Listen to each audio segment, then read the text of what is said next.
Hey, guys, I'm quite excited today. Okay, I'm quite excited.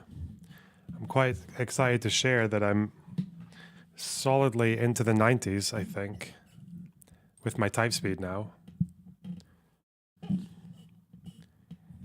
Why are people so excited by the fact that I don't know how to drive? Bro, I'm fucking Scottish. Come live in my town for a fucking year and tell me how many times you're like, oh, I just had a car right now. It's probably like 3 times. And in that case, just get a bus or a train. Stop using your lack of infrastructure against me, okay?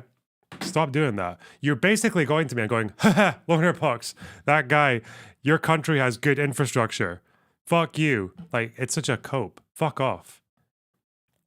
It's not my fault, okay, that you want to fucking destroy the planet and fucking guzzle your diesel oil and your stupid fucking pickup truck and your Land Rover Destroyer, whatever the fuck, that has nothing in it. You just wanted a big car because you wanted to add some inches to your fucking chode.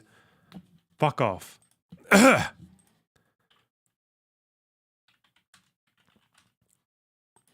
Let's go. Fuck, this is a long one.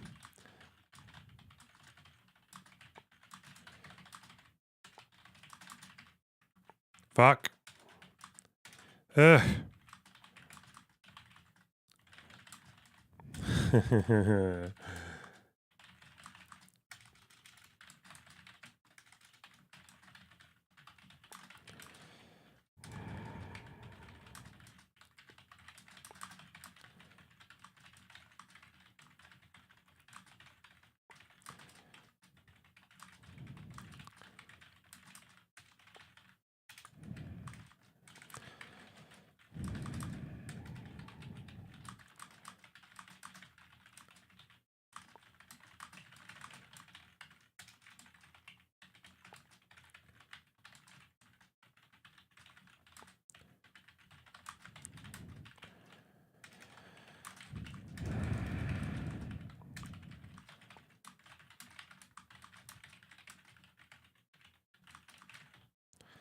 Okay, so that was 88 despite having a million fucking mistakes. Okay, cool. Okay.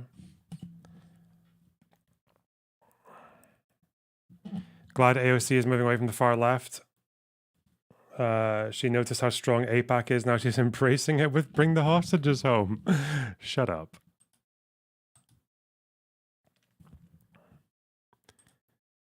Imagine thinking you need a propagandist and a fucking foreign lobby to convince you that bring the hostages home is a good slogan.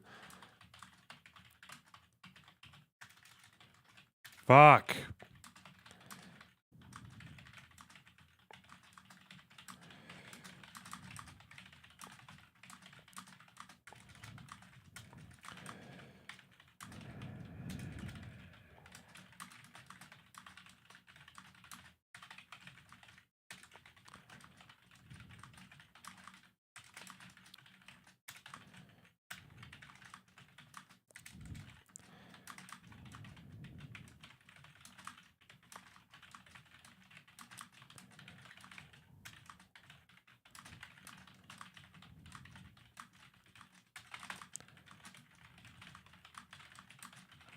Okay, 93. Okay. Fuck, I don't know why. I don't know why I'm yeah, I know it's actually a domestic lobby. Yeah. But let's not get bogged down by the details.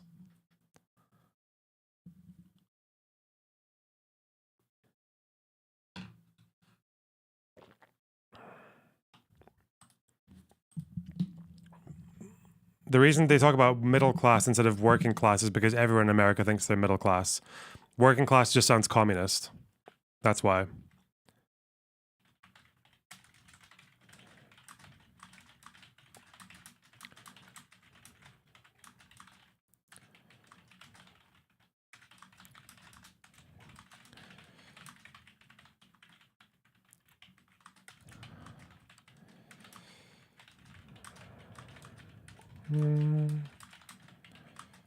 The fuck, man.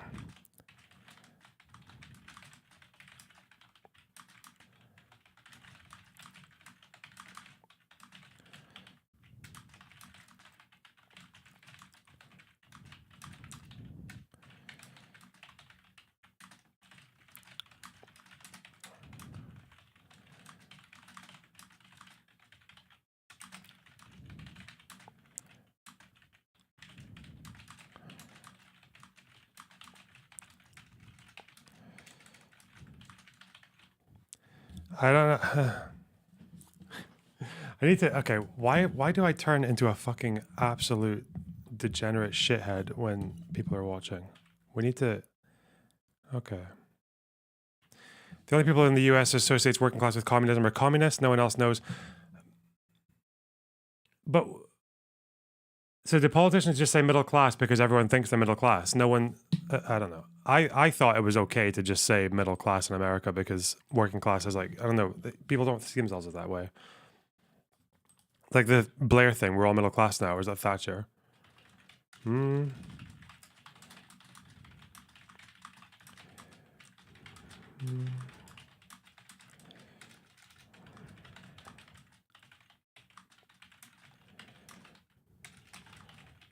Kissing face.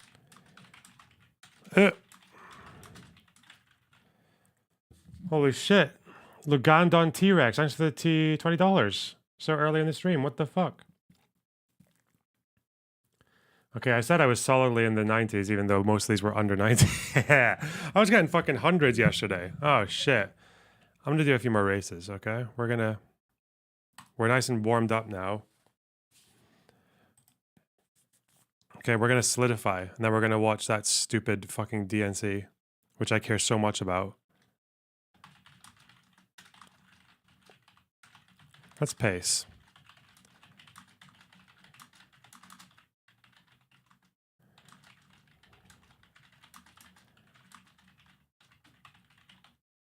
Humanitarianism. Okay, 98. Okay, okay.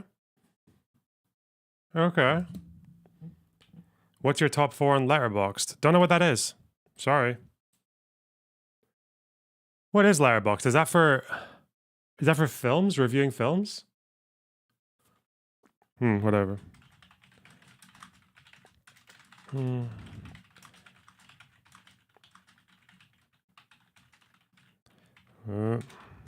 Oh my god.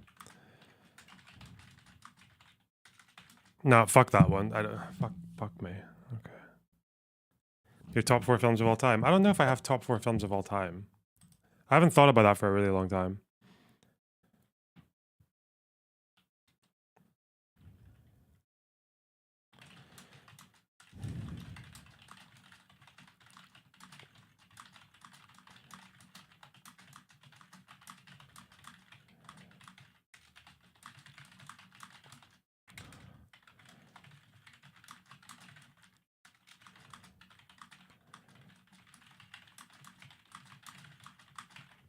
Okay, 108. Okay. La Haine.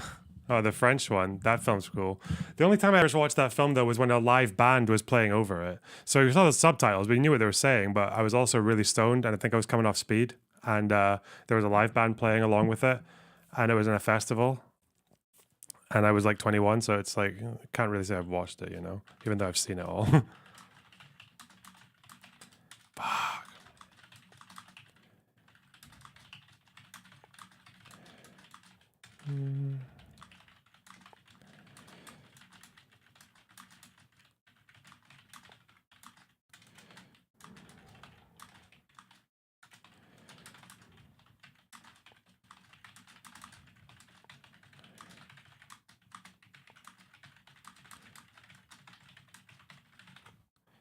Okay, okay, 106. Okay, okay. See what I mean? We're like, when I started doing this on Type Racer 193 races ago, I was only on like 60. And yeah, okay, okay, we're making some improvements. Okay. So we're making waves, but surely there's an end to this trajectory.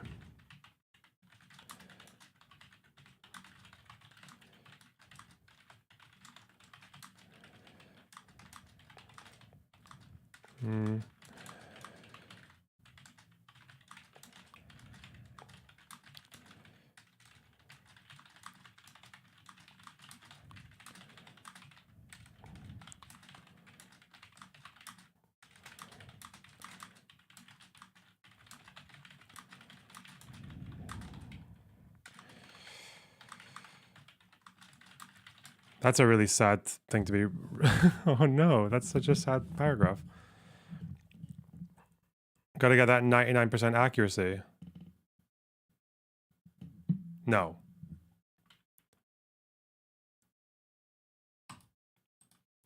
I think 95 and above is good. So I've heard.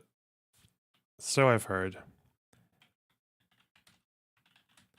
Come on! Oh, fuck.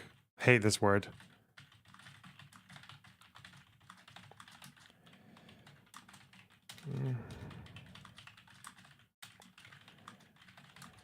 Oh my god.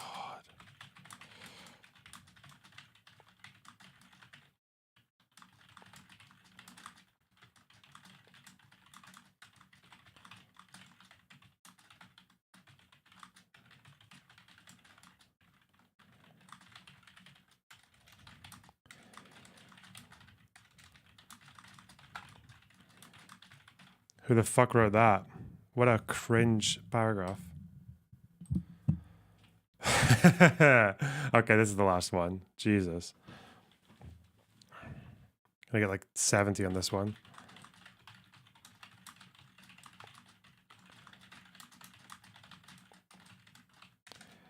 .com bubble.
Fuck. Oh, God. What an absolutely horrible paragraph. Okay. Did you see Hassan was wearing a $700 shirt at the DNC? Yeah. That's what everyone needs. Was he actually at the DNC, though, or was he protesting?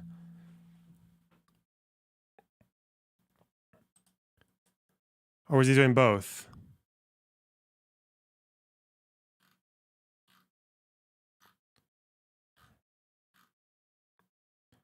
He did go later.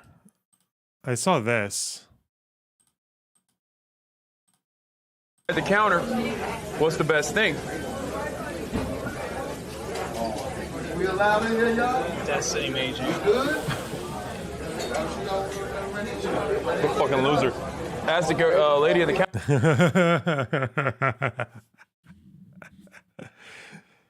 That's not quick enough. Sounds a big guy. Is this the shirt that he paid like $700 for? Why is it? Why are these $500 plus shirts all? Why do they all look like shit? Why do they all look really stupid? Counter. What is the best thing? She said curse breaker. Wait for him to be out of earshot. To be fair, if you're in the moment, it'll probably take you a moment to register what happened. Okay.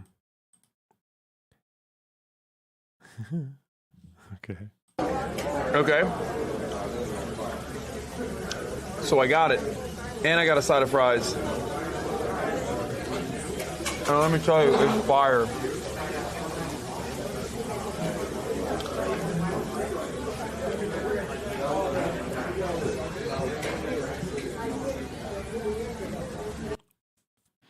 Okay.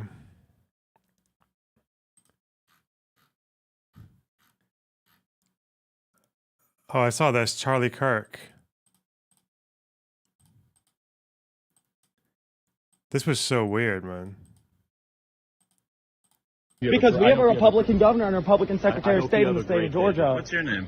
You said Parker? My name's Parker. We have a Republican governor and a Republican Secretary of State in Georgia that approved our elections, and Donald Trump said that wasn't constitutional. relax. Donald Trump tried to undermine our You're Constitution. at 10. I just walked in. I'm here to just learn. Hey, you're an anti-patriotic, anti-constitutional person crashing our party So let me because ask you you tried Oh, to stop. shit! We're really taking the anti-democracy line. Yeah. Our democracy. I got one question. Donald Trump called the Can I ask you Secretary one of State of question? Georgia and told him to find him. Oh, what's he gonna ask him? What's he gonna ask him, guys? Look at him. He's excited. He's really excited to ask this question. I got one question. Donald Trump called the Can I ask Secretary This guy in his fucking 30s and shit is really excited to ask this of State of question. Georgia and told him to It's find him some professional. votes. What is a woman? Oh my God. That is so fucking weird, y'all. Maybe you should meet one. Oh, God. This fucking Jesus preacher with the all-white suit. I'm married to one. Same. I'm married to one. What a fucking butthead, man. What? Why is he so excited to ask this question? Bro. That documentary's like 2 years old now. We've pretty much established that Charlie Kirk doesn't know what a woman is either. Because they just spent the last fucking month calling someone a man because they have XY chromosomes, even though they could also, even if they did have that, they could ostensibly also have fucking a vagina, fallopian tubes, and be able to give birth. The fuck?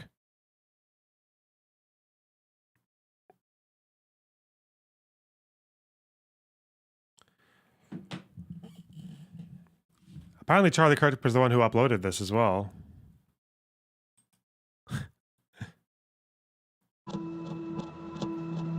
Channel 4, واحد من news on وراك. abusive detainees in prisons, 6 minutes.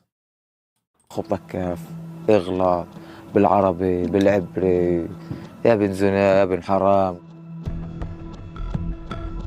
Thousands of Palestinians have been detained in Gaza, taken away by Israeli forces to prisons and military bases, accused of links to Hamas. Some will be fighters, but many are just civilians. Those released allege horrific torture. لما مسكتني من خصيايا ومن بشري وجرحتني في ايدها في اظافرها وغرزتهم في بشري من كتر ما صرت اصرخ صرت عض في السلك الله عزك زي الكلب. We've been investigating allegations of widespread sexual abuse, a war crime. We've spoken to half a dozen former prisoners. بس لا هو طرفة هيك خملها زي هيك القد حديد لما تفتحها زي هيك ويحط لك اياها جوا بخلي مخك يطلع. On social media, I seriously doubt there is horrific torture. Why? Why?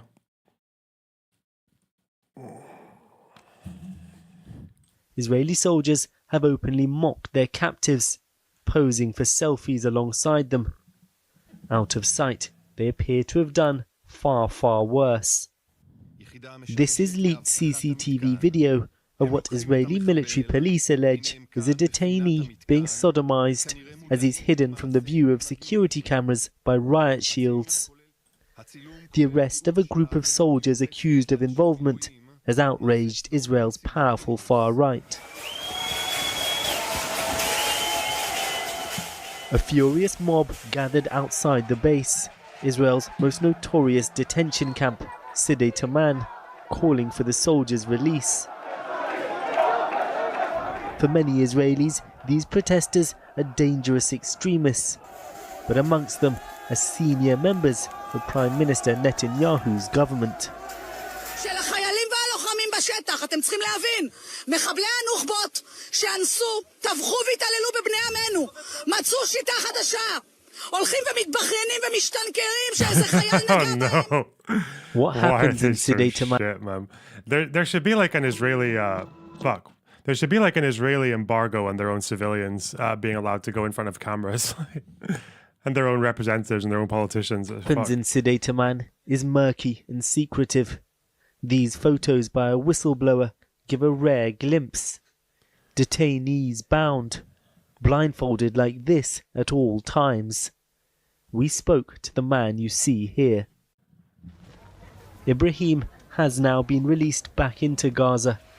He was taken away by Israeli soldiers from a hospital where his children were being treated without explanation, held for 8 months at multiple sites. This photo, he says, was taken whilst he was being punished for trying to help another sick prisoner. العقاب انك تقف على القدير بالساعة بالساعتين تقف ضلك واقف زي هيك بهاي الشكل رافع ايديك بدك اساعدك بيجيك بقول لك لا بدك اساعدك اريحك تقول له ريحني بقول لك قول انا ابن شرموطة قول انا اخو شرموطة قول انه نتنياهو اختي. Detainees taken from Gaza are unable to contact their families. Hardly any have access to lawyers. A controversial Israeli law means they can be held for indefinite periods of time without being... The production quality of this Pallywood shit is insane, Limfeo. I don't know. I feel like I hate my entire audience when it comes to this fucking topic. Because I got one half people saying that this is all like part of the genocide or whatever. I got the other half saying it's all fake. Like, what the fuck is wrong with you guys? ...being convicted. Ibrahim says torture was widespread, especially during interrogations. انت قتلت اخوتي قصفت دارنا اي اساس بتقول اي وين الاسرى وين ايش بعرف وين الاسرى ساقني في اماكن حساسه كان يضربني في اماكن حساسه ساقني فيها كذا مره عابت ما انا Proud Sanders for this issue. I'm not like I don't fucking choose this position, okay? Like what happens is if you've got people sitting here on one side of me acting as if like they think they're seriously telling me that there wouldn't be people after October 7th seeing what they saw and being such a small community that they're likely to know people who died there or lost people who were there, then being in charge of people who potentially were perpetrators or are suspected of being perpetrators and not abusing that power over them to inflict inhuman actions upon them. If you're telling me that that's fucking like not going to happen, what the fuck is wrong with you? Or if you're even telling me that in the middle of this war, which is probably one of the most difficult wars that Israel's ever fought, that people at the top or even in the middle top of command would just turn a blind eye to it or even be accepting of it, you're actually fucking retarded. I don't understand why you think that wouldn't happen.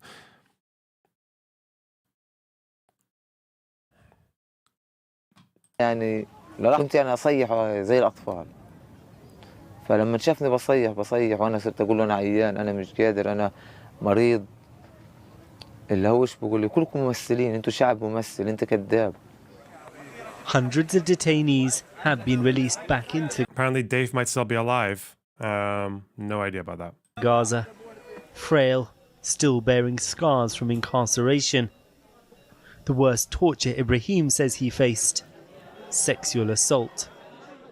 طمل طبعا وانت مطمل بتبقى بقول هنا هدول بيبقوا شباب وبنات الطرف في الطيز بتنحط بس لا هو طرفه هيك خملها زي هيك القد حديد لما تفتحها زي هيك بحط لك اياها جوا بخلي مخك يطلع. 5 soldiers from Sidhe Taman are under house arrest, accused of aggravated sodomy of another detainee in the most high-profile case linked to the site. That's the entrance to the Sidhe Taman base just over there. We're not allowed inside. Even the Red Cross has been denied access. The details of this one particular incident are horrific. A doctor... You wonder whether there is physical evidence of what they're describing. Surely that leaves marks. See, if you're asking a question like that, Fabio, I need you to understand that you are the same person who is asking for video footage of people getting raped on October 7th. You understand that, right? Like, that's the kind of... That's what you're telling me right now.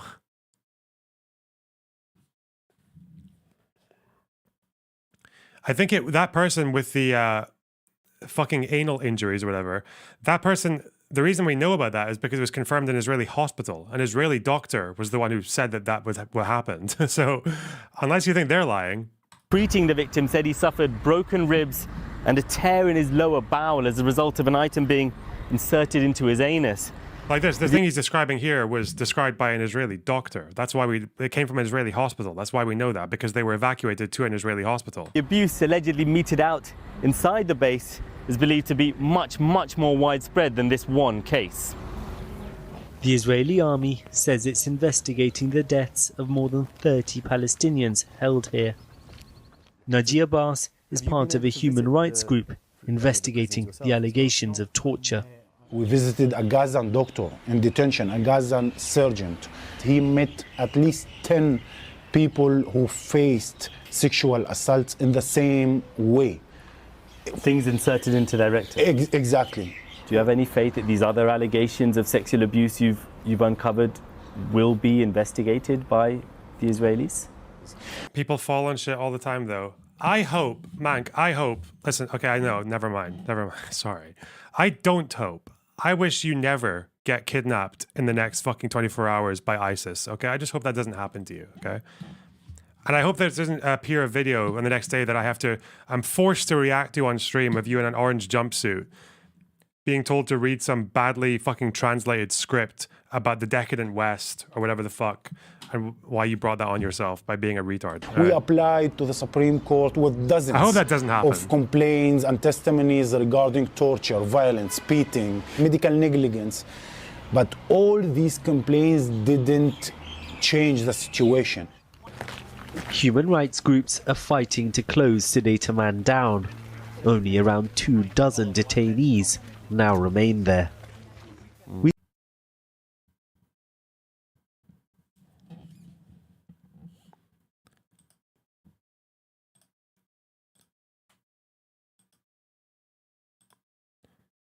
Oh. Nathan Feeney, thanks for the £4.99. Any thoughts on Scottish Government's mini crisis on Israel? Is there currently one? I didn't know there was currently one. So I don't have any thoughts. Sorry. And Fast and Bulbous, thanks for the $5. Sundowner owns you, little bro. Why? Has he been banned? What happened? Okay.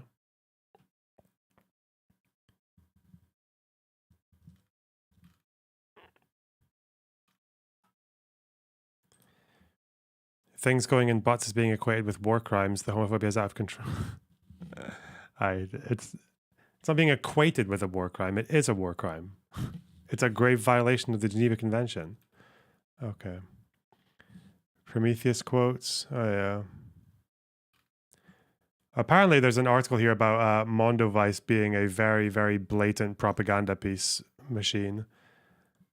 I think this example is them. I think two people are targeted, and it turns out that they're Hamas operatives, but I think Mondovice describes them as civilians or some shit. I don't know. We'll get to that. Gay sex is a war crime. Okay, I'm gonna start banning people now. Let's see. Let's have a look. Okay, Matthew Fours.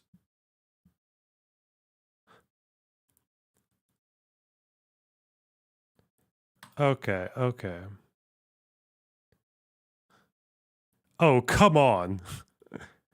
I hope you never get raped by fucking an ISIS woman with a massive fucking sword-shaped dildo. I hope that never happens to you, right?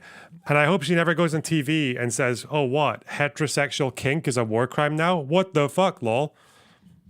Hope that never happens. That would break my fucking heart if that happened.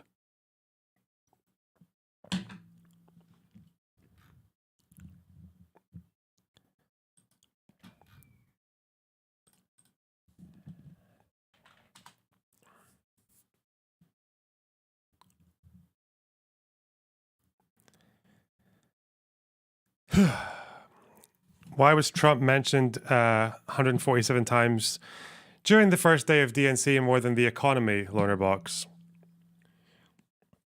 I don't know. Why did Winston Churchill mention Hitler more times than he mentioned fucking tank supplies and rations in World War II? Why did he do that? Why would you make your fucking main line of attack as a political party the fact that your opponent is anti-democracy and a fascist? Why would you do that? That would be so stupid. That'd be so dumb. Imagine if you're like fucking running for election in a country with one of the probably the oldest constitution in the world, the longest surviving constitution in the world, a democratic federal republic. Sorry, a democratic federal constitutional republic. And imagine if you were a political party running for that, and your political opponent was a criminal who tried to coup the government, and then talking about it. Imagine doing that. Why would you do that? Imagine being in a country where most people are pro-democracy and your political opponent is anti-democracy and talking about it. That would be so dumb. That would be such a horrible line of attack for a campaign strategy.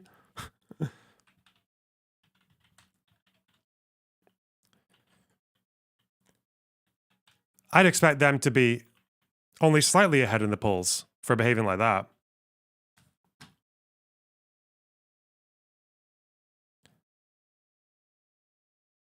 Yeah, what they should really do is tout their economic achievements. Meanwhile, Trump is telling his entire fucking half of the country that the economy is in ruins and that it used to be amazing under him with no evidence. Imagine that.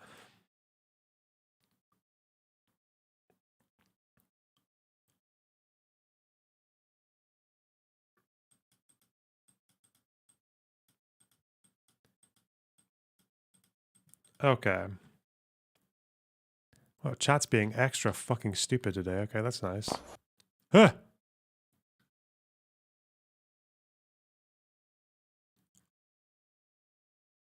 The only people who post on my Reddit are memeless Israel-Palestine debaters. These are the only people who post in my subreddit. Why?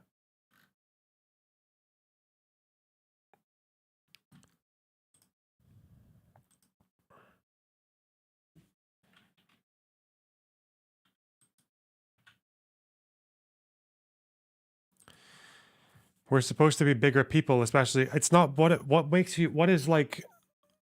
What stops you being one of the bigger people? By talking about the fact that your opponent is anti-democracy. Why would you do that? What is that really? Sorry, is that degrading the discourse to be like, America is a democracy? Sorry, it's a democratic republic. Sorry. Sorry, it's a democratic federal constitutional republic. Sorry. And our opponent hates all those things.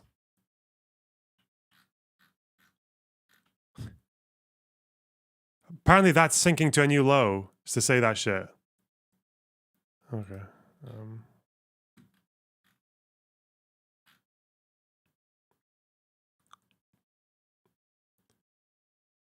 What it...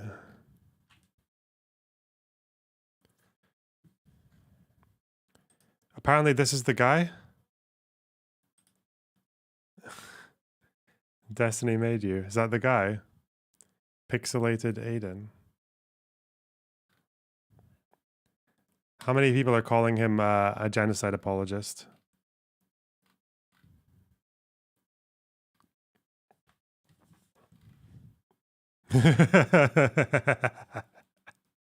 Oh no. Say that to his face. God, that gun does look really small in his big man hands, doesn't it?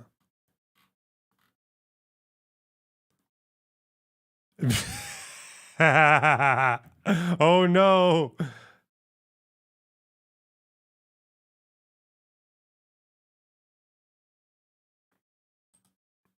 I'm shaking.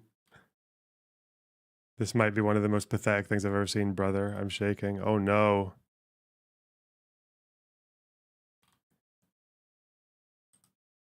You were fucking disgusting, Melina. Destiny is the best fucking man you could ever ask for.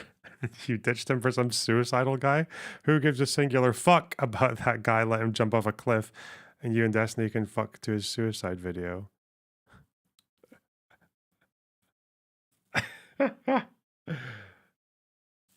Interesting. There's no such thing as a healthy chatter, guys. There's no such thing. They don't exist.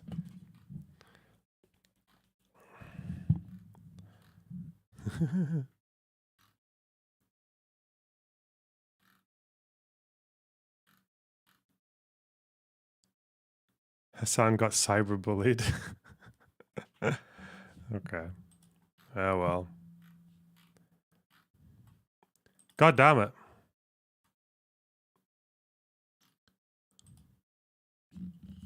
What an adventure.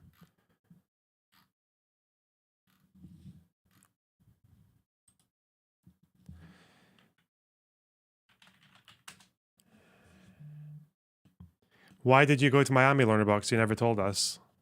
Oh, no. Okay. I suppose I didn't. Wait till you hear I might be going again. Fuck.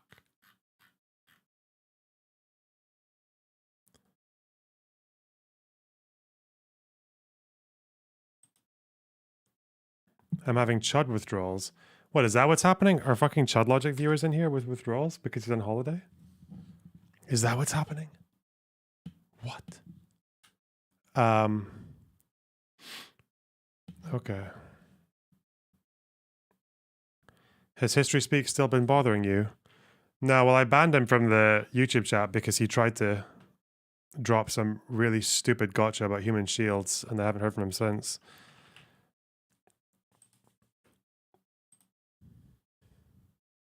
I mean, he'll post something. If I say something about Palestine, he'll post and get grumpy about it.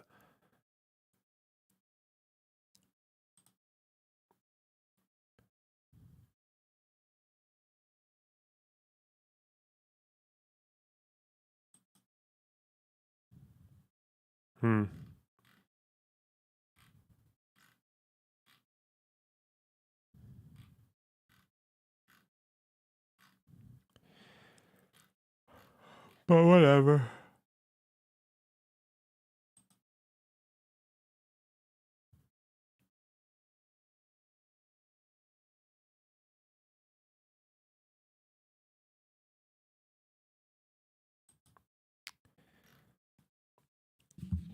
Him putting you and Destiny on the profile of his accountability project was hilarious.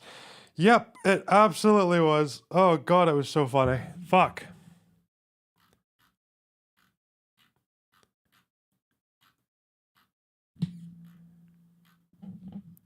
All right.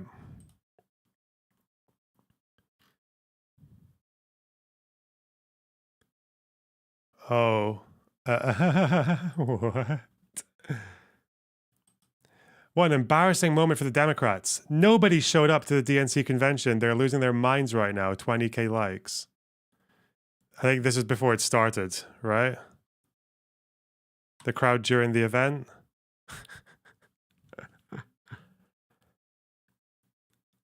No, but this is AI though, isn't it? They're all AI. Why would you do that? How does it... I know. Bro, a Republican, they're so fucking mental. I can't... Okay, alright, okay. Let's watch the... Let's actually get to the thing, okay? And when I say watch the thing, I'm probably just going to have it in large part in the background. And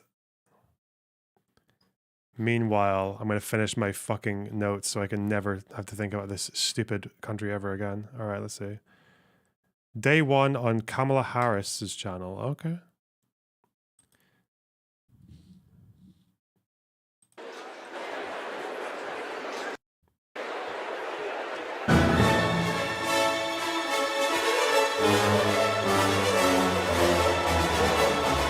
How much of this am I going to watch? Please welcome permanent chair of the 2024 Democratic National Convention, Mignon Moore, and chair of the Democratic National Committee, Jamie Harris. Okay, so far, there's no one I give a fuck about here. I don't know any of these people. Who do I care about? Oh, Kamala comes in there. Okay. Okay, let's go from about...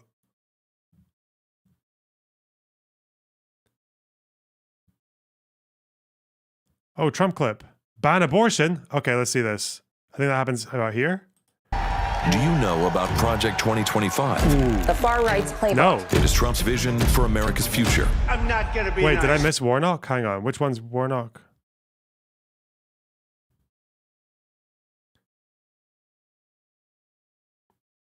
Warnock's not here, is he?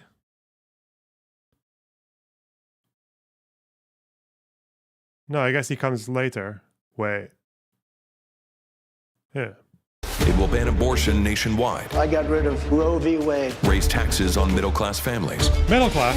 gut Medicaid, That's money that funds a lot of medical treatment. strip rights from LGBTQ plus people, Wait a minute, I'm not finished. cut overtime pay, It is going to affect workers' bottom lines. give him unchecked That's power. good. And I will wield that power very aggressively. And it begins his first day back in office. In an exclusive undercover video, a co-author of Project 2025 saying that Donald Trump, quote, blessed the work he's doing now. He's been at our organization. He's raised money for our organization. He's blessed it. So he's very supportive of what we do. He doesn't want freedom.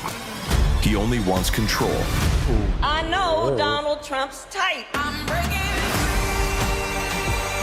These are the stakes. Oh, the hype. 2025 wants to take our Hype country Paris. backward. This is our fight.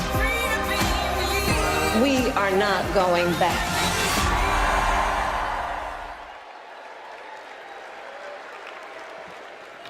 Please welcome Michigan State Senator Mallory McMorrow. Oh my God, she's got the whole thing. Is that Project 2025? I thought it was like 900 pages. Look at the size of it. Why is it so big?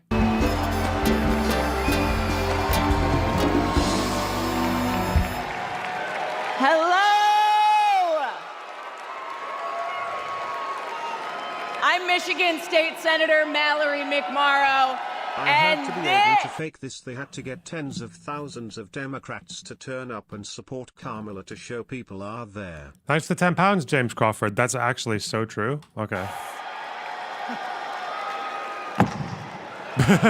This is Project 2025. Oh my God, this is so good. Now, over the next 4 nights, you are going to hear And of course, she has the most American. Why do Americans alliterate their names so hard? Mallory McMorrow, Martin McMartin, Mike Michelson. Let's hear that book slam again. Mallory McMorrow, and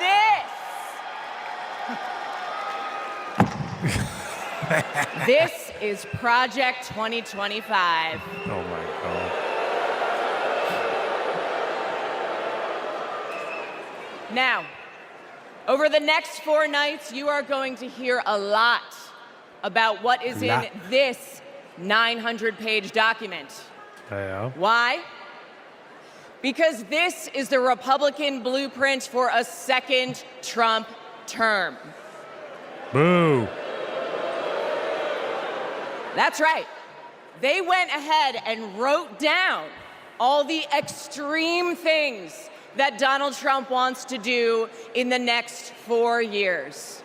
And then they just tweeted it out, putting it out on the internet for everybody to read. So we read it. And whatever you think it might be, it is so much worse. Tonight, I want to tell you about just one aspect of Project 2025. It's planned to turn Donald Trump into a dictator. Boo. Oh, she slammed it again. Okay. This person's amazing. I love this person's entire fucking aesthetic here. Acting like you. Oh God, such a heavy document. Oh my God. Right here on page 535. Get your booze ready. It says, Load up a boo. quote, Okay, load up. Get ready to boo reissue chat. Trump's Schedule F executive order to permit discharge of non-performing employees. Oh, what did that Now mean? that doesn't sound that scary, right? No, okay. But here's what it actually means in plain English. Oh shit. If Donald Trump gets back into the White House, he's going to fire Load 'em up. civil servants like intelligence officers, engineers, and even federal prosecutors if he decides that they don't serve his personal agenda. Boo. Get the booze out. They're talking about replacing the entire federal government with an army of loyalists who answer only to Donald Trump. Boo. I know. Hit her with another. All right, then. Okay. Page 873. It says, quote, conservatives have long believed in either ending law enforcement activities of independent agencies or ending their independent status.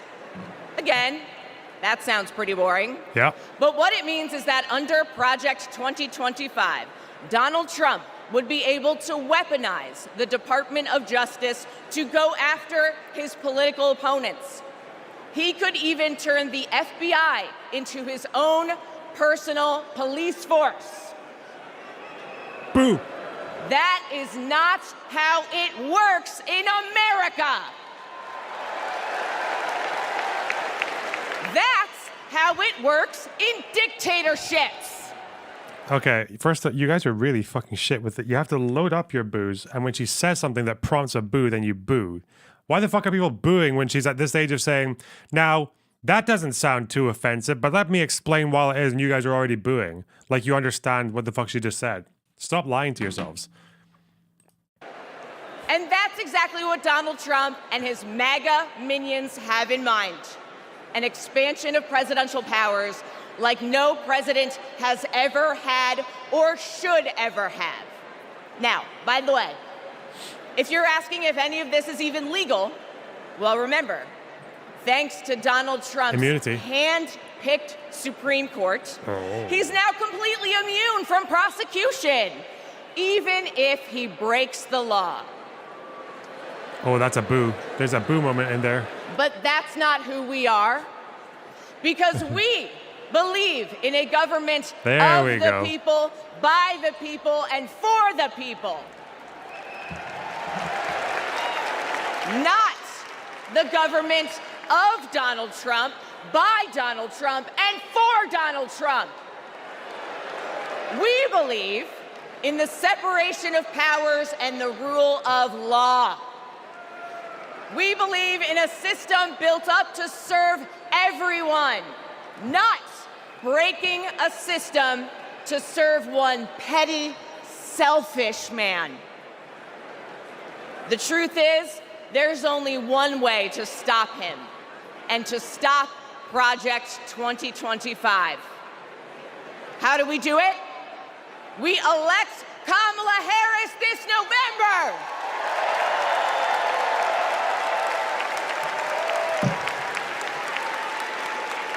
We'll be back tomorrow night to tell you what Project 2025 means for your pocketbook.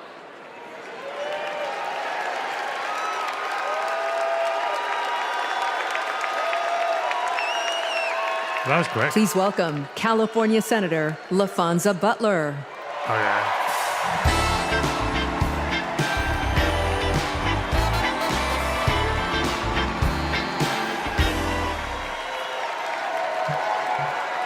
Hello, Democrats. California delegates. Wait, sorry. Am I going insane? I can't. Are they playing like soulful like R&B shit for the black people and like country and rock for the white people? Is that what they're doing?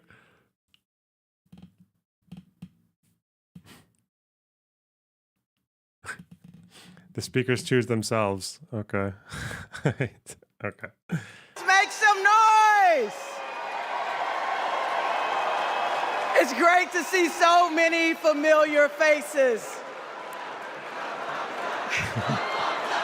Who's this person? It sounds like And I can't forget the state that I was born and raised in. Mississippi Democrats, let everybody hear you. Mississippi Democrat. Democrats, before I joined the Senate, I was a leader in the labor movement. Hey. So I know a champion for the people when I see one.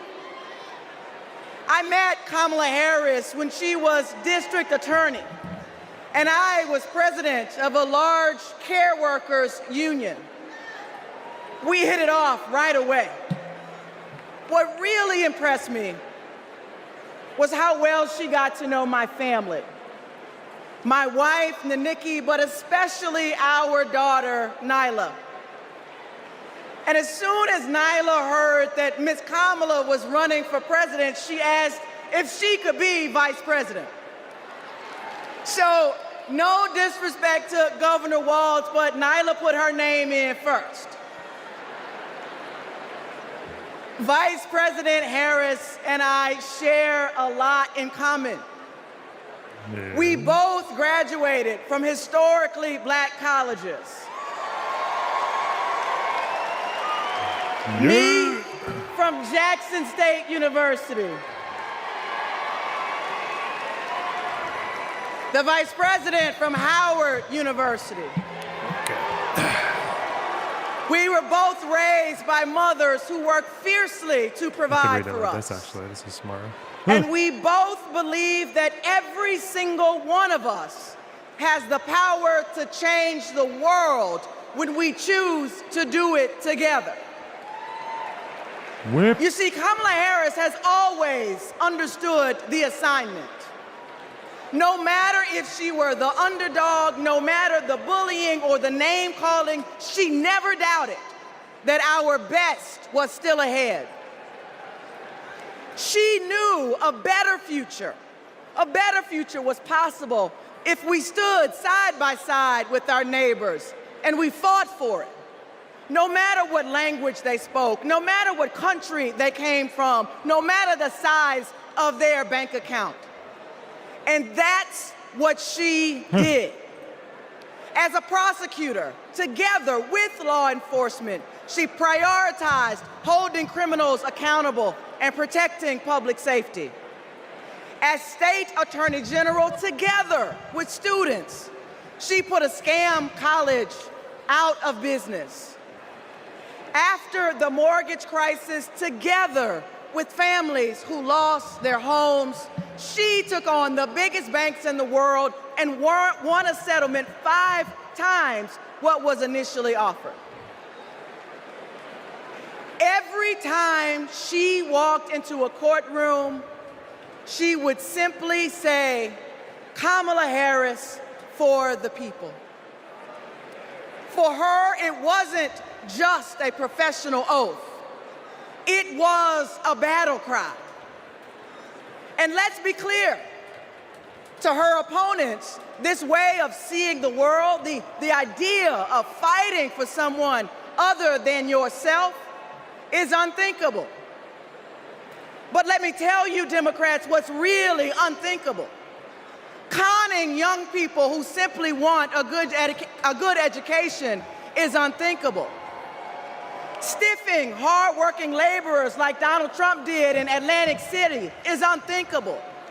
Bragging about having ripped away a woman's freedom to choose what she does with her own body is unthinkable. And Democrats, Americans, we deserve better. We deserve a president who is tough, not just tough talking. One who shatters the boundaries of what's possible, not the boundaries of what's legal. And one who wipes the floor with cheats and fraudsters because, well, Democrats, she knows the type. Democrats, that president, the president that we deserve, that president is my friend, Kamala Harris. Thank you all so much.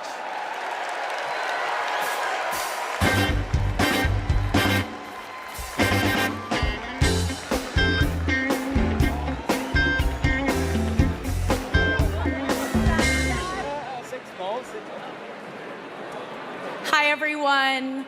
I'm Deja Fox, and I'm so excited to be here today from Arizona. That's right. That's where I was born and raised by a single mom. I was a free lunch kid, raised in public housing, and I got my health care at Planned Parenthood. Because of policies that lift people up, I walked through the gates of my dream school as a first-generation college student. People my age are making big decisions about our lives, and we deserve a president who has our back. Not some power-hungry millionaire reality TV personality who only cares about himself. We need Kamala Harris. She'll deliver a future where we can decide if and when to start a family. A future where we can afford rent and groceries. A future where we're not crushed under student debt. A future where any free lunch kid can walk through the gates of their dream college. For young people, this is a fight for our future. Young people, let's we see you have guys. a responsibility to do this, and we have a responsibility to do it right, and that's why we're gonna show up for Kamala Harris and Tim Walz. And here now, with a musical performance, is Jason Isbell. Thank you. Yes! Jason fucking Isbell. No way. Home from work, I'll call up all my friends and we'll go bust up something beautiful. We'll have to build again. When I get home from work, I'll wrestle off my clothes and leave them right inside the front door. Nobody's home. The next guest is a white person, right? With this, if he's introducing the next person with this song. And the freight trains are red. I guess I'm doing what I'm only served to do. Heck yeah. I don't think, oh, I'm here where it hurts. I'm just lucky to have the work.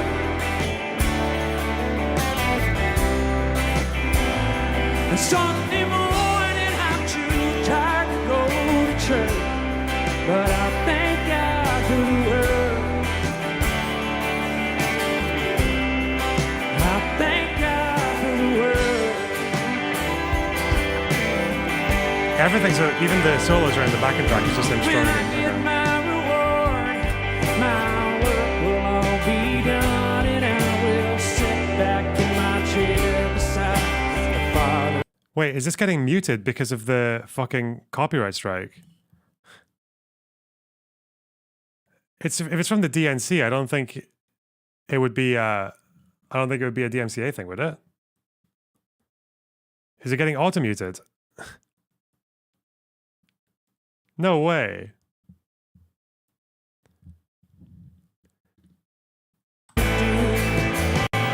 Don't I care. don't think, oh, I'm here where it hurts. I'm just lucky to have the word.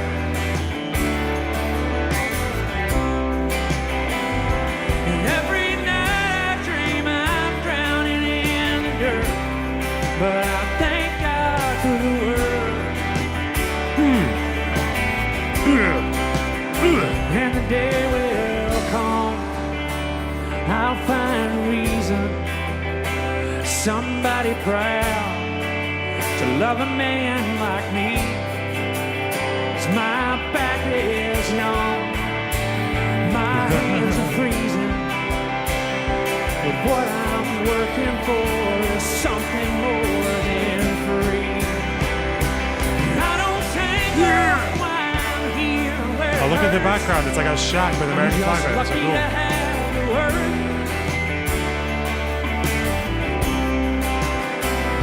Sunday morning, I'm too tired to go to church, but I thank God for the word. I thank God for the word.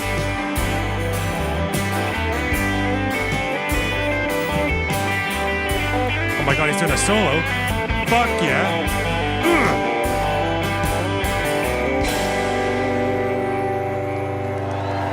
Thank you. No. Shout out to my Alabama Thank you. delegation over there. I love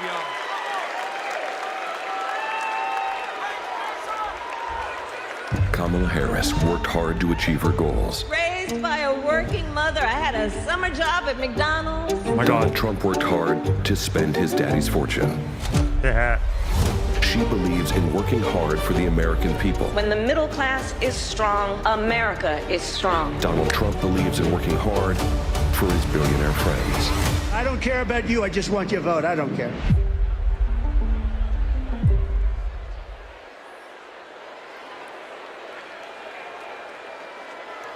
Please welcome former Rhode Island Governor Gina Raimondo.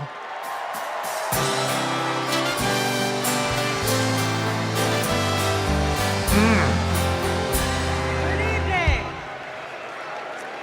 Hello, Democrats. Hello, Chicago. It's a great honor for me to be here this evening. You know, long before I was the governor of Rhode Island. Can you do sweep arpeggios? Why the fuck would I do sweep arpeggios? No one likes them. If you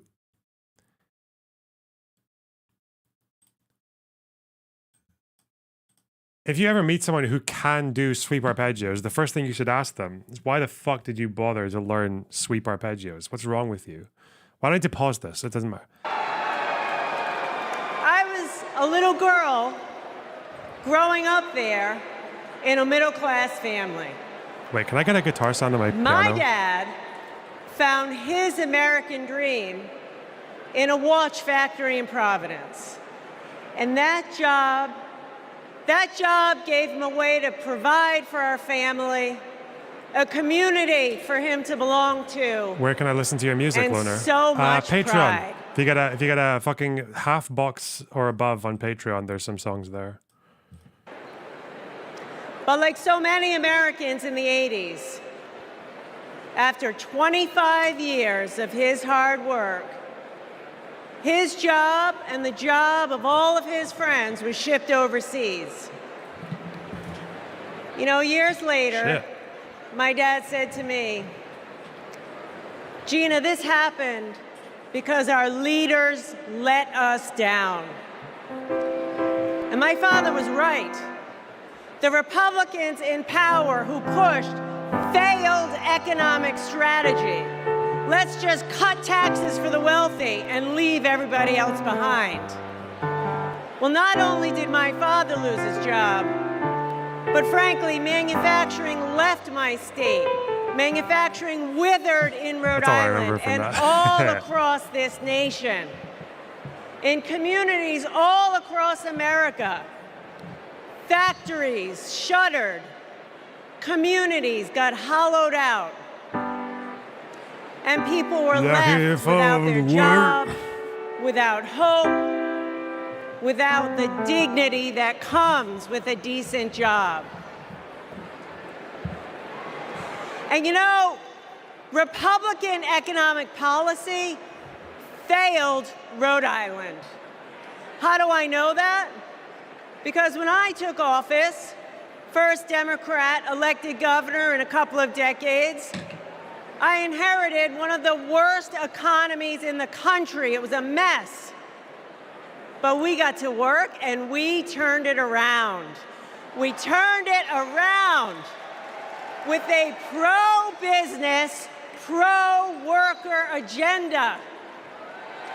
Kamala Harris has that same agenda. She knows we need an economy where the costs are low and opportunities abound. An economy where people can show up to their jobs with dignity and pride. To be fair, it's probably a C at 9. She has a new economic vision for America. You know how she knows that? She knows it because just like me, Kamala Harris grew up in a middle-class home. Her mom worked to cure breast cancer by day and feed her family at night. And as an adult, Kamala work to lock up sex offenders and violent criminals by day. And she took care of her sick mother at night. Kamala Harris gets it. She gets that so many Americans work so hard every day and they're barely getting by. And that is not right. It is a fundamental economic principle. Hard work ought to pay off. We believe in that. And that's why the Vice President is committed to building the opportunity economy, an economy that rewards ambition, an economy that rewards hard work. She believes in an America where everyone, regardless of who you are, what you have, where you started, you got a chance to get ahead in this country. Kamala Harris will give more than 100 middle-class Americans a tax cut. She'll build 3 million new homes for the middle class. And she's going to forge an economy with fair competition, free from monopolies. Monopolies that crush workers and small businesses and startups. Kamala Harris will make building up the middle class a defining goal of her presidency. Meanwhile, Donald Trump, he's going to double down on his worst economic ideas. The same ideas that shipped my dad's job overseas. Ideas that don't work. We know they don't work because they never have. He wants another huge tax cut for the wealthy. He wants to put his corrupt buddies in charge of the economy. And he wants a sales tax that's going to supercharge inflation. We cannot afford Donald Trump's failed economic ideas. But here's the thing. The most important thing. Kamala Harris works for the people. Kamala Harris works for you. And Donald Trump is in it for himself. As our president, Kamala Harris will build an economy where everyone, and she means everyone, can find and live their American dream. So let's put her in the Oval Office. Thank you.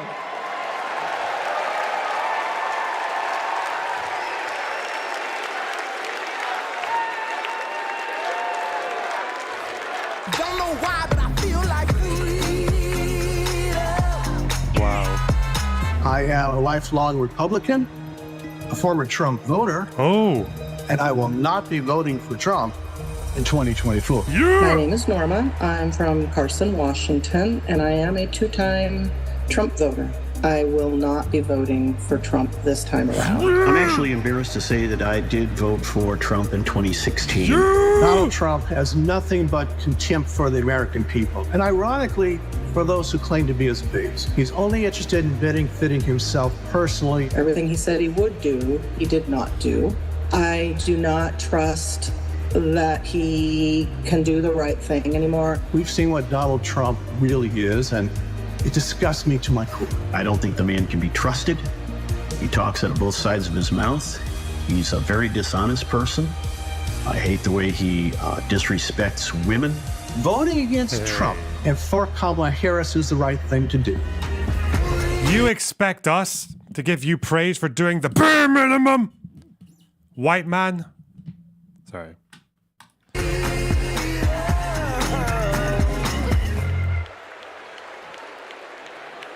Please welcome New York Governor Kathy Why is Hochul. Ballatier getting spell checked? It's a real word. Isn't it?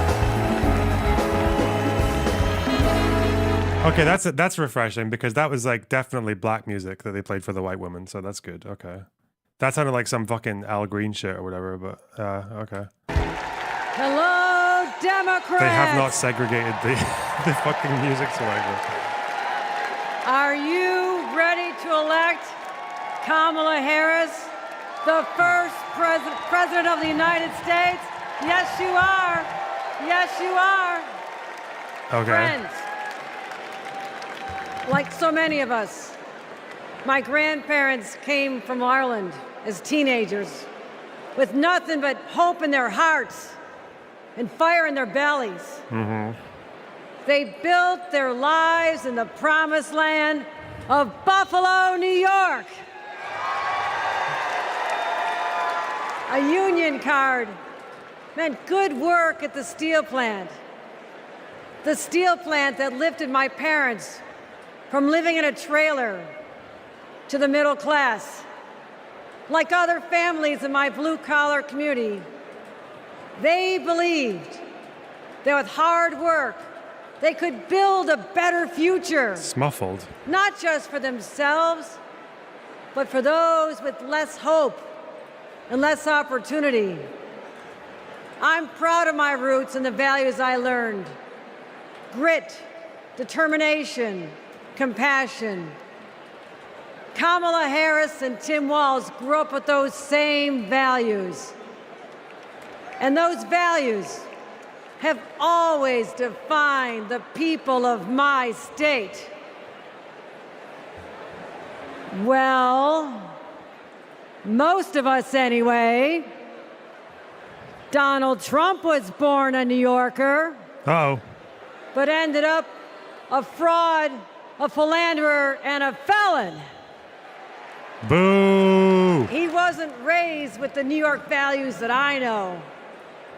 He never had to worry about childcare costs or groceries or rent. He never had to worry about anything or anyone but himself. Trust me, America.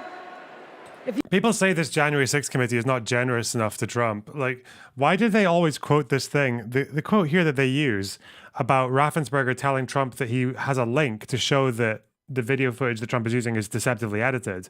And he offers him a link and Trump says, I don't care about the link. I don't need it. But the full quote is, I have a better link. Why don't they mention that he says that? It's so funny that he says he has a better link. Why don't they say that? 26 minutes. God, this phone call is so good. It's a perfect phone call. With social media, people can say anything. No, this isn't social media. This is Trump media. Based. It's not social media. It's the security guards. Where were the people that were there just a little while before when everyone ran out of the room? How come we had no security in the room? Why did they run to the bottom of the table? Why did they run there and just open the skirt and rip out the votes? I mean, Brad, and they were sitting there, I think for 5 hours or something like that, the votes. But they just all happened to run back and go, Brad. Yeah, Mr. President, we'll send you the link from WSB that does. I don't care about a link. I don't need it. I have a much better link.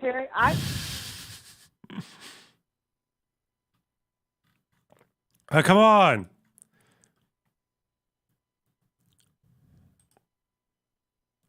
Why don't they put that? I have a much better link. Anyway. If you think you're tired of Donald Trump, talk to a New Yorker.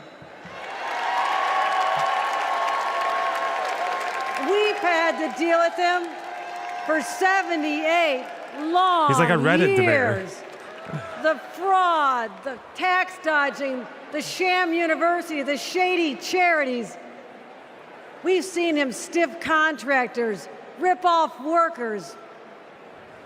He abuses December 6th women, court filing. brags about it, and then takes away their rights.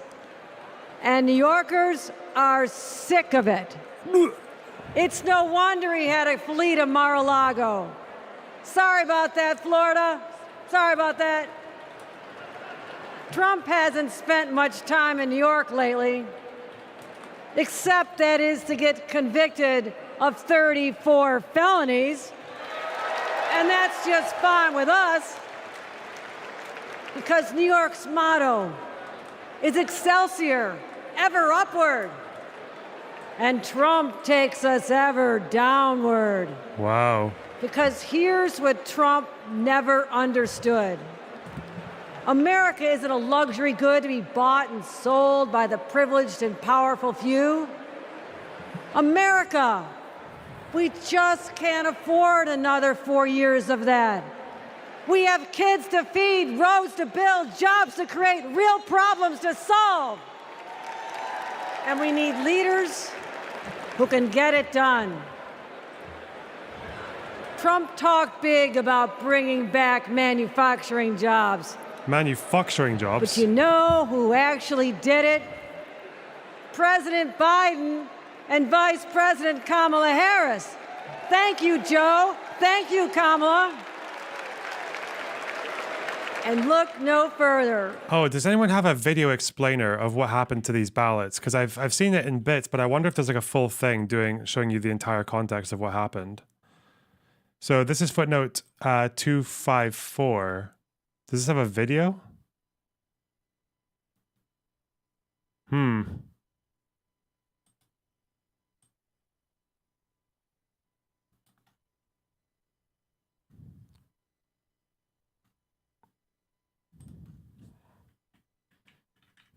This is chapter 1, okay.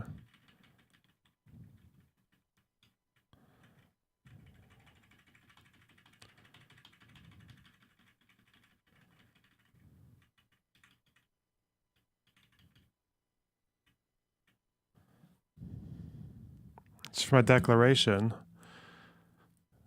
So that wouldn't have the video.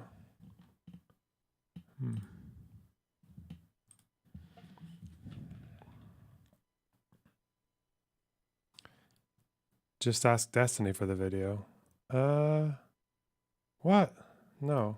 Hang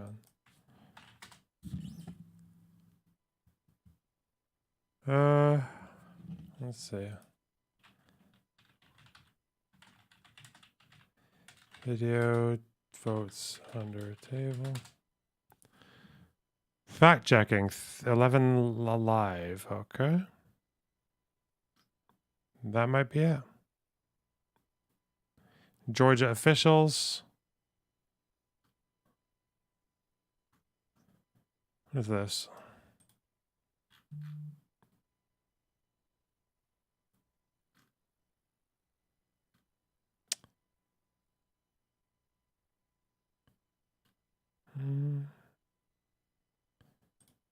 President Trump's team is pointing to newly released surveillance video from State Farm Arima as evidence of election fraud. Our chief investigator, Brendan Keefe, joins us.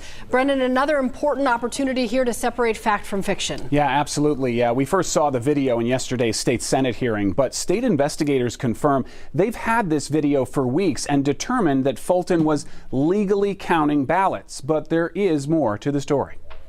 Yeah, I saw 4 suitcases come out from underneath the table. Supporters of the president are calling it Suitcase Gate. I'm going to call it a suitcase. But those are not suitcases. 11 Alive has confirmed they're the standard ballot containers used by Fulton County. The video shows is that they have pulled out plastic bins from underneath the desks.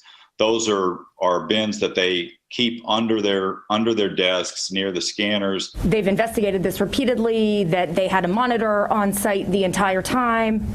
And frankly, this has been debunked for weeks by our Secretary of State's office. I doubt he's seen the video. Your officials need to watch the video. They did. The video is not new. State investigators reviewed the State Farm surveillance tapes weeks ago. Gabriel Sterling with the Secretary of State's office tweeted the 90-second video of election workers purporting to show fraud was watched in its entirety by Georgia Secretary of State investigators, shows normal ballot processing. That the press reported there was like a supposed water break or water main break or pipe break or whatever, and that this was an excuse for people clearing out of State Farm Arena. The water pipe leak and the events on the surveillance video did not happen on the same night. Those two events occurred 17 hours apart. How do we know? We were there. Early this morning, we were told there was a water main break above the room I'm standing in here at State Farm Arena. That live report was hours before the surveillance video of the room clearing. The workers leaving were those who opened the ballot envelopes, and once they were done processing that batch, they went home. At about 10 o'clock, there was one person working the polls who told everyone in the room to leave. They began letting certain people go. No announcement was ever made to leave, for anyone to leave. Was anyone actually told to leave, or just that they were done counting? Republican monitors claim they were forced out. They were made to leave, so it was done in contravention to the statute. Okay. Both 11 Alive journalists on site that night independently confirmed to me that they were not told to leave, but they were told counting was done for the night. Fulton County, they were telling us that their absentee ballot vote counting, their workers went home from that this evening. They'll be back around 8:30 in the morning. And why are they only counting them whenever the place is cleared out with no witnesses? This part is true. The press and the party monitors were not given notice that counting would continue into the early morning hours, and they should have been. The Secretary of State says one of its monitors was present. The counting of those heavily Democratic absentee ballots did result in a big batch of numbers coming in from Fulton County in the 1 a.m. hour on election night. And Brendan, we just got a big dump of numbers for DeKalb and Fulton. I remember that distinctly, and that spike in numbers has led Trump supporters to conclude that Joe Biden took the lead because of it. That is not true. Biden was already leading Fulton County significantly before those absentee ballots were counted, and he did not take the lead in Georgia until 3 days later. Right. Does anyone have just like... Trump's what I want to see is the OAN video, the smoking gun video versus the timestamps on the actual one. So was the OAN video just not timestamped? Is that what happened? Because they make it sound like a table came in. They make it sound like a table came in with votes, with suitcases hidden underneath the tables. But then apparently the full footage shows them putting the bins under the tables when the election counters are still there, when the monitors are still there. So let's see. OAN ballot suitcase video.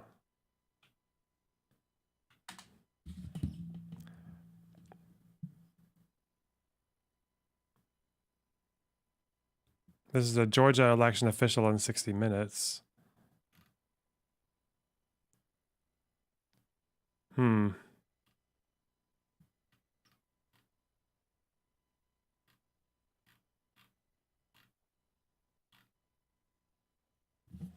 This is all gobbledygook horseshit. Listen, don't be racist. Georgia election officials respond to alleged fraud. I don't know which, because would it not be taken off of YouTube now? The original video that they kept on using. Inside election security. Let's go to this one. With Georgia election official Gabriel Sterling. These boxes that Rudy Giuliani and the president have described as suitcases are actually purpose-built ballot carriers that are used because they can be sealed. Yes, Scott. So, and you can see, and they're out in plain sight. So it's not like anything was hidden from anybody. This is in the and let's get to 9:57. And here comes the ballot carriers that we're talking about. With this man here. Yes, and they're empty, as you can see. Right. So these are the ballots that need to be scanned still, that they're going to start stacking into these carriers. Now, this is the same room from a different camera angle. Yes. What do you see in this picture?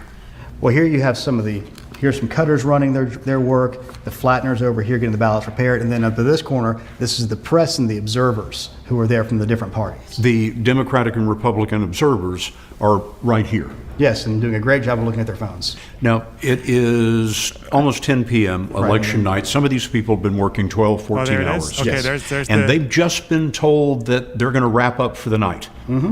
So what are they doing here? This is where they're packing up because they think they're going home. They're packing up to seal them so that nobody can, mess with the ballots when no one's there. They're securing the ballots. Correct. With the idea that they're going to come back tomorrow and count them. Yes, sir. But then what happened? When we found out at our office, approximately 10:30 or so. So it's out there for what, 12 hours? Okay. Let's see. Let's get that fucking cataloged because it's taken a long time for me to get this exact one. All right. Enter. Okay. Here.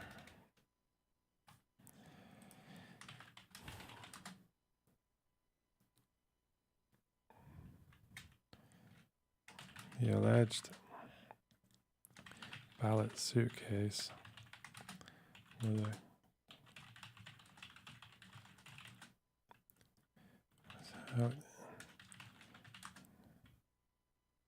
Before partisan, what are they called? Monitors had left.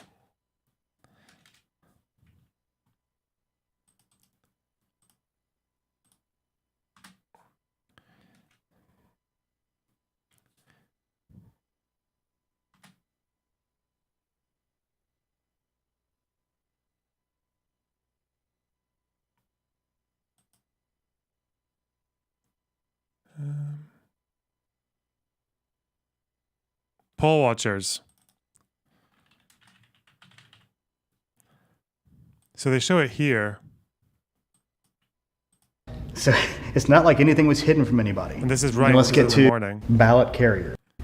So these are the ballots. So that's it there on that need to green be scanned line. still. That they're going to start stacking. They're packing up. And there it is, getting packed up to leave. Okay.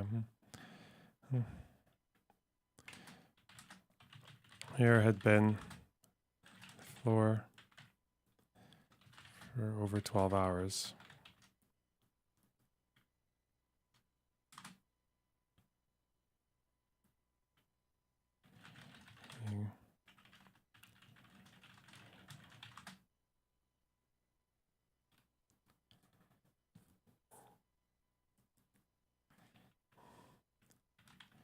Announced that counting be done for the night.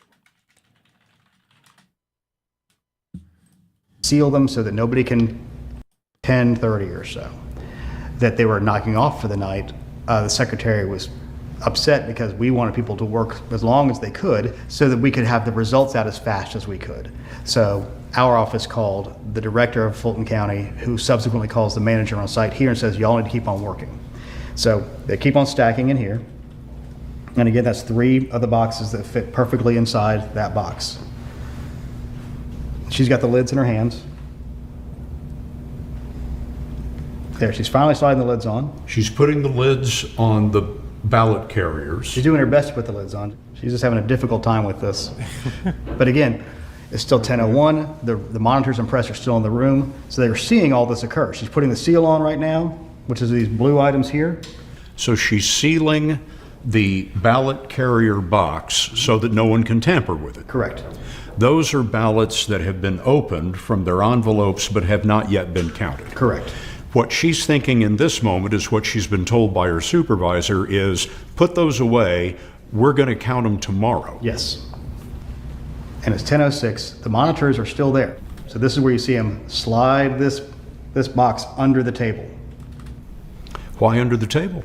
Get them out of the way. They're still walking around doing stuff. They got cords, they got boxes. There's this stuff out of the way. And then you see here. Boxes are the exact same kind of box. They just want to get these out of the way to know that these are the ones we got to scan later that we hadn't scanned yet.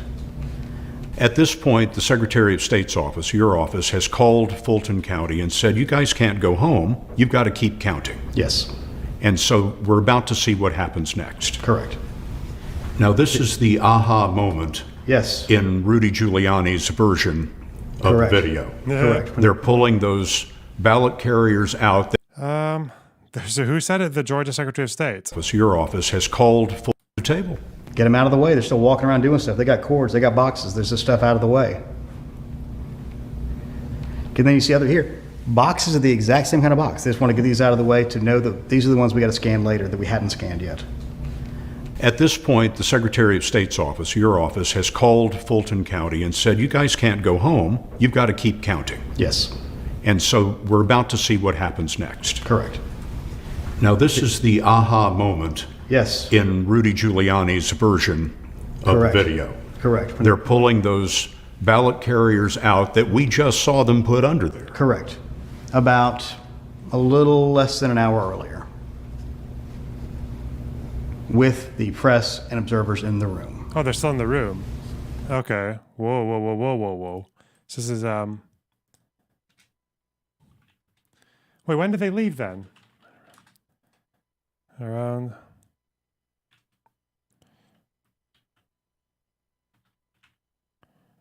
I think it's like 10:07. Just after 10 p.m. All right.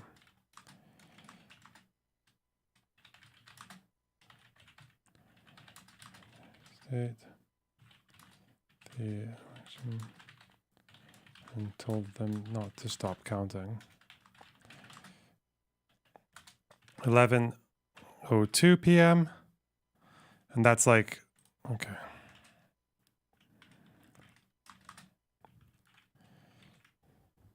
First day.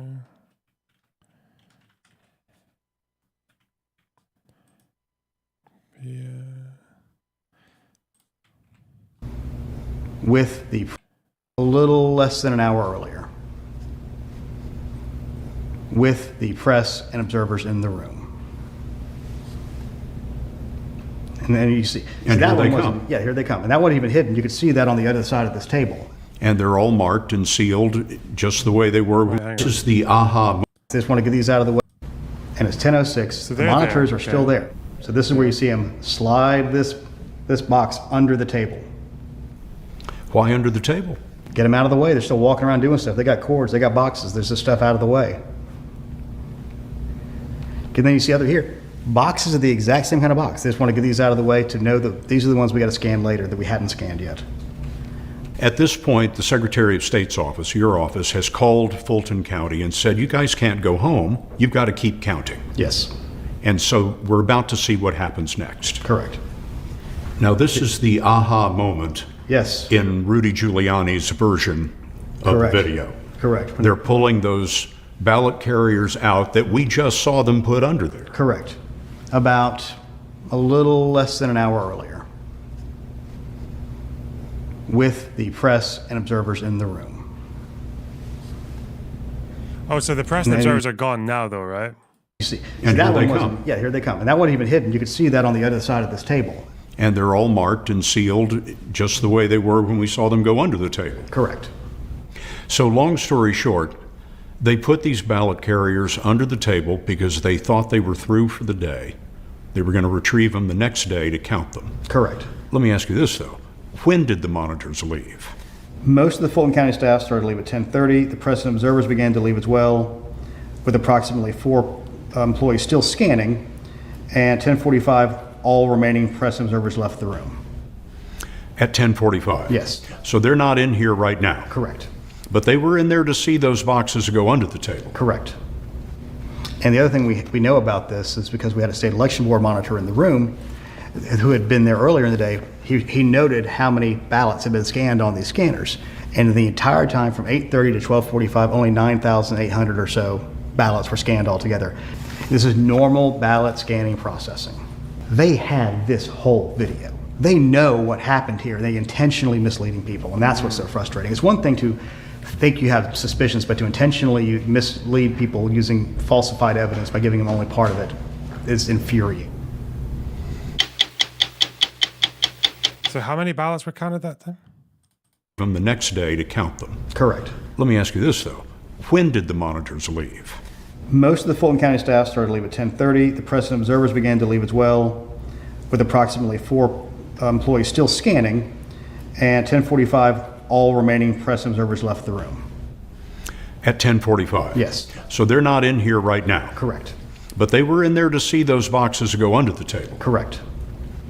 And the other thing we know about this is so, because... wait, the press and those people left whilst people were still scanning votes?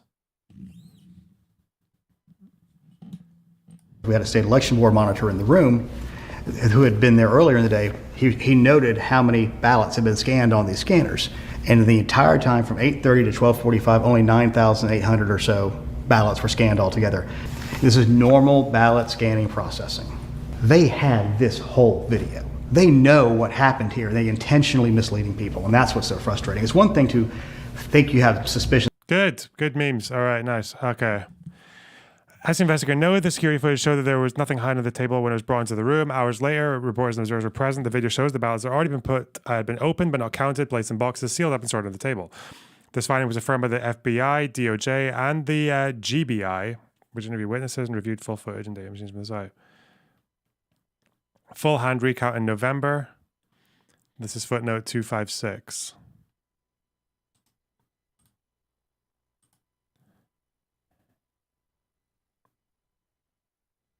By how many votes did Biden win? 11,779, I think.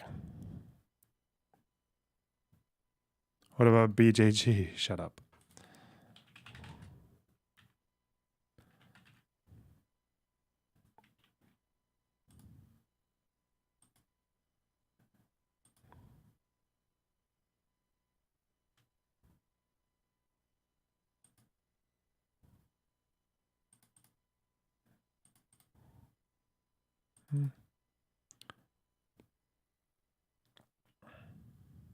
And who's this coming from?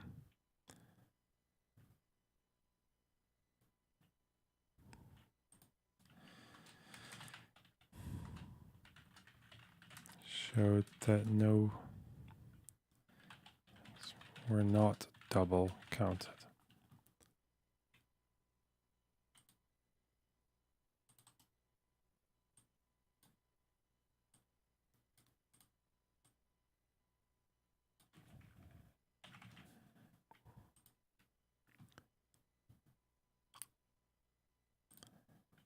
Okay.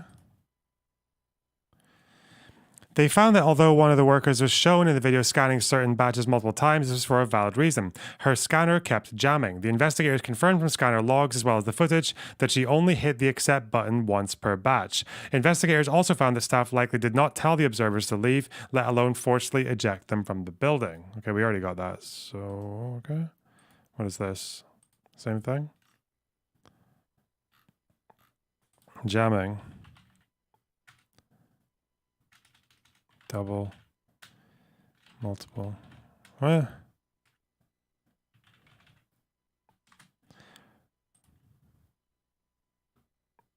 Scanner logs? What'd they say here?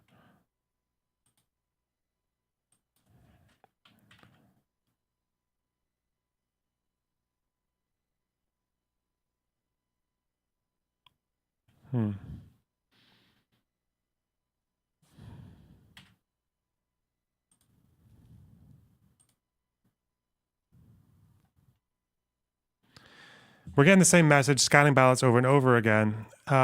If it counted 5 times, guess what? It would have shown up on the hand count, because if you do the same batch, and let's say I don't even know how many there was, 100, 200, whatever it was, so you could do it 3 times, they'd have been 600 off on the hand count. They weren't. Okay.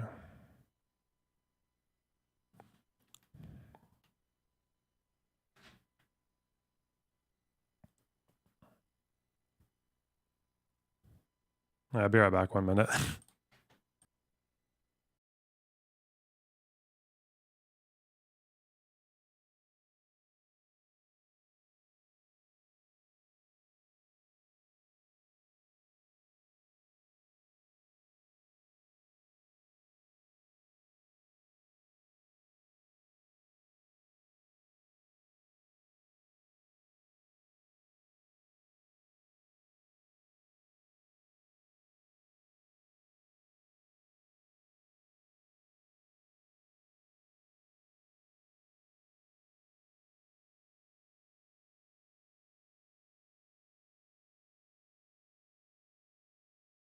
Okay.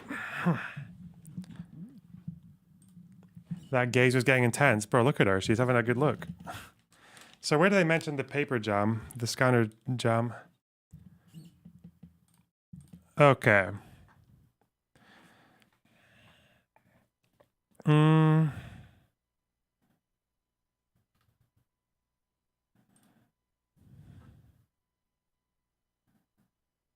This document doesn't tell you about the scanner jamming unless it's like a different word that they use. Stuck.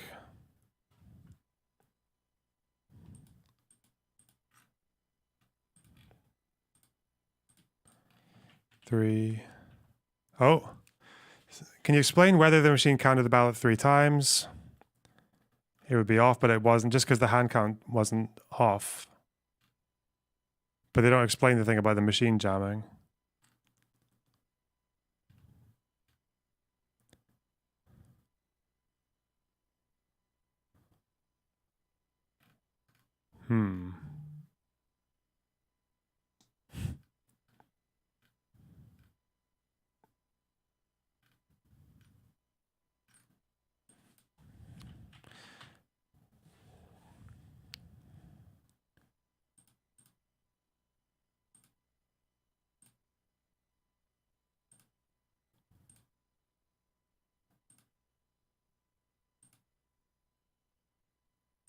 Unless they say something here.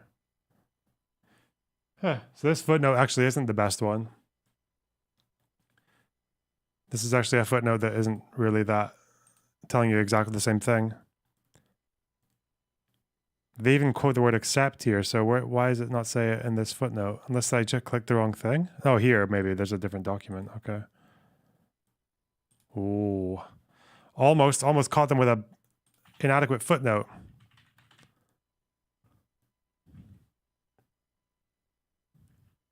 Okay.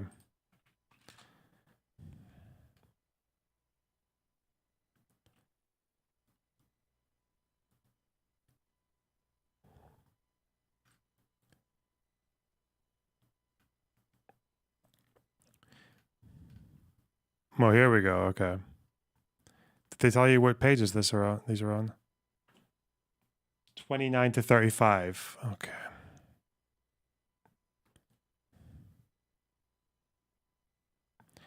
Ruby Freeman, purple top. Okay. Dominion scanner. Think I'm close enough to tell. Page 30. Okay. Just trying to concentrate. They're not tabulated.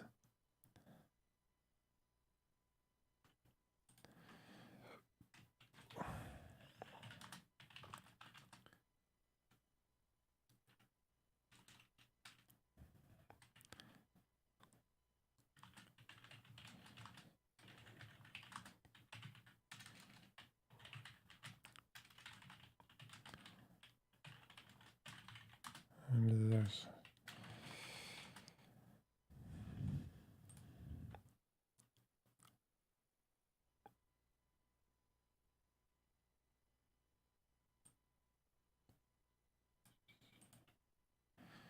they are doing paper jam.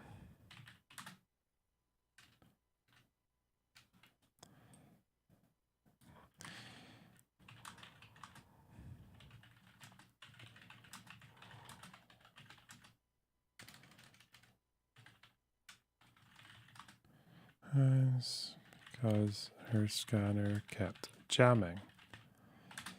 Okay.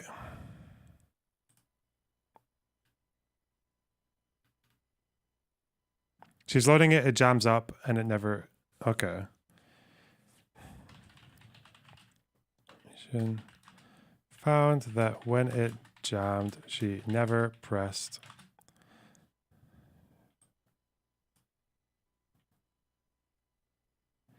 the accept button that would tabulate the vote.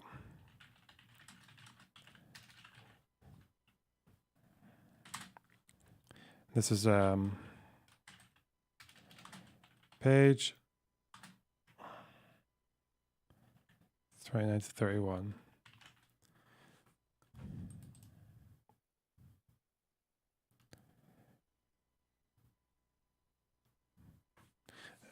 I assume that as soon as you're scanning things, it's sending information. That's not the case. You have to wait until it properly scans all of them without errors or jams. And then after that's done, you go to your touch screen and hit accept. Okay, that's good. They're explaining the process.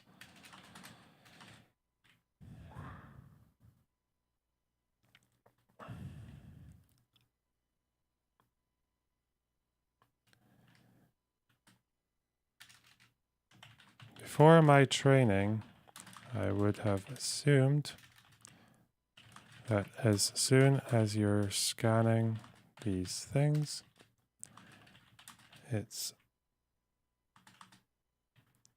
sending information. That's not the case. You have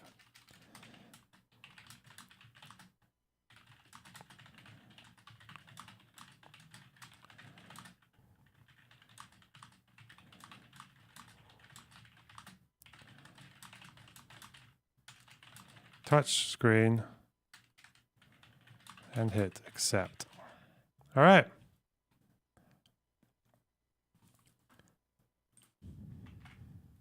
Got him.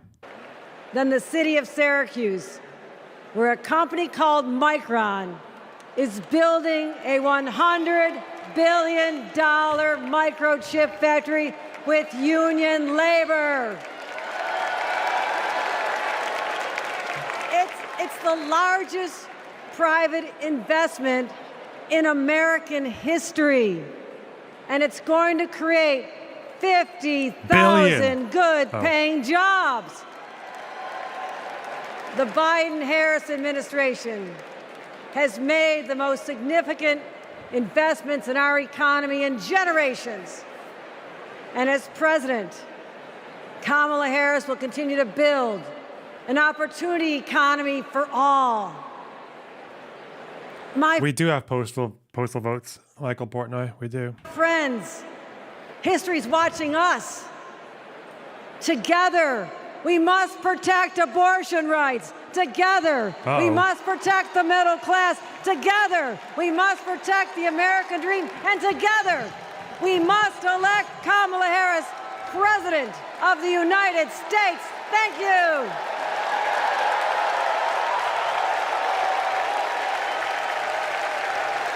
Tim. So he's not speaking if he's in the crowd, or I don't know. Trying to rain on the thunder. Tell the storm I'm new. I'm a walk, I'm a march on the regular. Is this the Kamala entrance? White flags blue. What kind of America do we want? One where we're divided, angry, depressed? Come on. We're Americans.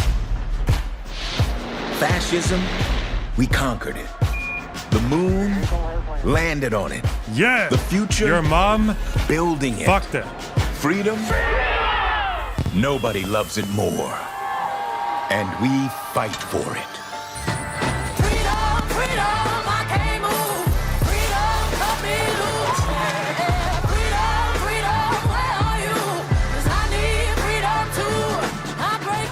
Freedom from control. Freedom from extremism and fear. Extremists want to take us back, but we are not going back. I'ma keep running 'cause the winner don't quit on themselves. We go forward. That's American. And we need a leader who is for the people. Ours is a fight for the future. Kamala Harris, protecting people from predators and big drug cartels, holding Wall Street banks accountable. A crime perpetrated against our middle class. Standing up to dictators and fighting for all of us. I say we fight. That's our choice, a prosecutor or a felon. Are you ready to make your voices heard?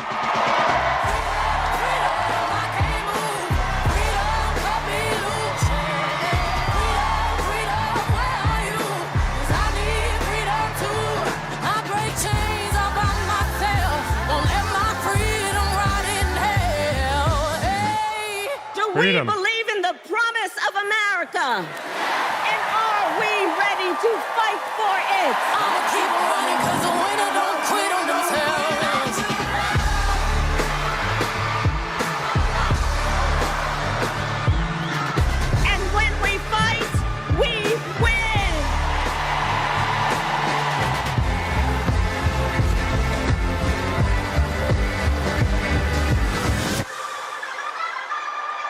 She said, fight, that's divisive. Yep.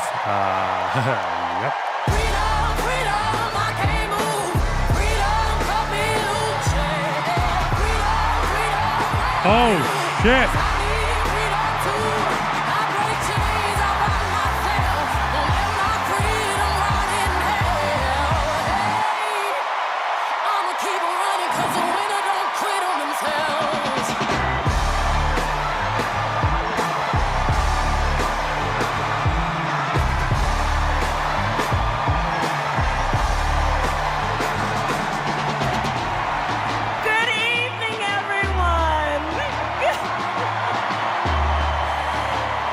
Oh no, crazy laugh. Good evening, good evening.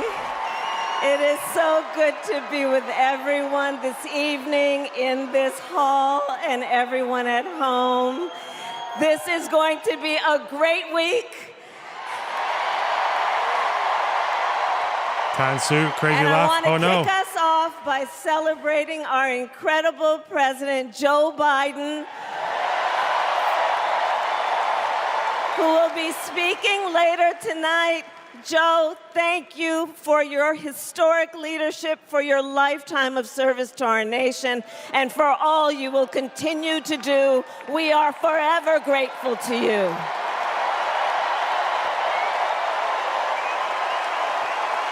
Yeah.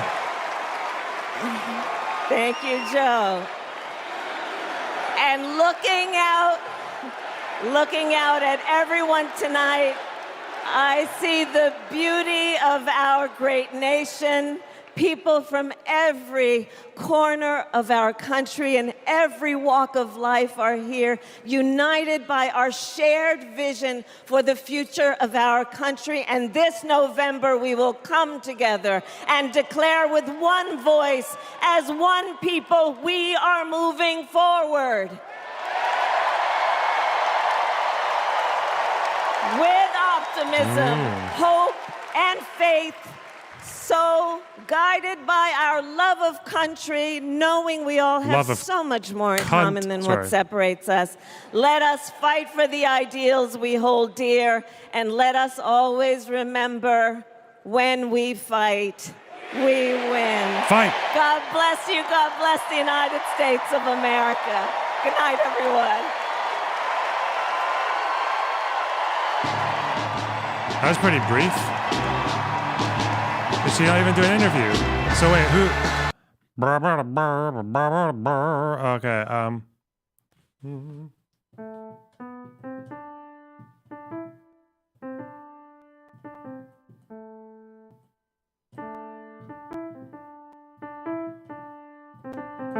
Anyway, what? So there's AOC, okay. Communism, okay. No big deal. Hillary, okay. Extra communism with Arab bombing values, okay. Black woman, okay. White people, okay. More white people, okay. Warnock, okay.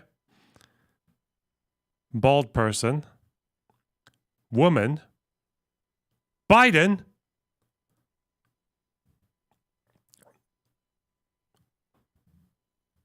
This is going to be the Republican line. Why didn't Kamala speak more and explain herself and drop her policies? You know, why was her speech too short?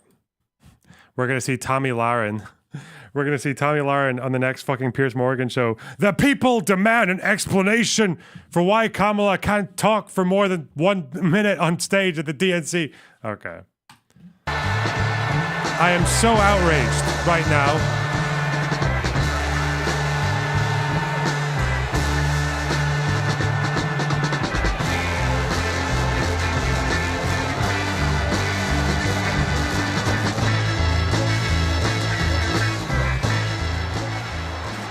Okay.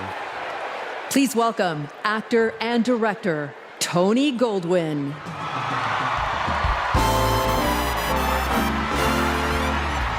Hello, Chicago. And hello to everyone tuning in from all across America. Welcome to the first night of the Democratic National Convention. Now, how was that for an opening act? I'm just saying. Now, as our vice president just said, over the next 4 days, we will be bringing folks together from all around the country, people from every walk of life, to talk about this nation we love and about a candidate who has devoted her life to public service, who never shies away from a righteous fight, and who all... So this is Giuliani getting his license revoked. What do they say about it? The above misidentified statements violate RPC 4. Okay. Respondent represented that video evidence from security cameras depicted Georgia election officials engaging in the illegal counting of mail-in ballots. Although respondent acknowledged that he had viewed the surveillance videos in their entirety. Ooh.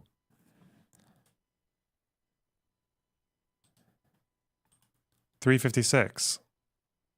Rudy Giulianics. 404. Fuck, okay.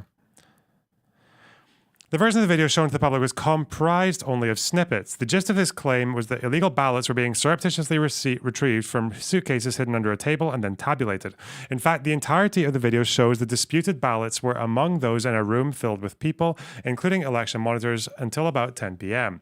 At about 10 p.m., the boxes, not suitcases containing the ballots, were placed under a table in preparation for the poll watchers to leave for the evening.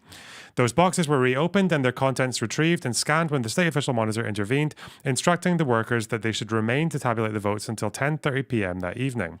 When viewed in full context and not as snippets, the videos do not show secreting and counting of illegal ballots. Based upon the claim, however, the Georgia Secretary of State conducted an investigation. The videotapes were viewed in their entirety by the Secretary's office, law enforcement, and fact-checkers who, according to Secretary of State Brad Raffensperger, all concluded that there was no improper activity. Respondent's argument with respect to the video is that a reasonable observer could conclude that there was illegal counting of the mail-in ballots.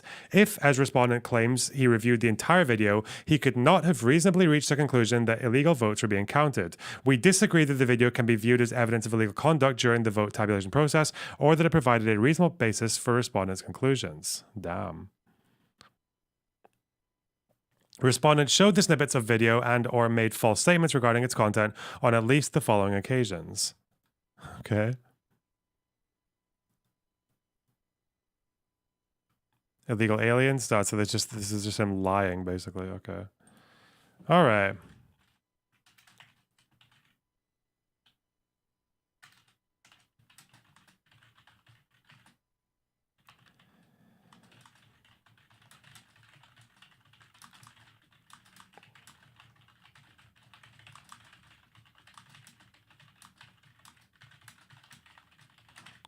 Sometimes I read like a bit more of this and I find that it makes them look even worse if you put the extra parts of the quote in, but not in this case. Okay, page 22.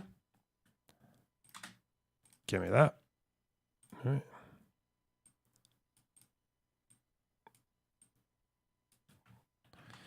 Right. Always stands up for the people. The people. We are going to talk about the choice America faces in this election.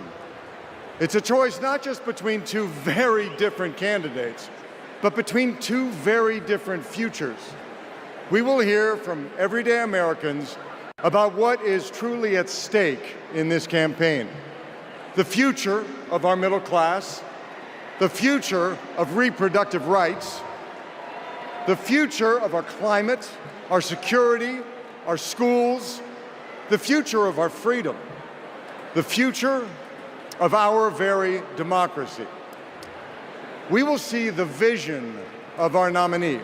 It is a vision of stability, security, and opportunity for everyday Americans, where we continue to grow this economy by growing the middle class, and where the safety of our children, our families, and our communities are a fundamental civil right. It is a future where, instead of scoffing at allies and fawning over dictators, our president stands up for our friends, faces down our adversaries, and American democracy remains a beacon of hope and inspires the world to take on our biggest... Okay. Well, I'll tell you what, I don't want to... Just the opposite. I'd also like to focus on the two people that are involved in this, because I spent most of my life as a United States Attorney and Associate Attorney General and a criminal prosecutor. And I've prosecuted, I think, some of the worst criminals of the last century. People shouldn't get away with this. I'm not sure I know the names of these people. I think I do. I think the woman in charge here is named Ruby Freeman. And I think her daughter, Shay Freeman Moss, either was helping her here or helping her earlier. Because earlier in the day, these two were engaged in another apparent voter fraud in which they were passing out USB ports, which were being used apparently, to infiltrate the crooked Dominion voting machines and get data out of it or change data in it. Or do you have a video of that we can show? Just want to show you, we're talking here about multiple offenders. And I ask, has anybody subpoenaed these people? Has anybody subpoenaed these people? I mean, this is a week ago now. Gosh, I remember a couple of years ago, a lawyer for President Donald Trump, his house and his law office raided at 4 a.m. by the FBI, dressed up in what look like military outfits. And then I remember that happened to Roger Stone, and I remember it happening to Paul Manafort. It doesn't happen here when we see national television stealing votes.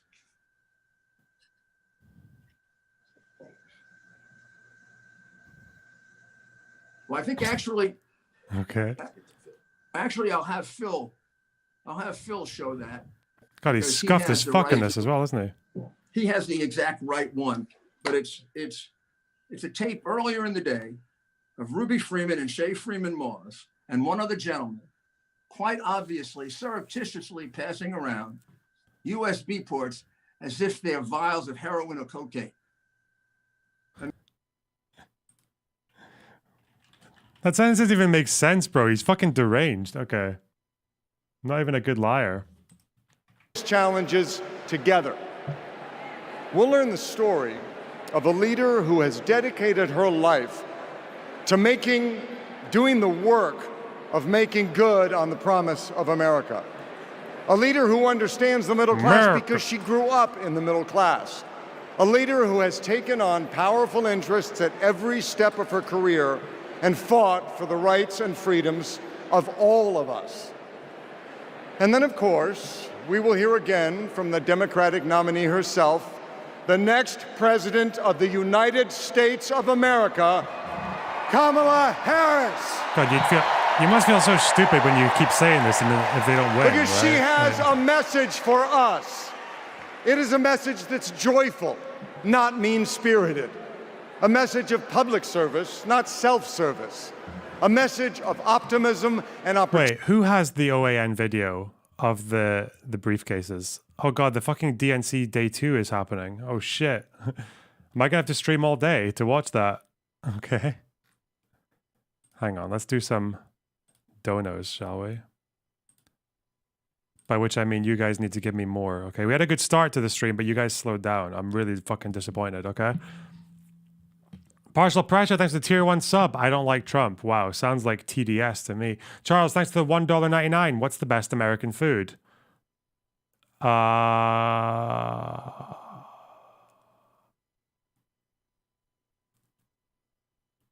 Your mom. James McPherson, thanks for the $5. AOC, Sean Fain, and other union leaders. And Joe Biden made the most hype speeches of the night. Okay.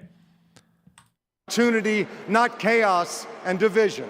A message that has woken us up to who we are, to who we've always been. Because Americans are not a cynical people. We are not small-minded. And whether we realize it right now or not, we are currently already writing a new chapter of the American story. And we can dream as big as we want. So I just want to ask you, are you excited? Yeah? Yes. Well, good. Are you ready? Okay. Well, then I challenge you to make this the moment you get off the sidelines and into the game. So I want you to text JOIN to 30330 and get involved. Because when we fight, what happens? We win. And we are going to win this thing together. And while we're doing it, we are going to have a whole lot of fun. So let's get started.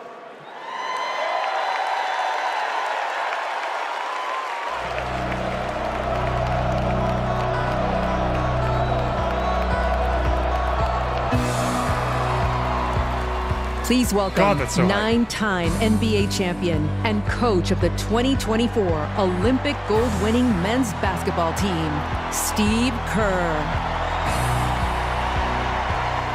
They got Thank you. Steve fucking Kerr. Thank you so much. Oh shit. Thank you. There's no way. It is no so fun to be back here in the fucking United way. Center. And as you guys know, a lot of good stuff has happened in this building, especially in the 90s. You young people, Google Michael Jordan and you can read all about it, okay? So there was an amazing vibe in this building back in... Jacob, thanks for the $2. Can't stop ordering cookie delivery from bakery. Are you on a terror watch list? Why would you say... that's a community joke. That's an in-joke for the community.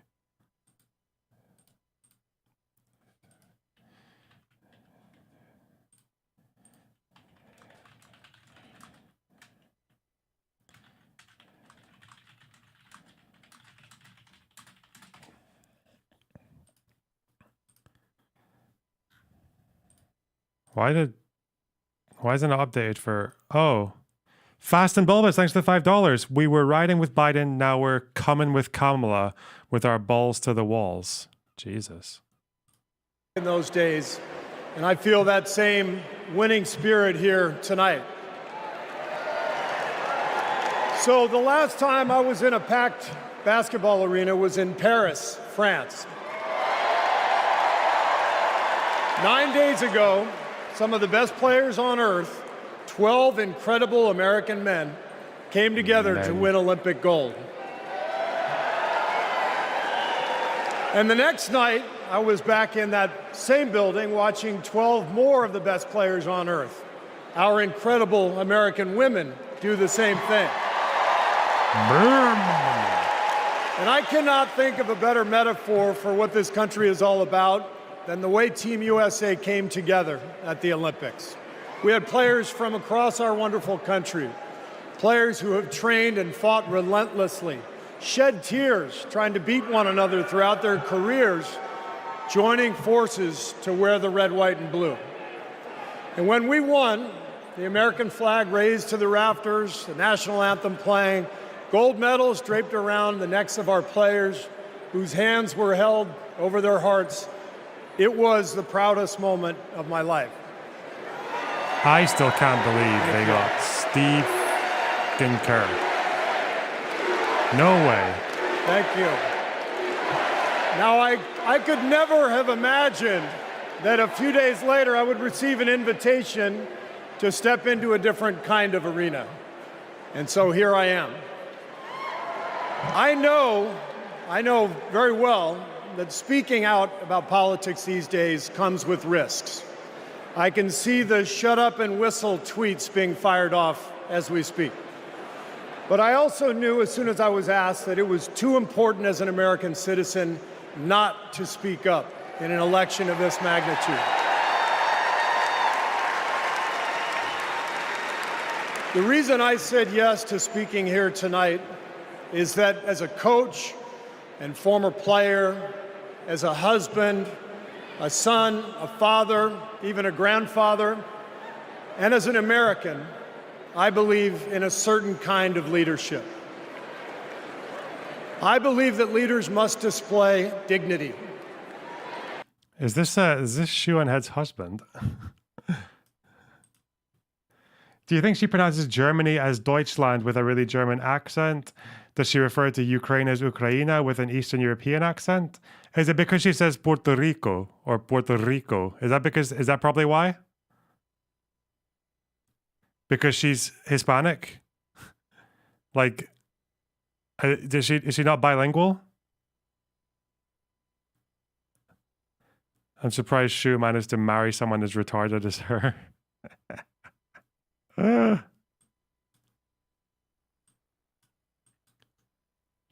Like, it would be cringe if AOC started going Gaza. Like, that would be cringe.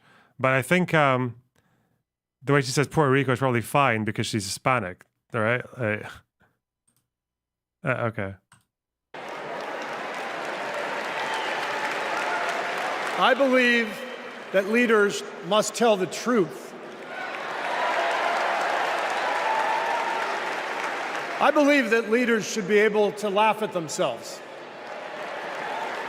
I believe leaders must care for and love the people they are leading. I believe leaders must possess knowledge and expertise, but with the full awareness that none of us has all the answers. And in fact, some of the best answers often come from members of the team. And if you look for those qualities in your friends or your boss or an employee or your child's teacher or your mayor, then shouldn't you want those same qualities in your president? And when you think about it that way, this is no contest. With Kamala Harris and Tim Walz, I see all those qualities. They have devoted their lives to serving other people. Whether Vice President Harris was defending her community in the courtroom, or Governor Walz was inspiring the next generation in the classroom, or on the field, for that matter. By the way, coach to coach, that guy's awesome. Although, I have to say, Coach Walz, way too much reliance on the blitz in '99 against Mankato East. Her parents are Puerto Rican. You had a strong defensive line. I would have played more press coverage with your... Yeah, so it's not even just that she's Hispanic, it's that she's actually from... So that's even more. Like, if she was from fucking, like, Honduras or whatever, like... Or even just born to, like, Mexican parents, that would still be fine to say Puerto Rico that way, but okay. Corners and then drop the safeties into a Tampa 2. That's just me. Sorry. I wanted you to know how I feel every day of the NBA season, all right? But listen, hey, NBA, relatable. I love that relatable the commitment reference. to our country that we saw at the Olympics, that is what Kamala Harris and Tim Walz have. And it is what our country needs. Leadership. Real leadership. Not the kind that seeks to divide us, but the kind that recognizes and celebrates our common purpose. Think about what our team achieved with 12 Americans in Paris, putting aside rivalries to represent our country. Now imagine what we could do with all 330 million of us playing on the same team. Not as Democrats, not as Republicans, not as libertarians, but as Americans who know the greatness of this nation doesn't come from any one of us, but from each of us doing our part to build a more perfect union. That vision is what this campaign is all about. It's why I'm here tonight. And it's why I'll be getting out every day to help people get out and vote on November 5th and elect Kamala Harris and Tim Walz as the next president and vice president of the United States.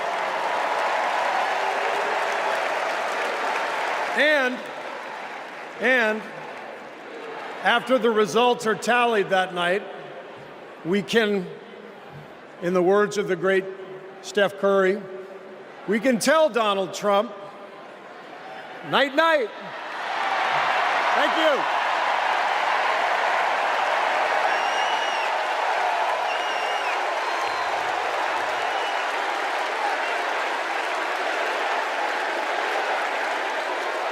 Let me tell you folks in Ohio and in this area, don't sell your house. Do not sell it. We're going to get those jobs coming back, and we're going to fill up those factories. That's what's going to happen. But Trump lied and abandoned Lordstown. This is about a community. It's going to be a big change to go somewhere else. The GM factory in Lordstown did close, putting thousands of people out of work. Because Donald Trump doesn't care about our communities. All those jobs went away, and he did nothing. He did not do one thing for those workers there. He didn't come and make promises. He came and made false promises. Boo! Kind of lost hope in everything. I don't really want to leave. But then something changed. Instead of lies and broken promises, Joe Biden and Kamala Harris got to work and brought U.S. manufacturing jobs back, including to Lordstown. Kamala will continue to have workers' backs and get the job done. American workers deserve a fighter, and that's exactly what... I keep thinking, like, do I want to include all this shit about fake ballots being added, even though Trump didn't even put it in his fucking lawsuits? No, you know what? We can only inject so much autism into this investigation, okay? And we've already done too much. I don't even know what I'm doing with this information. I don't know why I took on this project. It's not even a fucking project. That's the thing. It doesn't even have a beginning, a middle, and an end. Include Hugo Chavez. Oh, I did that, yeah. You're already doing way too much work. Fuck off. Don't say that. I mean, I've got nothing else to do. Like, so I might as well. What else am I going to do? Kamala Harris is. Do we believe in opportunity? Are we ready to fight for it?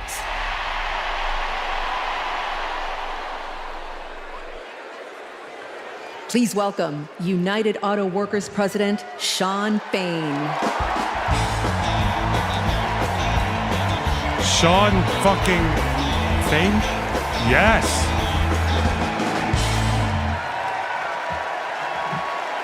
I had no idea he was on the bill. All right. All right. All right. Yeah.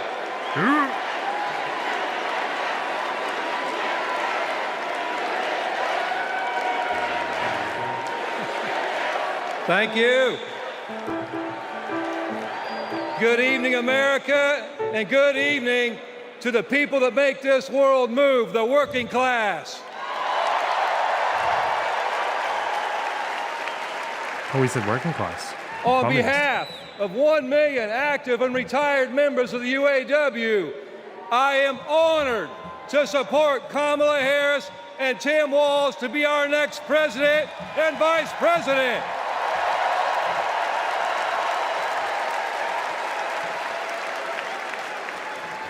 And I want to say thank you to Joe Biden for making history by walking the picket line with the UAW.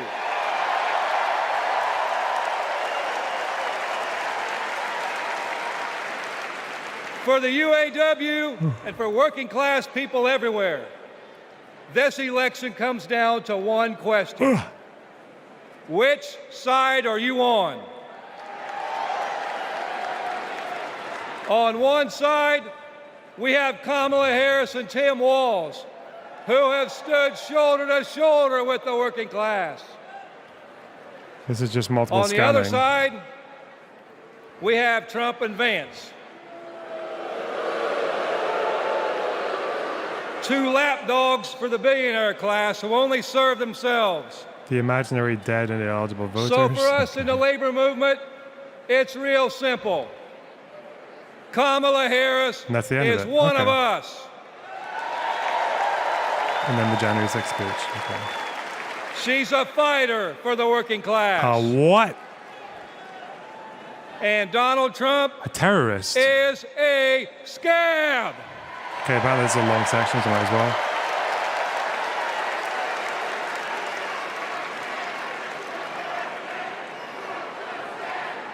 Yeah. Not going back. Lock him up. Trump's a scab. Nice one. We're not going scab. That's not. Scab him up. That's Lock not him just back. my opinion. That's a fact. All we have to do is look at the track record. When Donald Trump was president, corporate America ran wild. Donald Trump did not bring back the auto industry. When Donald Trump was president, auto plants closed. Trump did nothing. Juveniles. Trump told workers in Lordstown, Ohio, that he would be bringing all the auto jobs back. And Trump did nothing. In 2019, General Motor workers went on strike for 40 days for good jobs and a better life. And Trump did nothing. Talk is cheap. But in 2019, you know who was on the picket line standing shoulder to shoulder with auto workers? I'll give you a clue. Her initials are Kamala Harris. In 2023, who helped bring jobs back to Lordstown, Ohio? Kamala Harris. And in 2024, who will stand with the working class in our fight for justice? Kamala Harris. And that's the difference. Donald Trump is all talk, and Kamala Harris walks the walk.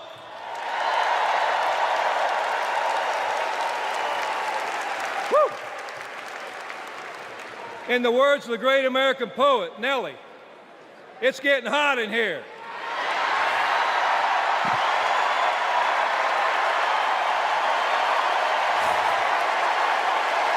Okay.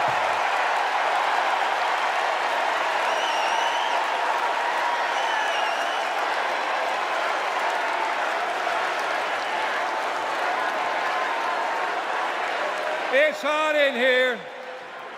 It's hot in here because you're fired up and you're fed up, and the American working class is fired up and fed up.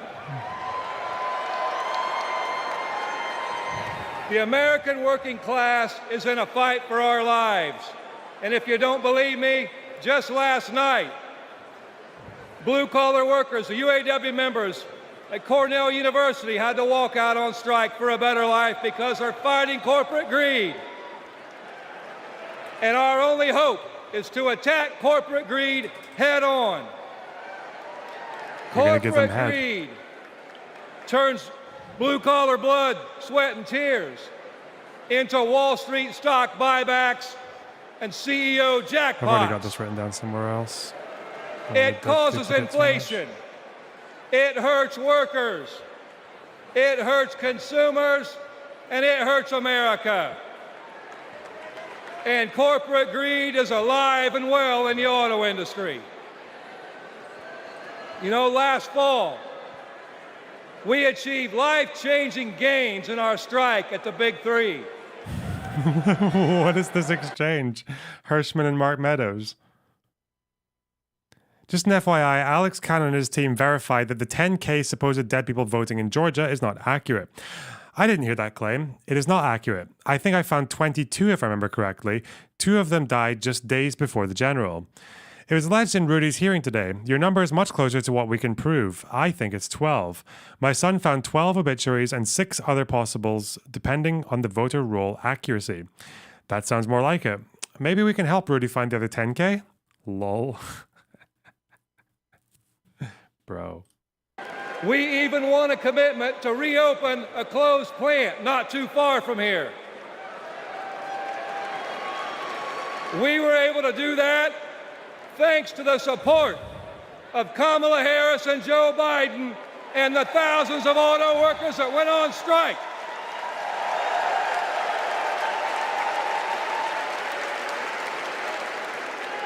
But a year later, one company wants to go back on their commitments in our contract. And let me be clear, Stellantis must keep the promises they made to America in our union contract. And the UAW will take whatever action necessary at Stellantis or any other corporation to stand up and hold corporate America accountable. And when the UAW stands up, we know who stands with us and who stands against us. Donald Trump laughs about firing workers who go on strike.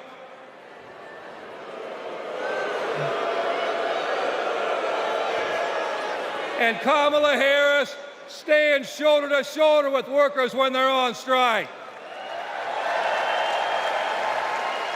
And that's the difference between Kamala Harris and Donald Trump the scab. Trump is pushing divide and conquer tactics of the rich. It's the oldest trick in the book. They want to blame the frustrations of working class people. They want to take those frustrations, they want to blame it on race. They want to blame it on LGBTQ plus people. They want to blame it on some destitute... This whole time, by the way, you know Charlie Kirk is just sitting there going, none of these people know what a woman is. None of them can tell me. None of them can tell me what a woman is. That guy couldn't answer my question on what a woman is. He's doing that the entire fucking time. Desperate person at the border. They do that because they want working class people to be divided and to focus and keep the focus off the one true enemy, corporate greed.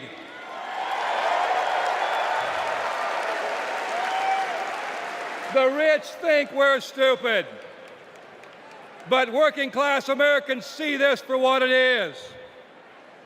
This is our generation's defining moment. So I have a question for you.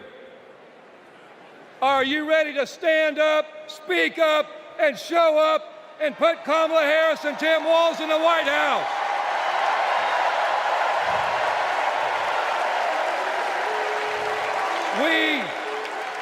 We need a defender of the working class in the White House, someone who is one of us and someone who knows how to fight. And that fighter is the next president of the United States, Hillary Clinton. Harris. Oh, sorry. Thank you. It's good to know it's not just British people who do those outfits. The red, white, and blue. Please welcome New York Representative Alexandria Ocasio-Cortez. Oh my God.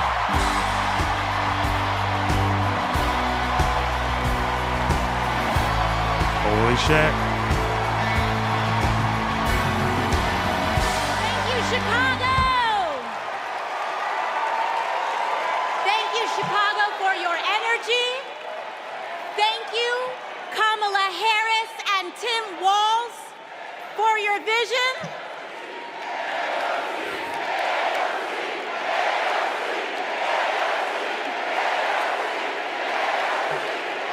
Thank you. Thank you.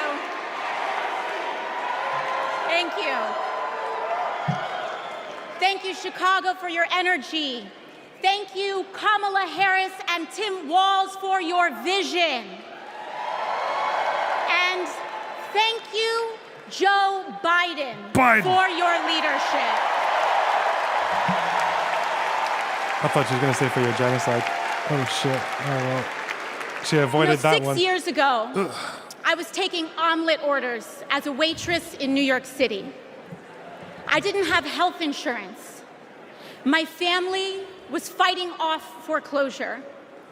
And we were struggling with bills after my dad passed away unexpectedly from cancer. Like millions of Americans, we were just looking for an honest shake. And we were tired of a cynical politics that seemed blind to the realities of working people. It was then, only through the miracles of democracy and community, that the good people of the Bronx and Queens chose someone like me to elect them in Congress.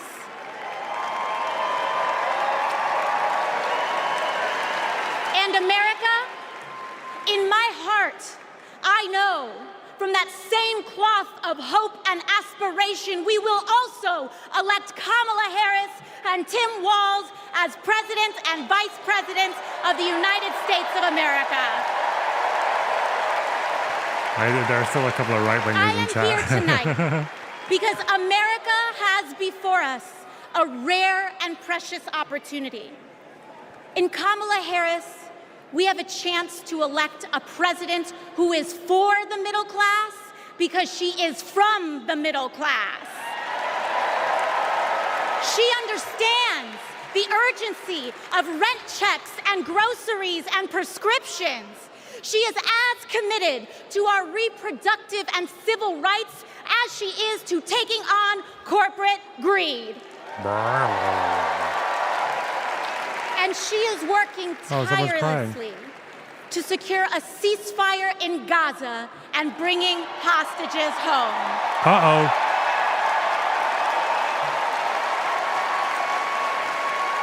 In Kamala Harris, I see a leader who understands. I see a leader with a real commitment to a better future for working families. And Chicago, we have to help her win.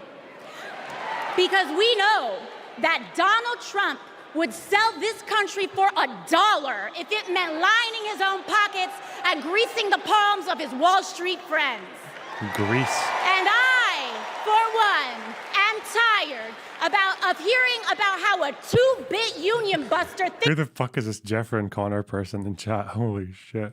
thinks of himself as more of a patriot Hey. than the woman who fights every single day to lift working people out from under the boots of greed, trampling on our way of life.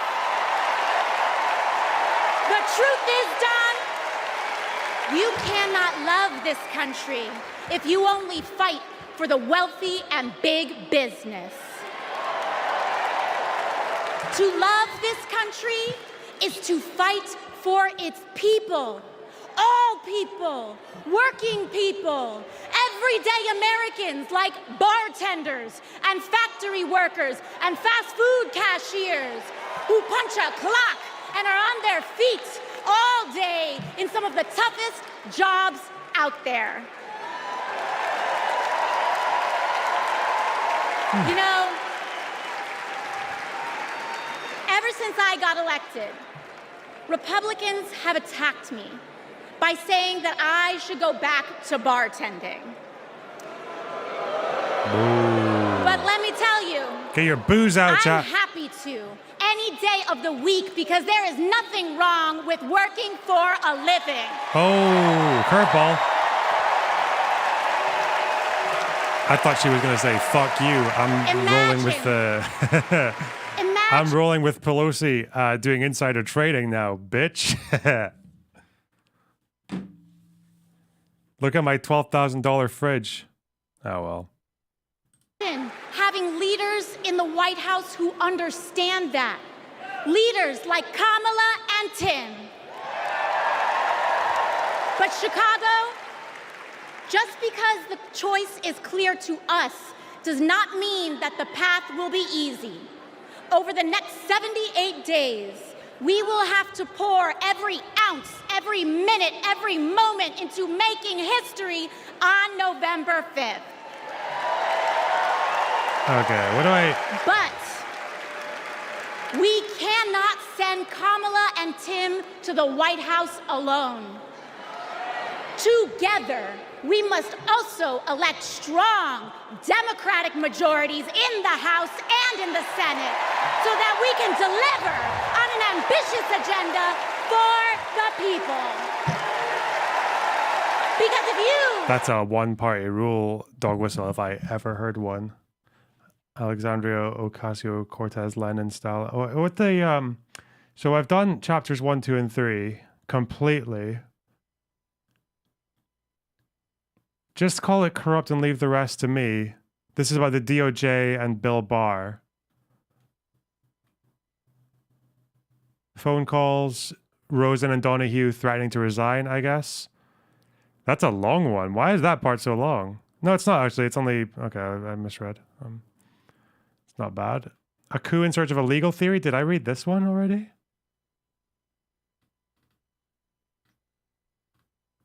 And then this is all planning January 6th. I read this one. I read 187 Minutes of Dereliction when he threw ketchup on the wall or whatever. I've read the analysis of the attack. Okay, so the ones I haven't read yet are Be There Will Be Wild, which is all about Proud Boys, and which I don't really care that much about. Maybe read it off stream. So, how important is chapter 4 and 5? Call it corrupt. The fighting with Bill Barr. All I know, I already know a bit about this. I know basically Bill Barr said that it was crazy. He thought it was all bullshit, and then people in the DOJ, Trump tried to use the DOJ to get them to submit complaints of electoral fraud, but they didn't want to, and people threatened to resign. And I think he actually had to withdraw a lot of his plans because people were threatening to resign en masse, like a walkout. But that's all I know about that. And then the legal theory, it would be interesting to find out how he ended up shopping for the Eastman plan. You know what? I feel like I want to read this as well. I think I do. It's only 27 pages.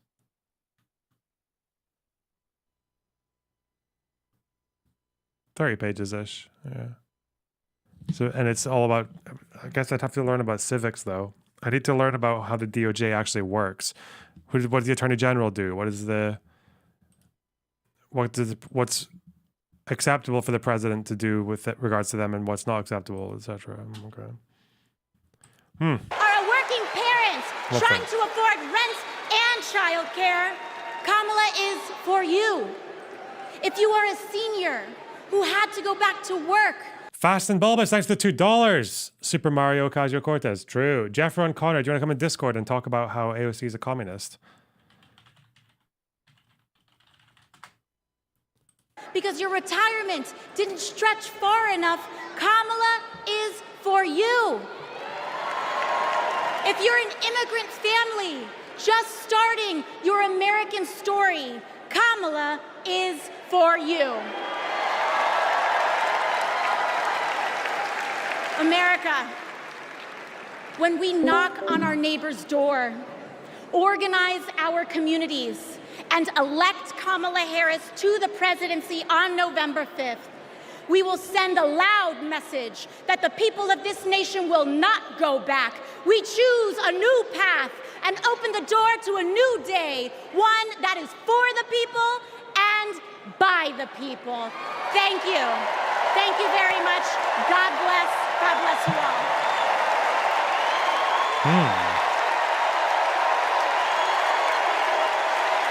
Strong.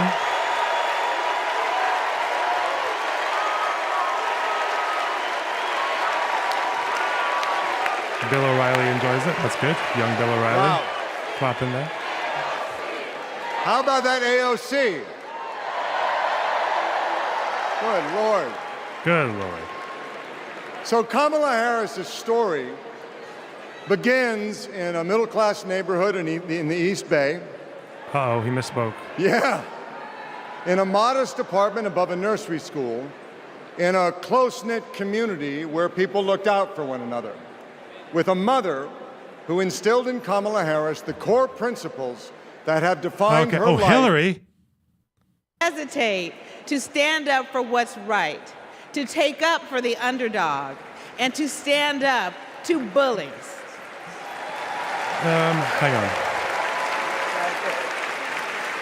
I have seen it time and again, whether the bully is an individual, a gang, or a corporation. She fights for all. Kamala Harris is not weird, right? That crazy laughter, that stuff, not weird. That's joy. The weird dancing and the strange motions, that's not weird, that's joy. And if you don't understand that it's joy, it's because you don't understand joy. That's very good news for Democrats.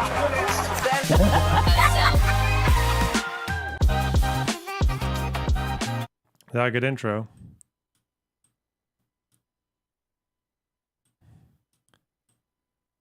I'm for it. Yeah, log it.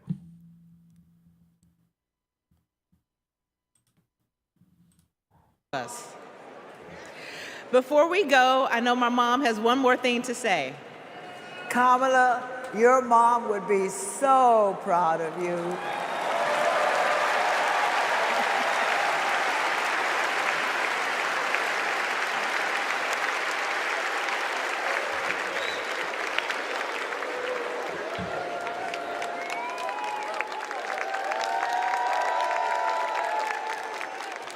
Please welcome former Secretary of State Hillary Clinton.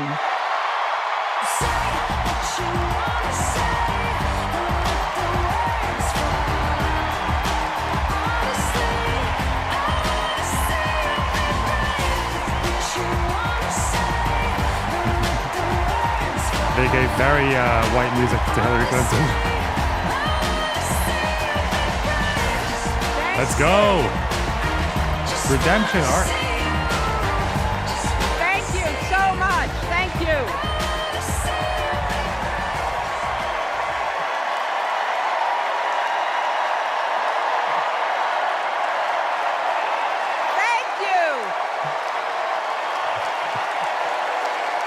Still not locked up. She should have worn a t-shirt that says not locked up yet. Still not locked up. Thank you all so much.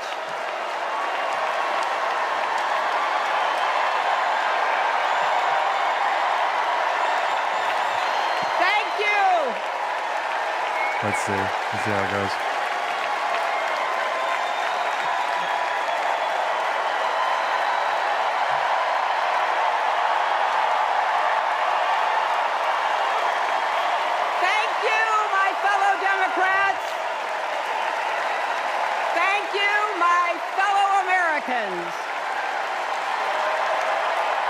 Fellow Americans.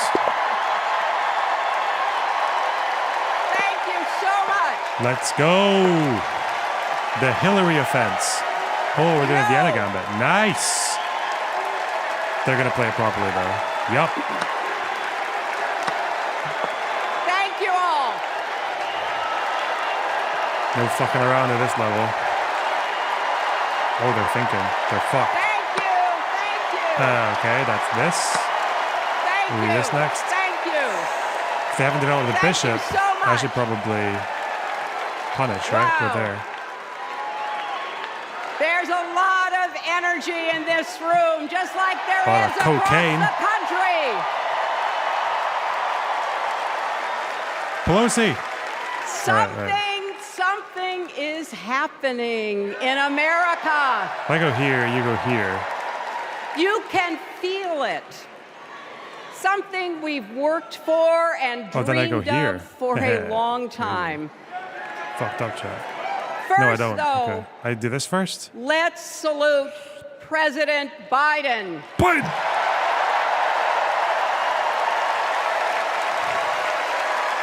All right. Become a super predator. He has True. been democracy's champion at Yeah. home and abroad. He brought dignity, Oh, decency, and competence back to the White House. That's an interesting move. What did And he take? he showed what it means to be a true patriot. Thank you, Joe Biden, for your lifetime of service and leadership. Thank you for your service. Joe Biden.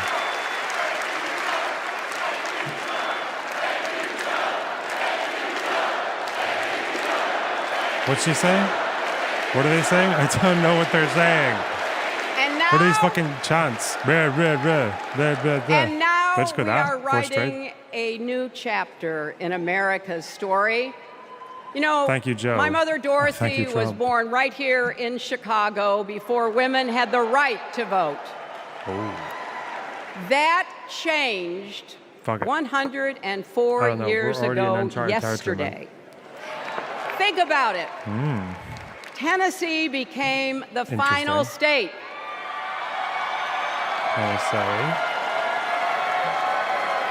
to ratify the 19th move. Amendment to the Constitution. The state legislature was deadlocked until one lawmaker's mother, a widow who read 3 newspapers a day, sent a letter to her son.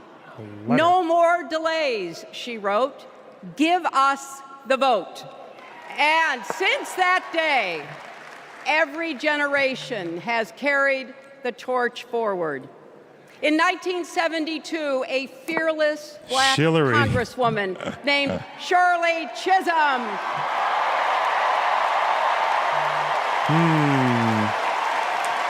Okay. Well, there's a. She I think we're in ran an okay for position. president. Wow. And her determination let me and millions of others What's this dream bishop bigger, doing? not just Fuck all. because of who she was, But if I go here, that's a problem but now. because there's an of open who file. she fought for. Working parents, 4 children, the last, Troublesome. the least, and the lost. In 1984, I brought my daughter to see 1980 what? Geraldine Ferraro, the first woman nominated for vice president.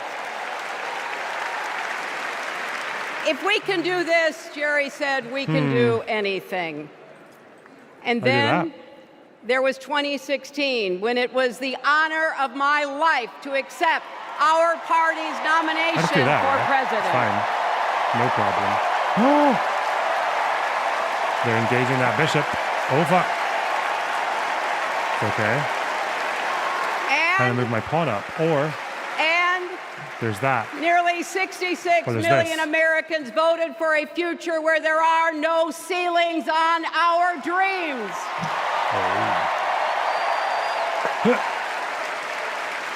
I don't even know And what happens here. afterwards, we refused to give up on America. Millions marched, many ran for office. There's we a whole kept fucking our bulldozing I eyes could on do the here. future. Like that. Well, my friends, the future is here.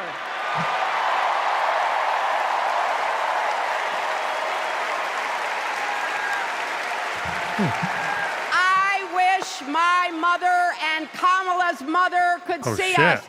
They would say, keep going. That's serious. Shirley and Jerry would say, keep going. Wait, can I just do this? Isn't that kind of fuck with them? Women fighting for reproductive health care are If I saying, take, I don't like keep this. going. I just do that. Families building better lives, parents stretching to afford child care, young people struggling to pay their rent. They're all asking us to keep going.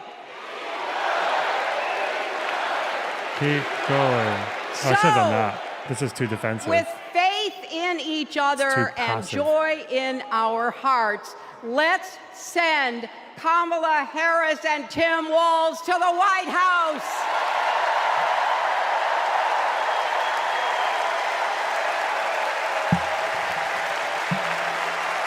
You know,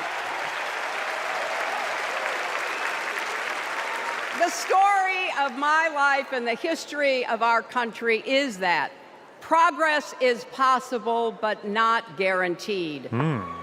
We have to fight for Ooh. it and What never, do I do with ever this? give up. There is always a That's choice. tricky. Do we push forward or pull back? Come together as we the people, or split into us versus them? That's the choice we face in this election. Kamala has the character, experience, and vision to lead us forward.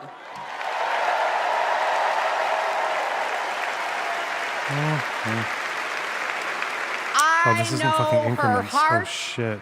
and her integrity. Okay, let's We focus. both got our start as Hey. young lawyers, helping children who were No. abused and neglected. Okay, what if I did? That kind of work changes a person.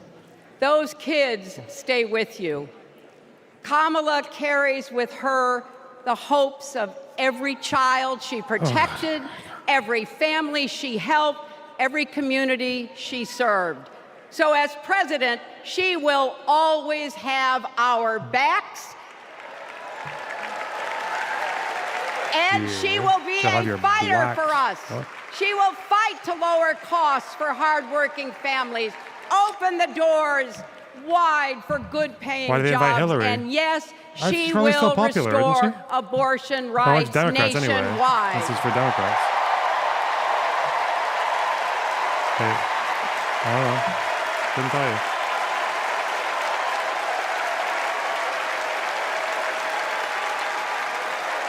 As a prosecutor, Kamala locked up murderers and drug traffickers. Lock him up. She will never rest She's in gonna hit him with defense of our freedom and safety.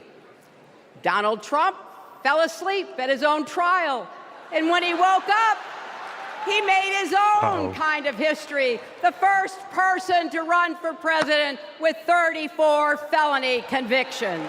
Lock him.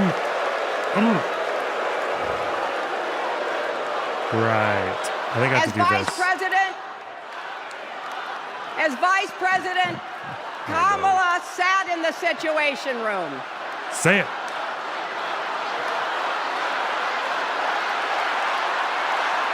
She's not correcting them. She's not doing what Kamala could have done.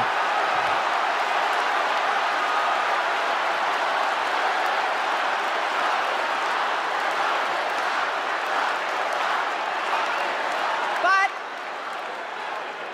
we also know, as vice president, Kamala sat in the Situation Room and stood for America's values. The Situation Room. I know what it takes, and I can tell you, what it's called? As Commander-in-Chief, Kamala won't disrespect our military and our veterans.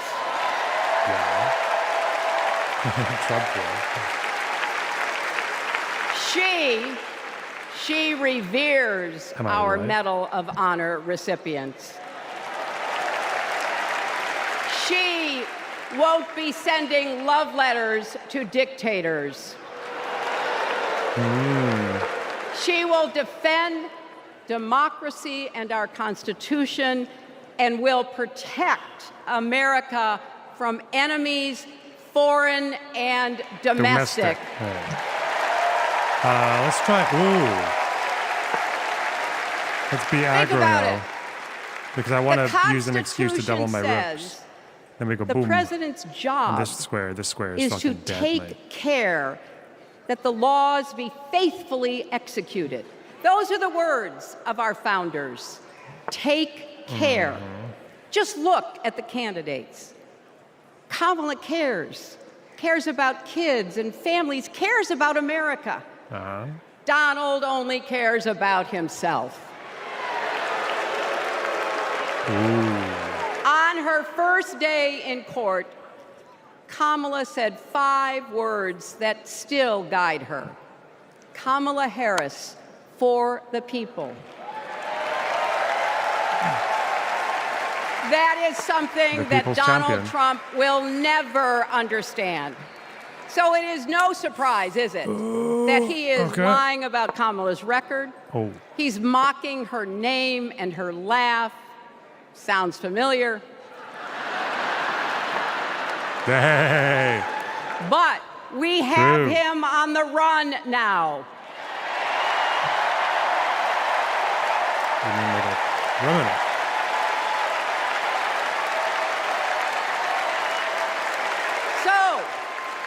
So, no matter what the polls say, we can't let up. Should I just keep fucking annoying this? We can't get I don't know. driven down crazy conspiracy rabbit holes.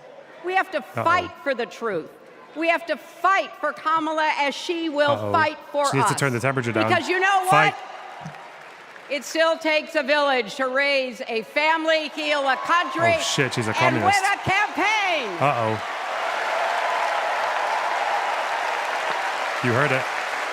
Heard it right here, ladies and America needs every one of us. Our energy, our talents, our dreams. Cocaine. We're not just I need to electing a president, we're uplifting our nation. We're opening the promise of America wide enough for everyone. Together, we've put a lot of cracks in the highest, hardest glass ceiling.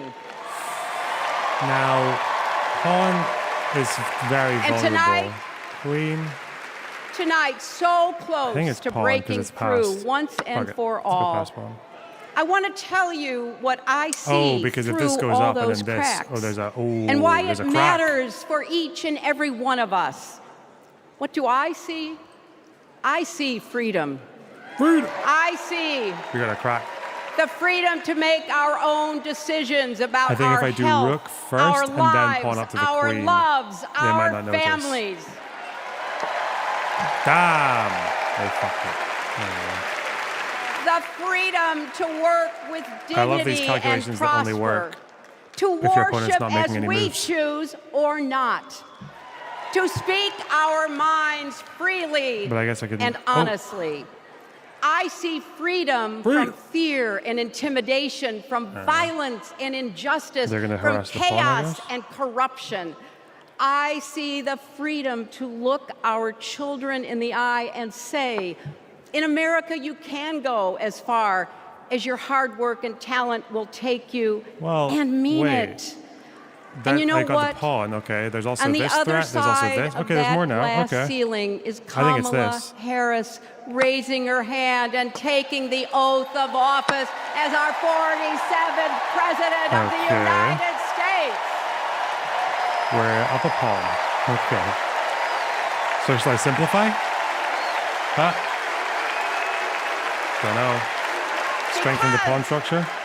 My friends, when a barrier falls for one No, of us, we it have to simplify. falls. It falls and clears the way Because we for have the all of us. blockage anyway. So for the next Okay, 78 days, we need to work harder than we ever have. Oh, yeah, that we works, need to because they beat come back forward. the dangers that Trump and his allies pose to the rule of law and our way of life. Huh. Don't get distracted or So I complacent. just gotta draw. I don't Talk trust to myself to your friends and neighbors. Volunteer. follow through on this Be shit. proud champions for the truth and for the country that we all love. Okay. Then I go here. I Oh, want there was my that. Oh, grandchildren and their Okay, next time. grandchildren Next to pass, know we're doing it. I was here at this moment, that we were here, and that we Voice were crack. with Kamala Harris every step I could of have the got the way. force trade. This Oh, no. is our Moron. time, America. This What are is they when trying to we do? Right stand here? up. This is when we break through. The future is here. It's in our grasp. Let's go win it. Queen. Our flawed queen.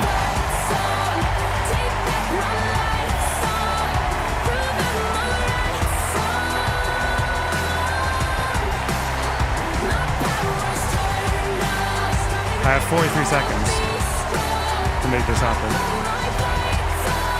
I actually had a winning move here.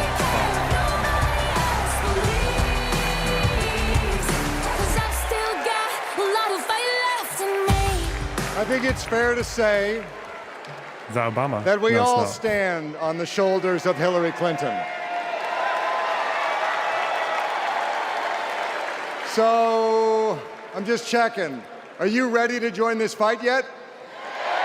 Yeah. Okay, that's the answer I was looking for. So I want you to text JOIN to 30330 and get involved. Okay. If I do Now, this, they come down. What does That's fighting cringe. for the people Go exactly here. look like? Let's force a trade. Let's go back to Bully the 2011 queen. when Kamala Harris was Attorney General of California. Uh-huh. The housing crisis had devastated American families, and the big banks had forced Then we advance. Californians out of their homes. Okay. Well, Kamala Harris stood up to those banks, and She's she gonna check, secured and I a go here. $20 billion They can't do a settlement perpetual. for California families. That I need to focus. Okay, wait. We need to focus. This is intense. This is a tricky one. Fuck. Okay. Get here. It's just this. I just need to get this one up. Okay.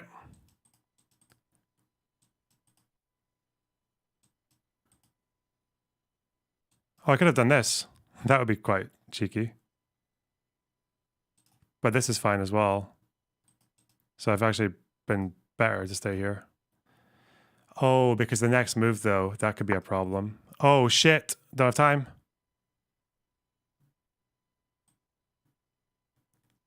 Am I doing this now? I don't know. I don't even know what the fuck I'm doing, man. I have to move this pawn up and then get the queen safe here. I don't know. Fuck. No, I do this. I can't really solidify the position though.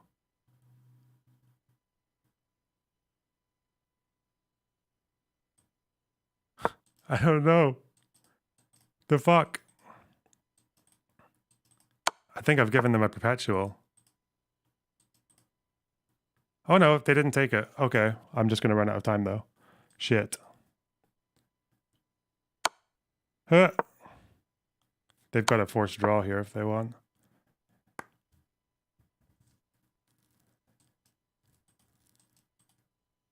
Oh well. Not good enough, bro. Yep.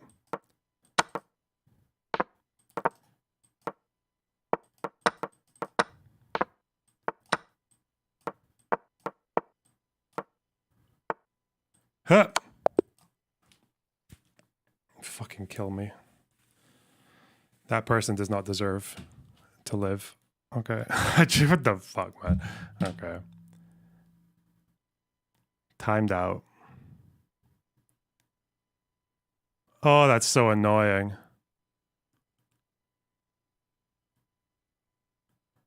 Would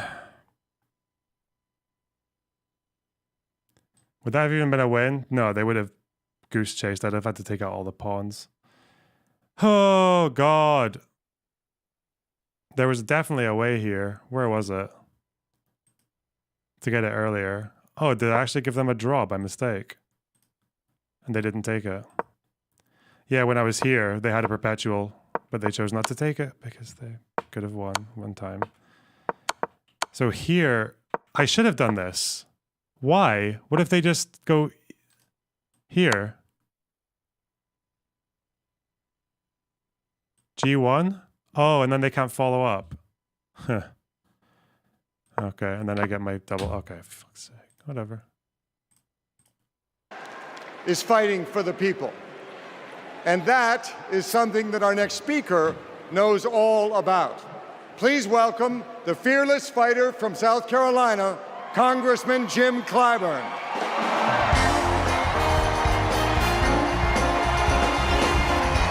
They got a win though. Did they? Did that person get a fucking win? I had no idea. You know, I thank God that you're here to fucking tell me what happened. Jesus Christ. Keep me posted. Give me more updates. Tell me what because I thought I won, actually. I thought I was fucking on it.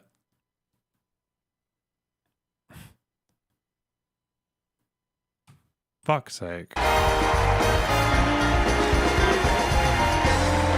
Thank you. The speakers are the best. Jim Clyburn. Thank you. Thank you. Thank you. Thank you. Thank you. Thank you and good evening.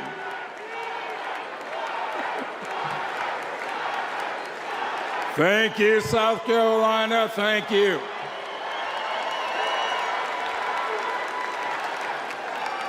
Four years ago, Americans were experiencing high anxieties and great uncertainties. A deadly virus raged, schools closed, businesses shuttered.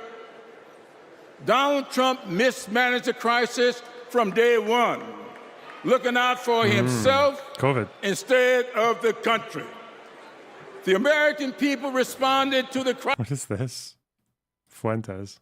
She's a good candidate, I'm not gonna lie. She's a good candidate, I'm not gonna lie. Uh-oh. I know a lot of Republicans don't want to admit it. She's likable.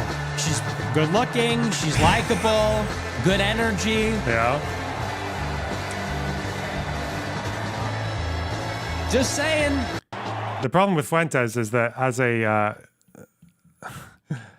closeted homosexual Zoomer, like, he knows, okay? He's talking about Kamala, not AOC. Hang on. I thought there was a video here of... What was the actual video of AOC talking to a camera? And people saying that she says Puerto Rico wrong or whatever, or like a cringe. What did she say here? What are you most looking forward to at the convention this week? I mean, I love meeting people from all different parts of the country, and to have everyone from Puerto Rico to Alabama, from all different parts of the country, and to have everyone from Puerto Rico to Alabama all in one room, learning about each other, talking about each other. That's my favorite part about this. And have the best convention. Great to meet you. Okay, cool. Damn. I should have gone to the convention. Fucking idiot. All right. Crisis in. Also, fuck. I do need to. Okay, listen. I'm just gonna play. Okay, I need to. She rolled a hard R. True.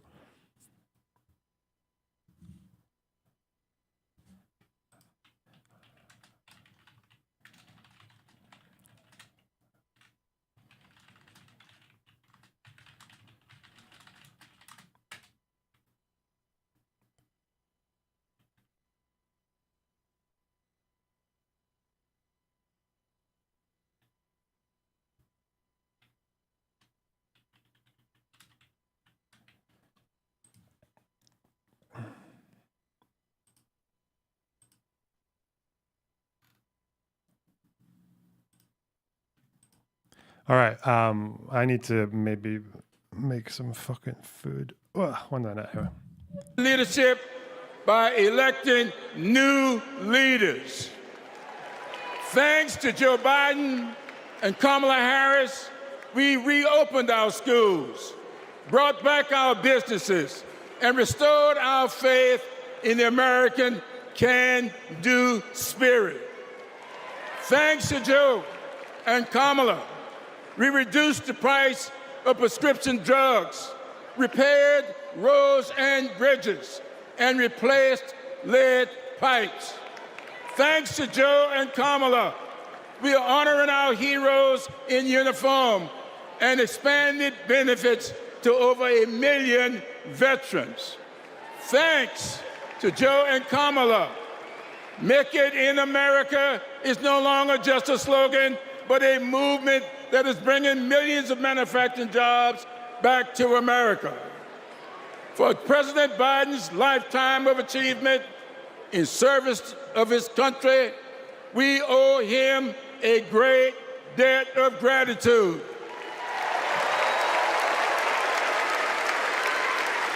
And we're all grateful for one of the best decisions he made, selecting Kamala Harris as his vice president and endorsing her to succeed him.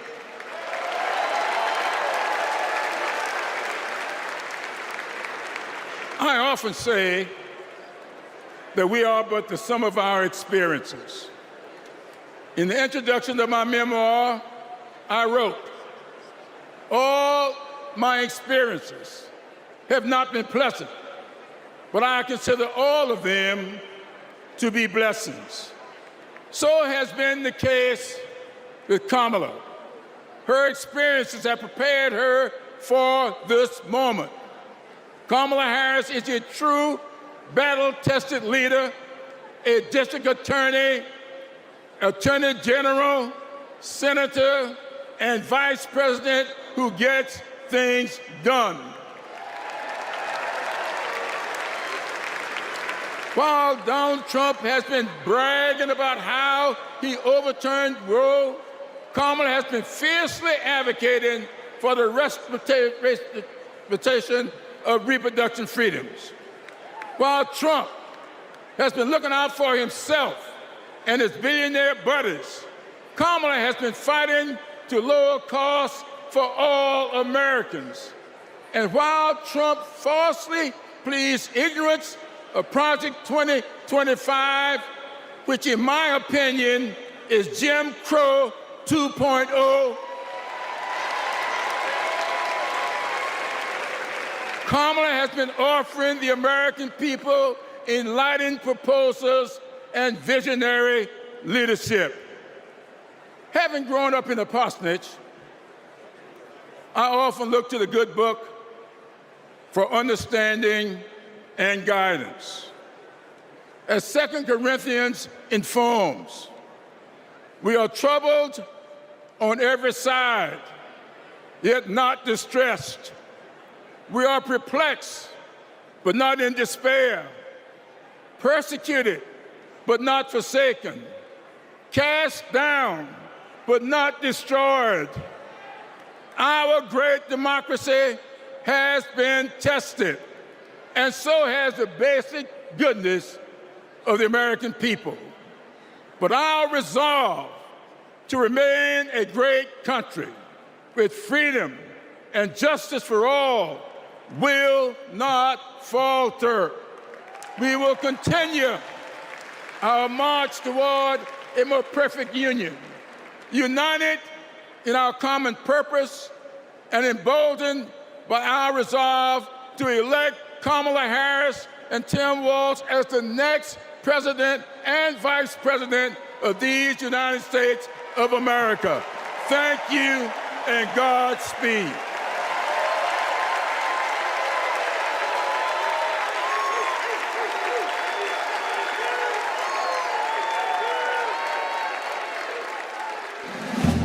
In the criminal justice system, the people are represented by two separate yet equally important groups: the police who investigate crime and the district attorneys who prosecute the offenders. This is the story of Donald Trump. His entire life, Trump has believed he's above the law, that no one would ever dare hold him accountable. He lies, he rips off workers, he sexually abuses women. Hey, when you're a star, they let you do it. You can do anything. He cheats in business.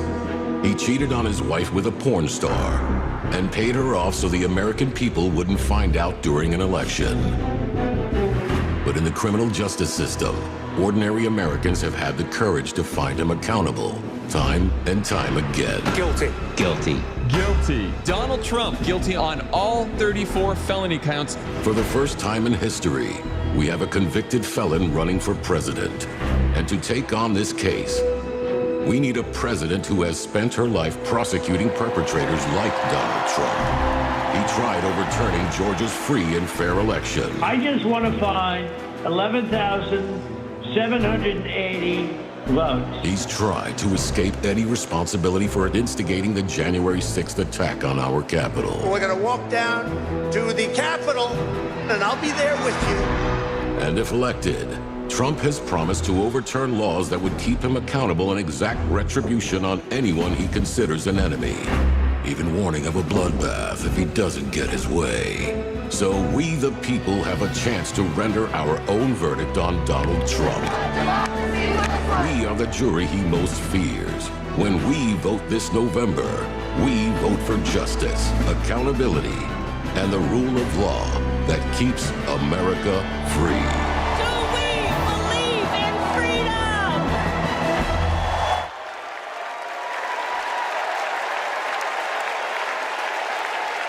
Please welcome Maryland Representative Jamie Raskin.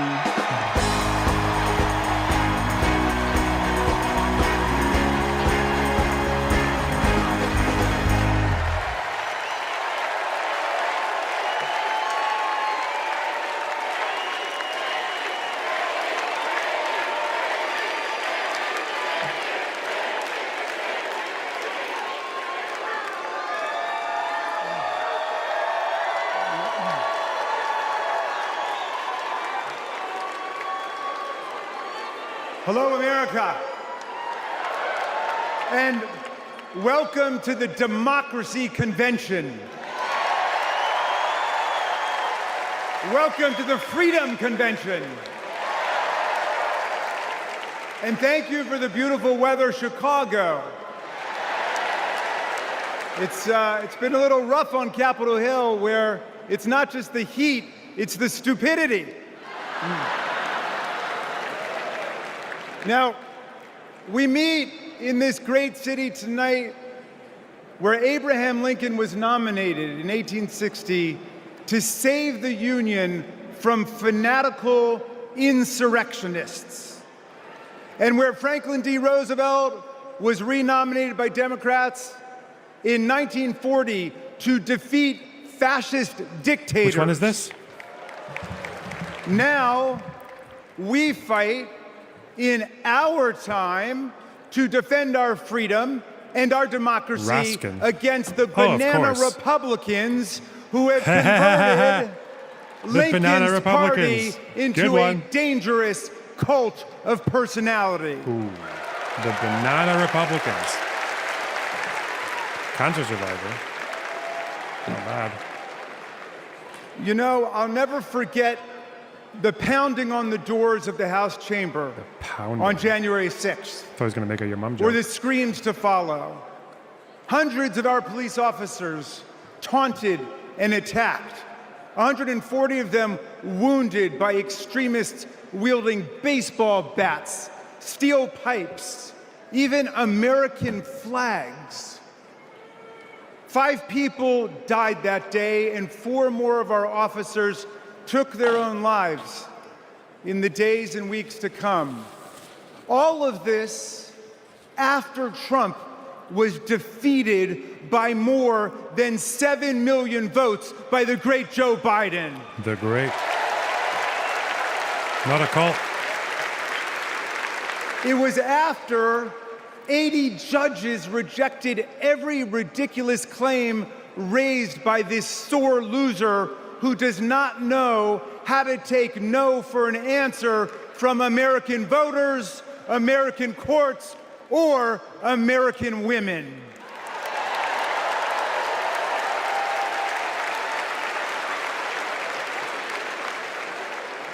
Remember what the mob chanted as they stormed the Capitol and injured our officers? Hang Mike Pence. Boo. Someone should have told Donald Trump that the president's job under Article 2 of the Constitution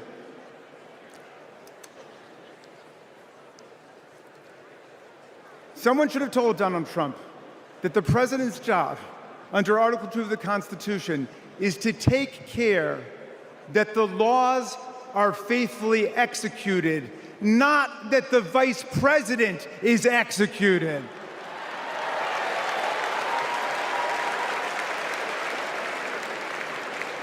Pence has now joined more than 24 officials from Donald Trump's own administration in denouncing him, an historical record. And Pence is the first vice president in more than 2 centuries not to support the president he served with in a general election. And by the way, J.D. Vance, do you understand why there was a sudden job opening for running mate on the GOP ticket? They tried to kill your predecessor. They tried to kill him because he would not follow Trump's plan to destroy and nullify the votes of millions of Americans. Your votes, Pennsylvania. Your votes, Michigan. Your votes, Georgia, Nevada, Arizona.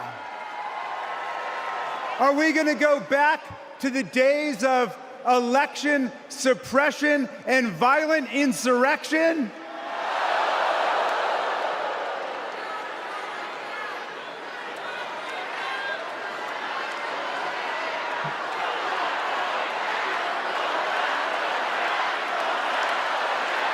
We're not going back.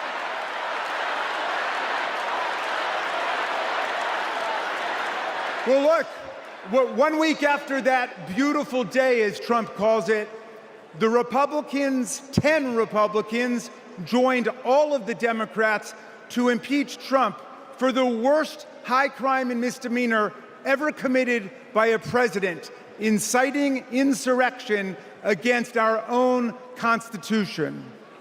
Make no mistake, a man who uses fraud, theft, and violence to take power will commit any crime to keep it. And now Trump's promising to pardon hundreds of his fellow criminal convicts and insurrectionists. He calls for, quote, the termination of all rules, regulations, and articles, even those in the Constitution. My friends, are we the people going to let Donald Trump terminate our Constitution and obliterate the blessings of liberty for our posterity? That's right. We're going to elect Kamala Harris. We're going to elect the career prosecutor and inspiring public servant and Coach Walz. And we're going to defeat Donald Trump, the career criminal and incorrigible recidivist con man, and his pet chameleon, J.D. Vance.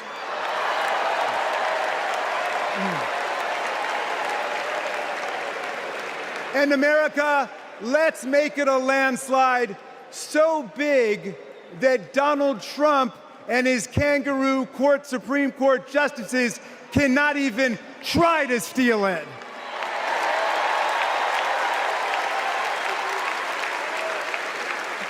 The convention is obviously not about changing minds. It's about energizing the base. Although at this rate, Republicans are so fucking retarded that the only thing they care about is energy and optics anyway. So maybe if this one is just so much more positive compared to the lackluster cope bullshit of the Republicans, maybe they will. Yeah, maybe they will. Maybe it will change minds. I don't know.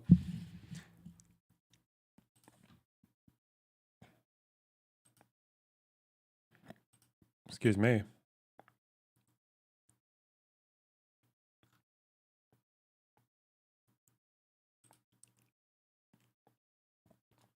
Let's get Assad numbers. True. All right.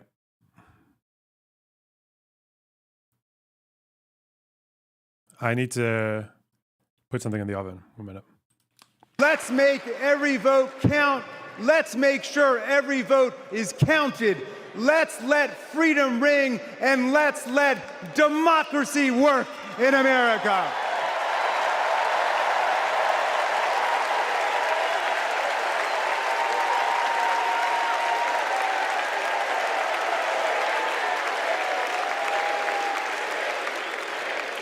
Please welcome Texas Representative Jasmine Crockett.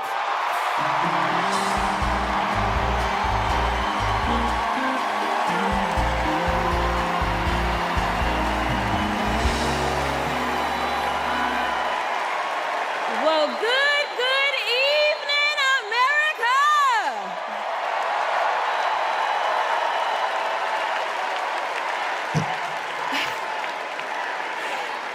On November 5th, our nation will hire a president, a commander-in-chief, and leader of the free world.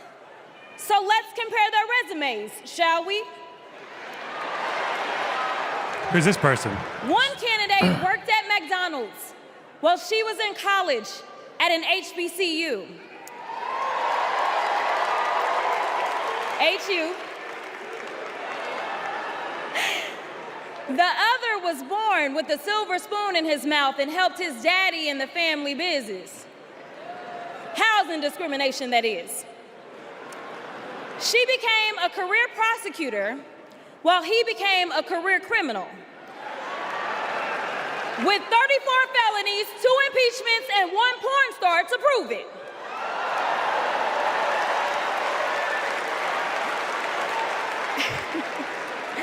Her entire career as an elected district attorney, attorney general, and senator, she's always worked for one client, the people. Meanwhile, he's a 78-year-old, lifelong predator, fraudster, and cheat, known for inciting violent mobs. Listen, y'all, he's only looked out for one person, himself. As women are dying, he is bragging about overturning Roe. And y'all know I come from Texas. And right now in Texas, come on, Texas. But right now in Texas, they want to institute the death penalty. That is a problem. While Kamala Harris is fighting for our reproductive rights to be restored. She is also the leader we need on the global stage. She helped secure the release of Americans wrongfully detained in Russia. At the same time, he cozies up to his role model, Vladimir Putin, and MAGA holds legislation hostage here at home, critical resources to secure the border, military aid to Ukraine, and even the Farm Bill. She's lived the American dream while he's been America's nightmare. Hey. Sick. America, looking at the two choices before you, who would you hire? Donald Trump or Kamala Harris?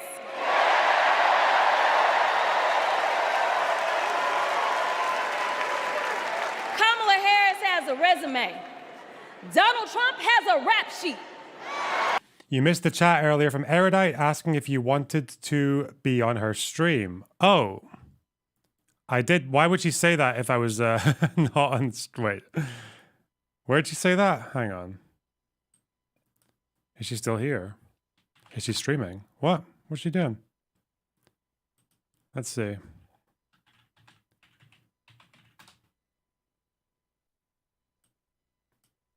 Wait, did she actually say that or am I getting trolled? Hang on.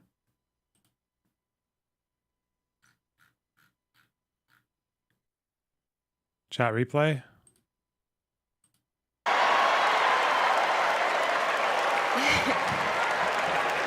She presides over the Senate while he keeps our national secrets next to his thinking chair. Y'all know what I said that other time. In Mar-a-Lago. While Donald Trump wants to put our 1787 Constitution through his Project 2025 paper shredder and make every day January 6th, Kamala Harris is fighting to fulfill the promise of America. In the real world, this wouldn't even be close. There's nothing in my chat of Erudite saying anything. Why did you guys say that? Why would you guys say that? Why would you make that up? Okay. This election is. It was 20 minutes ago.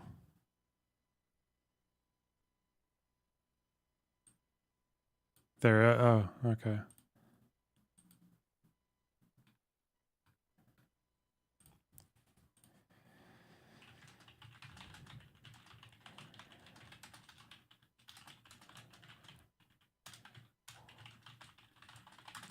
All right. Don't make a mistake. We are the underdogs in this fight. Even though there is only one person qualified, only one person who's done the work, and who has delivered the results. And she needs you. She needs your one vote this November. Can we count on you? This video was brought to you by Nebula. Fuck off. Not now.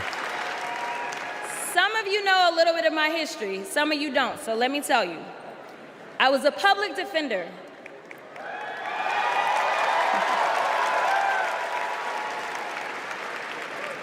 I did criminal defense as well as practiced civil rights law for almost 2 decades. I know a good prosecutor when I see one.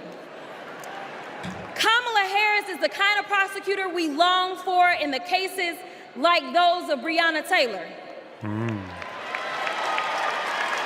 Yeah.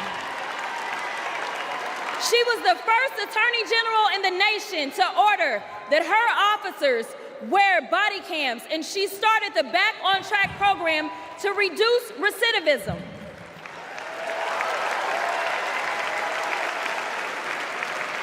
Listen, y'all, she did all these things because she genuinely cares about people.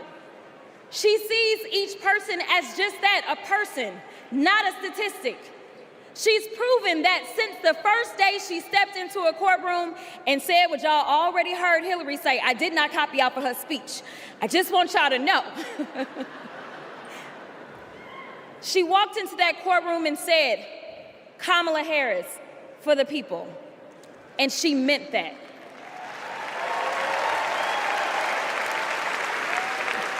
Many of you know her credentials, but what I love about Kamala Harris goes beyond her resume. Is that she sees the humanity in everyone. She's the only candidate in this race who is capable of empathy. When I first got to Congress, I wasn't sure I made the right decision. The Chaos Caucus couldn't elect a speaker, and the Oversight Committee was unhinged. I was going through all of this when I visited the Vice President's residence for the first time. As I approached Vice President Harris for our official photo, she turned to me and asked, "What's wrong?" Mind you, we'd never met, but she saw right through me. She saw the distress. I immediately began crying.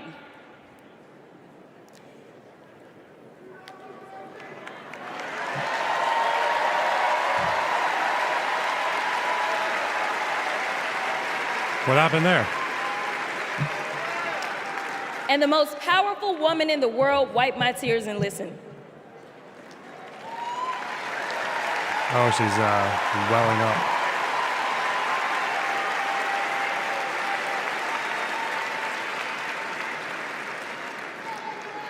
It's so hard for me to tell this story.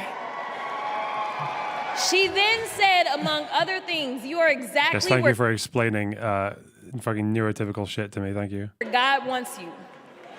Your district chose you because they believe in you, and so do I." Her name's Crockett. I'm gonna stop. Okay. The next month, Crockett. I went viral for the first of many times to come for hitting Republicans with a dose of their own medicine.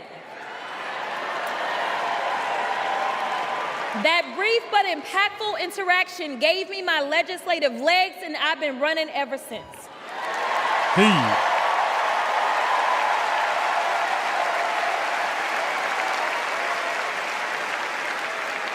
The question before us is, will a vindictive, vile villain... The chat was on screen during the Hillary. I messaged her. It's okay. It's probably... Oh, she's talking about the DNC thing. The headquarters for the broadcast, this, right? with most of the convention activities occurring remotely. Yeah, I remember seeing a lot of empty seats actually, and the venue itself was a lot smaller. So yeah, like this is 8 years of waiting to kind of have some kind of. Oh, yeah. It's really just a celebration. Violate voters' vision.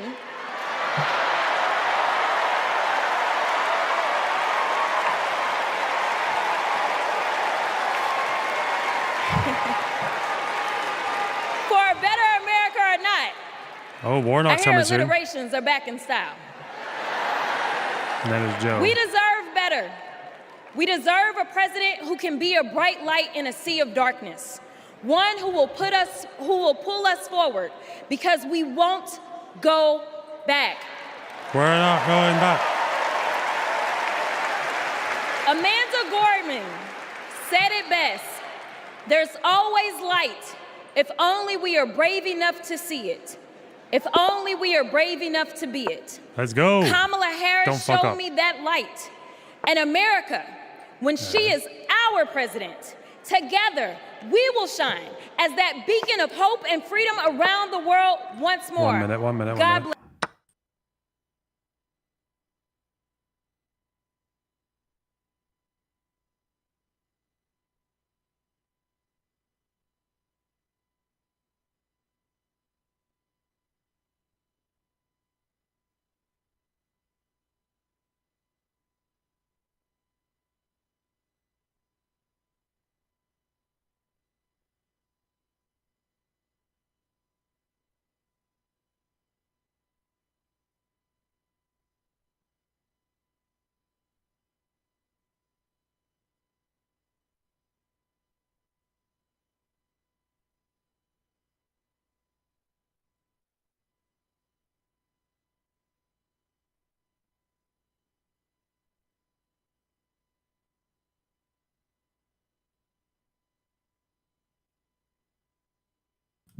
Why F's in the chat? Shut the fuck up.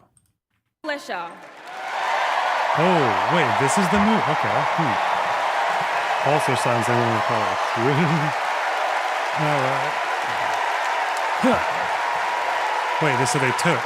Okay. Then I do this, right? This is one of our Willow boxes. This is the outfit Boxes? she was gonna maybe wear home from the hospital. Here's her little Now do this. Do that. Do that. Do it. Do it. Do it. Do it. Do it. Do it. Do it. Do it. Do it. Do it. Do it. Do it. The fuck. Okay. It's okay. My For trap. 54 years, they were trying to get Roe v. Wade terminated, and I did it. And I'm proud to have done it. Terminated. I was punished Aborted. for 3 days having to wait for either my baby to die or me to die, I go or here? both. I was stuck in this horrific hell of both wanting to hear her heartbeat and also hoping I wouldn't. Or there has to be some form of punishment. For the woman. Yeah, there has to be some form. Yeah. I almost died because doctors Actually, were this forced to isn't follow bad. Trump's abortion ban. Kamala will protect a woman's right to choose. We trust women to make decisions about their own body. Damn that cadence. Government tell them what to do. I have so much faith in her. And when Congress passes a law to restore reproductive freedoms as President of the United States, I will sign it into law. We have to fight for Kamala Harris. Our rights, our freedoms, and frankly, our lives. Everything is on the line. Do you ever get tired of having a satirically excited reaction every time someone says box? No? You are too much of a naysayer. That's your problem. When you're expecting a baby, packing for the hospital should be a joyful moment. For us, it was different. We were told with 100% certainty we would lose our baby girl, Willow, and we were sent home.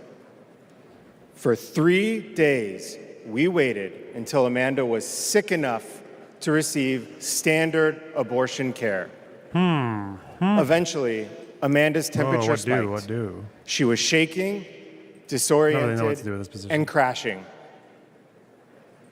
I don't remember what I threw into our bag that day, only that instead of welcoming Willow, I was hoping Amanda's life could be saved. I'm here tonight because the fight for reproductive rights isn't just a woman's fight. This is about fighting. This is about fighting for our families. And as Kamala Harris says, our future. I don't even know if these trades are a good idea. We'll see. Okay. And is there... Every time I share our story, my heart breaks. For the baby girl we wanted desperately, for the doctors and nurses who couldn't help me deliver her safely, for Josh, who feared he would lose me too. But I was lucky. I lived. So I'll continue sharing our story, standing with women and families across the country. Today, because of Donald Trump, more than 1 in 3 women of reproductive age in America lives under an abortion ban. Boo. That's a big boo A there. second Trump term would rip away even more of our rights. Oh, that's scary. Passing a national abortion ban, letting They're going for the states kill. monitor pregnancies and prosecute doctors, restricting birth control and fertility treatments. We cannot let that happen. We need to vote as if lives depend on it, because they do. And I guess I would maybe try this. I don't know. I'm in uncharted land now. 2 years ago, my husband and I were expecting our second child. Our daughter, Lauren, couldn't wait to be a big sister. I was getting ready for her 4th birthday party when something didn't feel right. 2 emergency rooms sent me away. Because of Louisiana's abortion ban, no one would confirm that I was miscarrying. I was in pain, bleeding so much my husband feared for my life. No woman should experience what I endured, but too many have. My sleeve now. They write to me saying, what happened to you happened to me. Sometimes they're miscarrying, scared to tell anyone, even their doctors. Our daughters deserve better. America deserves better. Yeah. You're about. No, I can't. Kamala Harris and Tim Walz will fight for reproductive rights and our freedom and our shared future. Oh, have I already fucked it now? I've already given them the way in, haven't I? Growing up, I was an all-American girl. Varsity soccer captain, cheerleading captain, homecoming queen, and survivor.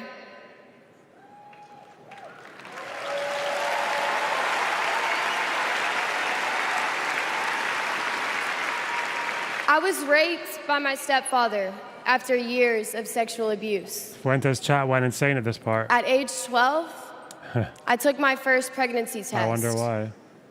And it was positive. That was the first time I was ever told, you have options. I can't imagine not having a choice. Yeah, kind of. But today, that's the reality for many women and girls across the country because of Donald Trump's abortion bans. He calls it a beautiful thing. What is so beautiful about a child having to carry her parent's child? It's a good question, isn't it? There are other survivors out there who have no options. Fight. And I want you to know that we see you. We hear you.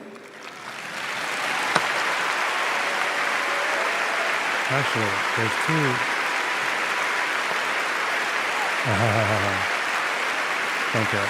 Kamala Harris will sign a national law to restore the right to an abortion. Where's the...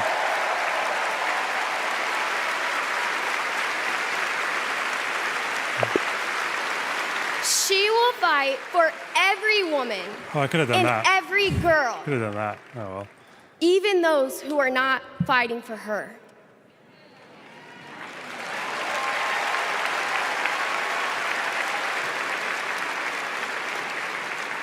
And now, I am honored to introduce another champion for women, a leader who's fought for me and for so many others, Governor Andy Beshear.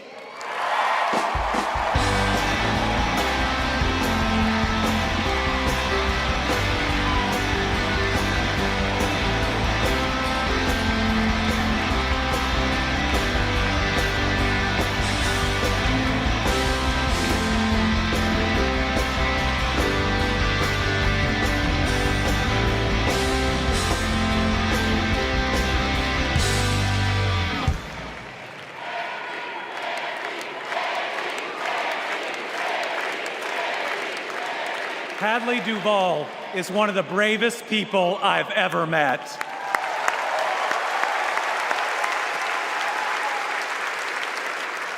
I'm amazed at the courage it takes to share her pain, to share her truth. Yet Donald Trump brags about tearing a constitutional right away from Hadley and every other woman and girl in our country. That's why we must tear away any chance he can ever be president ever again.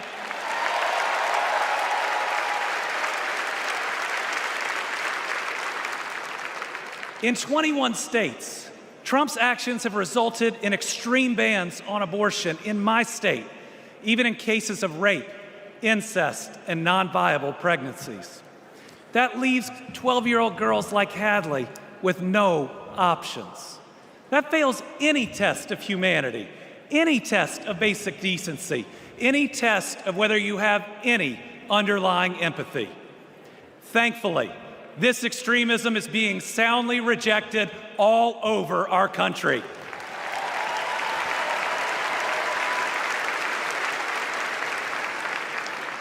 In Kentucky, we put reproductive freedom on the ballot last November, and I beat Donald Trump and Mitch McConnell's hand-picked candidate by more than 5 percentage points. Lorna Box, do you think incest is wrong? Yeah. I'm going to give that a solid yeah.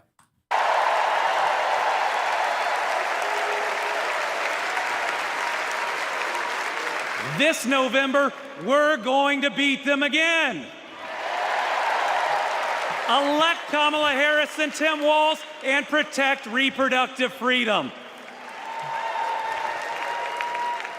Folks, Donald Trump appointed the Supreme Court justices who got us into this mess. His Project 2025 goes even further. Here's the thing. Trump and Vance simply don't believe in your freedom. Trump says people are absolutely thrilled that women have their basic rights eliminated. J.D. Vance says women should stay in violent marriages and that pregnancies resulting from rape are simply inconvenient. Their policies give rapists more rights than their victims. That's not inconvenient, it's just plain wrong.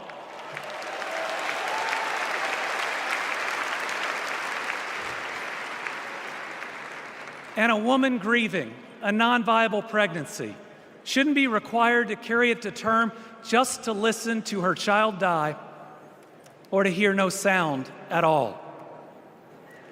All women should have the freedom to make their own decisions. Freedom over their own bodies. Freedom about whether to pursue IVF. Freedom about whether to have children at all. Freedom to donate to the Loner Box stream. Okay, keep me going, okay? Because I might be doing another travel soon. Quite soon, actually. Just saying. Okay.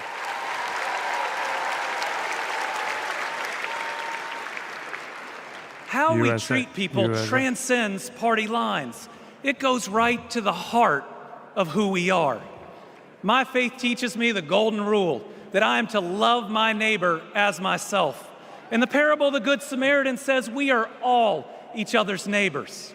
So I want anyone watching tonight, Republican, Independent, Democrat, to know that you are welcome here.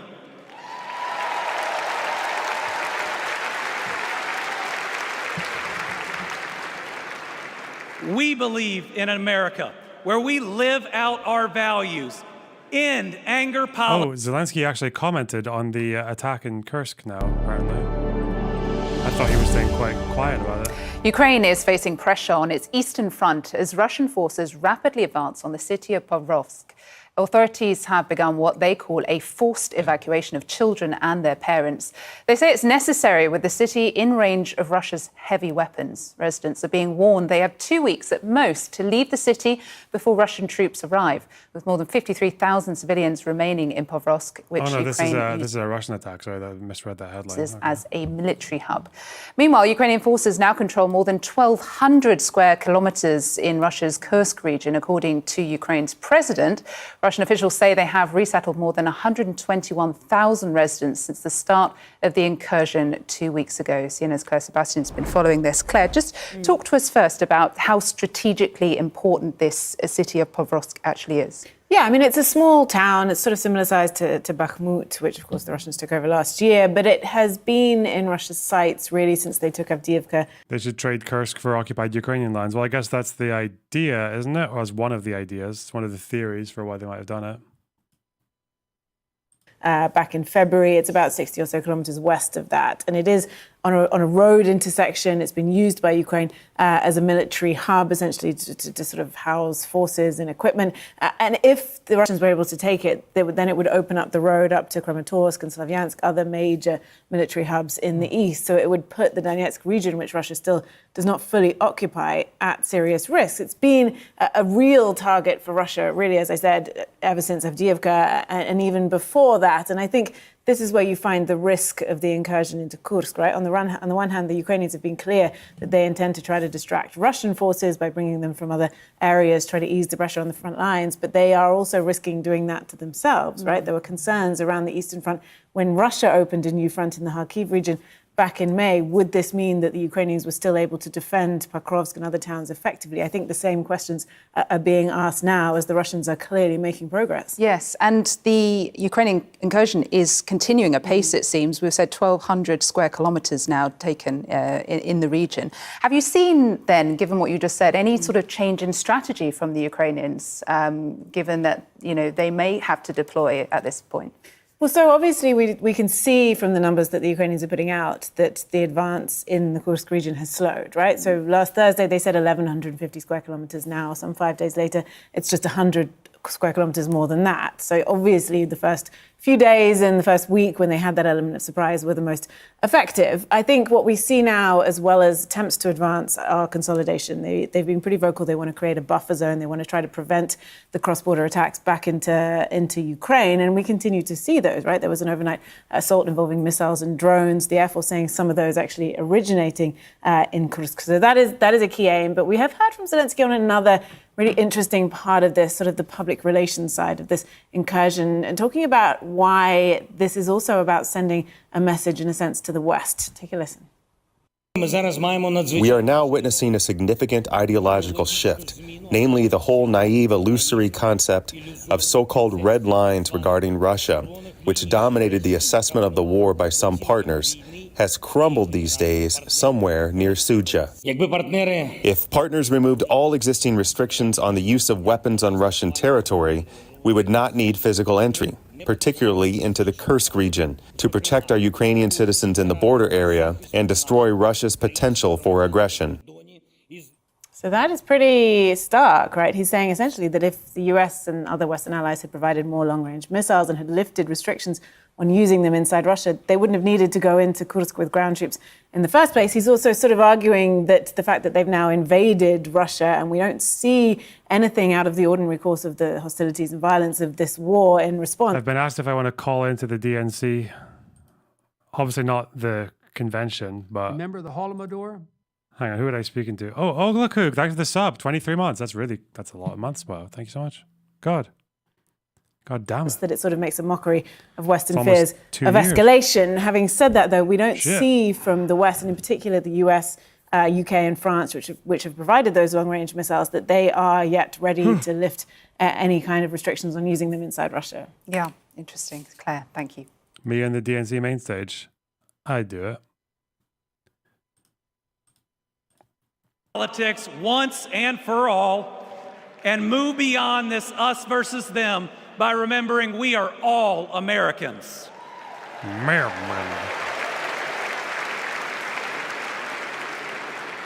That's how Joe Biden and Kamala Harris lead. They both called to ask how they could help Kentucky in recovering from natural disasters. They helped us improve our roads, our bridges, and invested in our people. They didn't ask me who Kentuckians voted for. They asked me what Kentuckians needed, and folks, they delivered.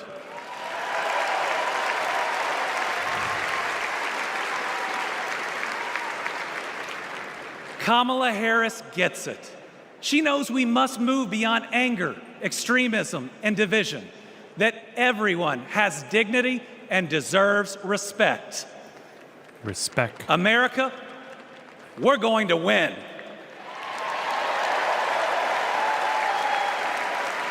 And we're going to win by staying true to our values of compassion, empathy, and doing right by our neighbors. I'm so proud to be all in for the next president of the United States, Kamala Harris. Thank you.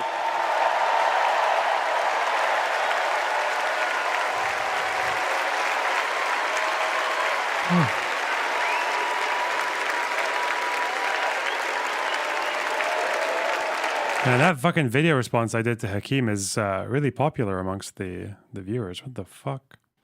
It's got like 80,000 views. I didn't know that. What the heck? Are we actually a channel that might have a future? What the fuck? Are we a channel with potential? What? Look at it. 82K views. That's fucking mental, bro. For tanky bashing. The top 3 are tanky bashing videos. I guess no one else does it. No one else does it, so.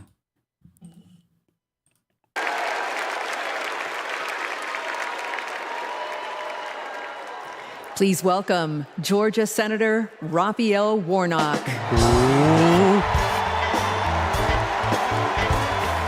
He's from Georgia, right? Blue Georgia. Georgia.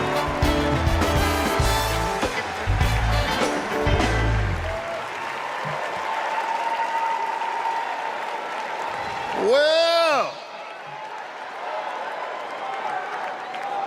hello, America.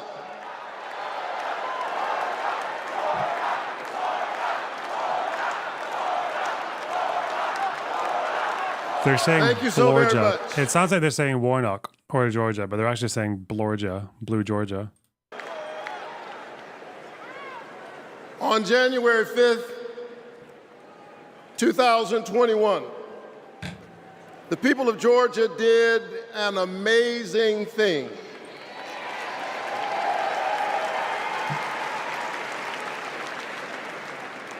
They sent a black kid who grew up in public housing and the Jewish son of an immigrant to the United States Senate in one fell swoop. Right, one more trip away. Okay. Georgia, Georgia. And among those Georgians was my then 82-year-old mother. She grew up in Waycross, Georgia. Do you know where that is? It's way across Georgia. She grew up in Waycross, Georgia, where she picked other people's cotton and other people's tobacco. But because this is America, the 82-year-old hands that used to pick somebody else's cotton and somebody else's tobacco picked her youngest son to be a United States Senator.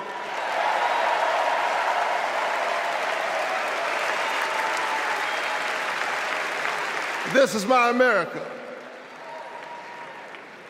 Thank you, Mom. Thank you, Georgia. Thank you, America, for raising your voice and using your vote.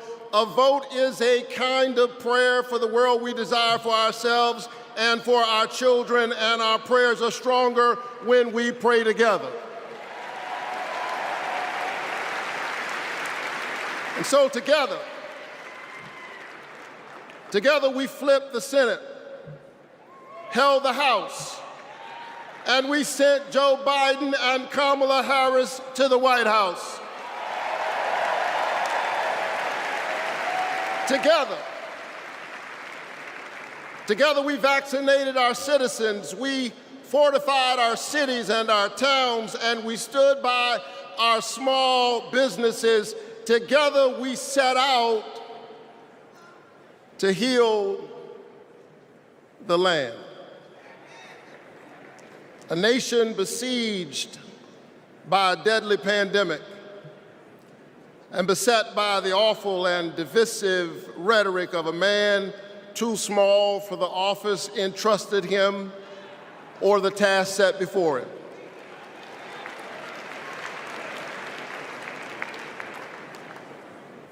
The day after my January 5th election, he instigated an insurrection, a violent assault on our nation's capital and the peaceful transfer of power, all driven by the big lie.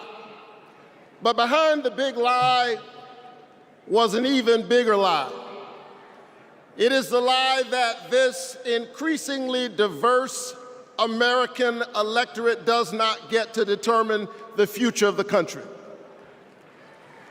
The lie and the logic of January 6th is a sickness. It is a kind of cancer that then metastasizes. Rewind. Why? You know what? Yes, I would. No, fuck. Metastasized into dozens of voter suppression laws all across our country. And we must be vigilant tonight because these anti-democratic forces are at work right now in Georgia and all across our country. And the question is, who will heal the land? And so here we are, America. Are you ready? Are you ready to stand up in this moral moment? Stand up for the best in the American covenant.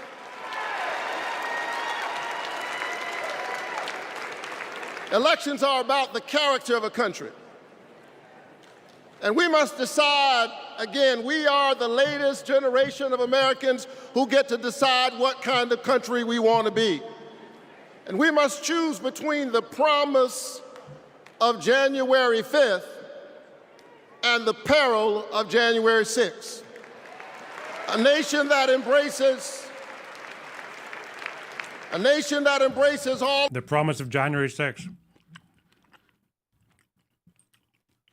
When we had hope that we would be able to stop this fraudulent election filled with terrible fraud, the worst you've ever seen, the peril of January 6th when those votes were certified. Actually, the votes were fucking counted on January 7th. Doesn't work, but he's dog whistling. He's a Trump sleeper cell. All of us or just some of us. Donald Trump's America is the America of January 6th. People who have no vision traffic in division. He does not know how to lead us, and so he wants to divide us. America, make no mistake, Donald Trump is a plague on the American conscience.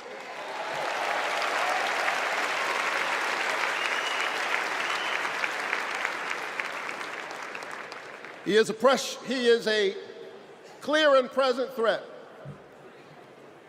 to the precious covenant we share with one another. And yes, I saw him holding the Bible and endorsing a Bible as if it needed his endorsement. He should try reading it.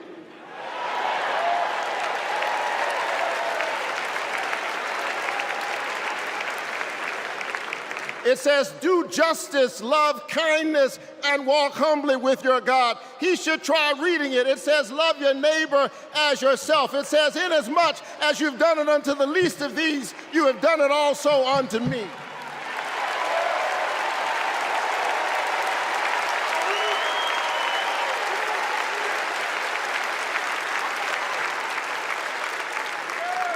I choose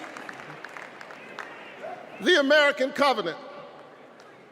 E pluribus unum, out of many one. I choose January 5th. I choose a nation that provides a path for ordinary people and gives every child a chance.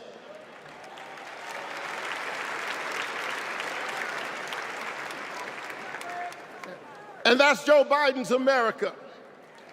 And he's been fighting for it for more than a half century. President Biden, America is so much better because of you, a true patriot who has always put the people first. Thank you, Joe.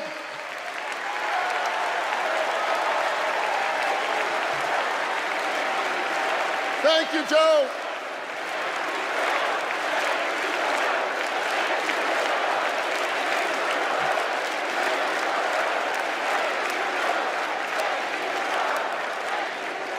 But I'll tell you something else. Not only is that Joe Biden's America, that's Kamala Harris's America.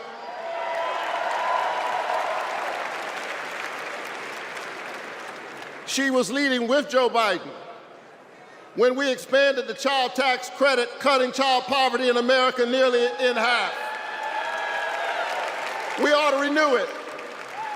She cast a tie-breaking vote for my bill capping the cost of insulin to no more than $35 per month for seniors. We ought to extend it to everybody. Together we passed an infrastructure bill, bolstered American manufacturing and clean energy, an investment in the house that we all share together. And I've got news for you, we are just getting started. Are you ready to win this election?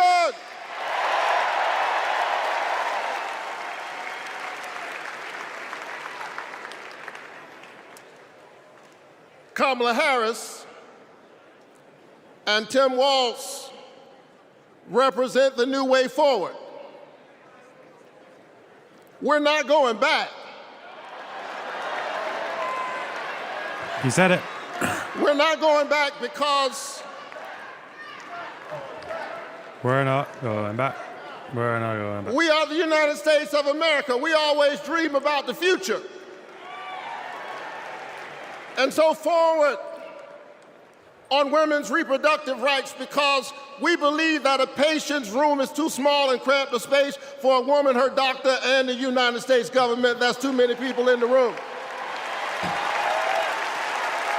I'm sorry, why is this a thing? Wait, why do people keep saying this, like, very fine people thing is a hoax? You realize that one of the sides, because I know he said, oh, we condemn neo-Nazis and all that. There are very fine people on both sides. But let me tell you about the alt-left. Like, he goes straight to talk about, like, the alt-left, not the alt-right, like Antifa and shit. When he says fine people on both sides, you realize one of those sides was an entire crowd chanting, Jews will not replace us. And the next day, the whole crowd was chanting to gas the K words. But people still say it's disinformation. It's so dumb.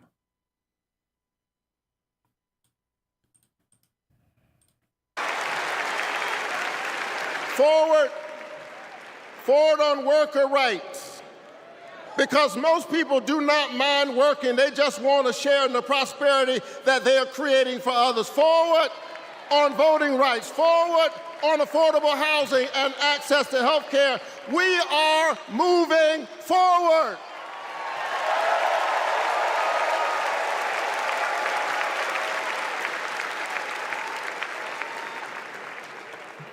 And so I'm inspired tonight. I'm inspired by all of you. I'm inspired by the resilience of an American spirit that has rebounded from the pandemic and is holding at bay the forces that are trying to divide us. And I'm inspired tonight by the memory of my late father, a preacher and a junk man. Monday through Friday, he lifted old broken cars and put them on the back of an old rig. But on Sunday morning, the man who lifted broken cars lifted broken people whom other people had discarded and told them that they were God's somebody.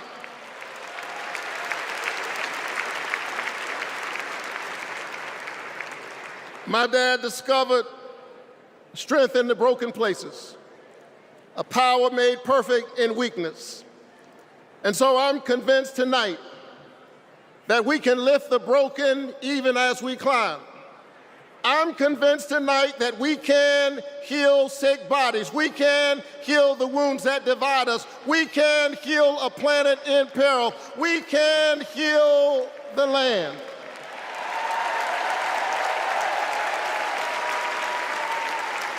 And in a strange way,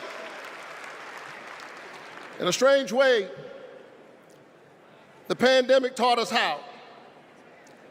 A contagious airborne disease means that I have a personal stake in the health of my neighbor.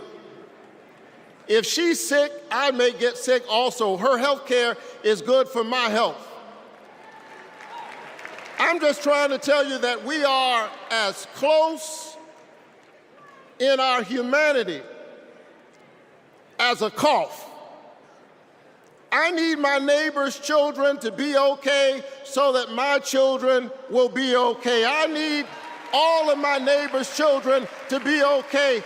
Poor inner city children in Atlanta and poor children of Appalachia. I need the poor children of Israel and the poor children of Gaza. I need Israelis and Palestinians. I need those in the Congo, those in Haiti, those in Ukraine. I need American children on both sides of the track to be okay. Both sides? What a liberal. Because we are all God's children. And incredible liberalism. Let's work together. Radical liberal. Together. That's what they used to call him, right? Let's Radical stand liberal. Together. Let's heal the land. God bless you. Who is this man? That's Senator Warnock, Raphael Warnock of Georgia, Blue Georgia. Remember his opponent, Kelly Loeffler, the fucking farm owner's daughter or whatever, who just kept on calling him radical liberal. Oh, shit.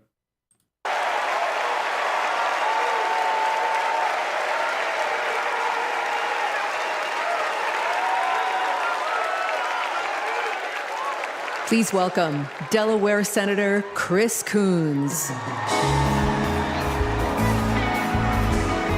Chris what? With that music. Chris what? Good evening, folks. Good evening, America. Chris Goon. Good evening, Chris Chicago. Gooner. Are there any Democrats in the room tonight? Chris Coon. Coomer. Folks, we are on the verge of making history. We are on the verge of an historic election. And I want to talk with you for just a few minutes about my dear friend, our president, Joe Biden. Oh, that one. Oh, no. Joe Biden's I thought mom it said had a Coomer, saying. like Coom. You are M. defined by your courage, and you are redeemed by your loyalty. 4 years ago, I had the honor of helping introduce Joe Biden to our national convention. I spoke about Joe's faith, his love of family, his determination to restore the soul of our nation. Back in 2020, America was nearly flat on our back from a deadly pandemic, an economic collapse, and then in January, an assault on our democracy. All of this, because the drama and chaos of our former president had knocked us down. But folks, Joe Biden's courage, Joe Biden's faith in us. Okay, I don't care about this Joe guy. Biden's determination Let's go to highlights. heal the soul Okay, of our nation. here we are. Okay. Together, Woman. we can do this because my dad helped show us the way. We can't actually have chat existing whilst there's a guy called Chris Coons on stage. We can't do it. And now, I would like to introduce my father, your 46th President of the United States, Joe Biden.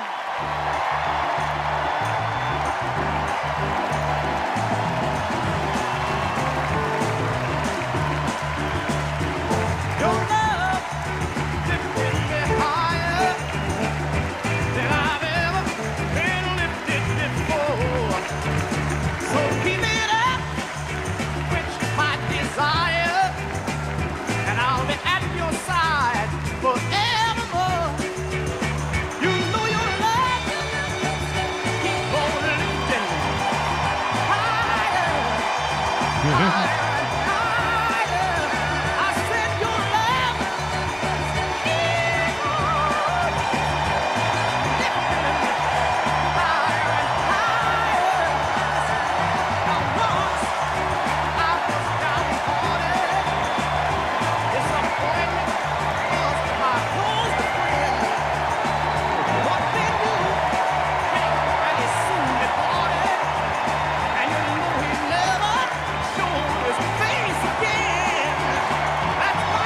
figure out what's happening there.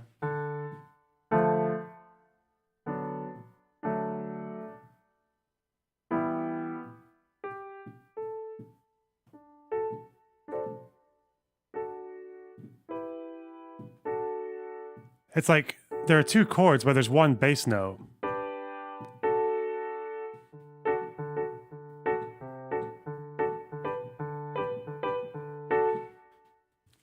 But it sounds like it's going to an E minor at some point, but whilst the D stays at the bottom, which would be quite cute. Huh.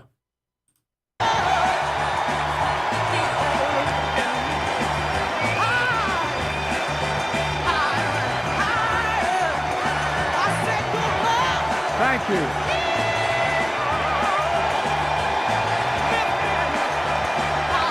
I think it's just D and G though. Thank you.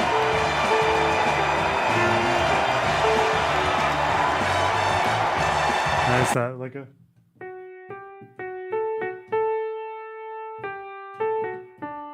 Alright, okay.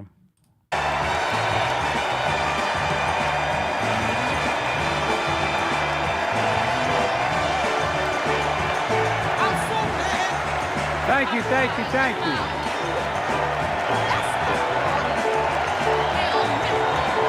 Thank you. Because what I thought I originally heard, although it would be very out of place in a song like that, is you could sometimes do a thing where you keep the bass note the same and you just go up to the second.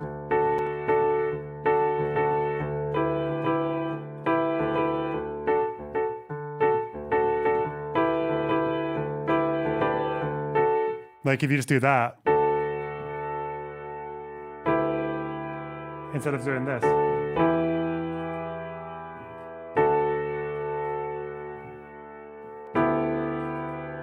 Which is a lot more controversial.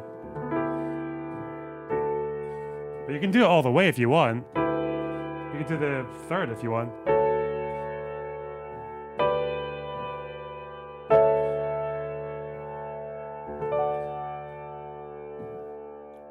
You can go, yeah, you can go like really off center with that. I think it's probably best to do with a C because you can do all kinds of mad shit with it.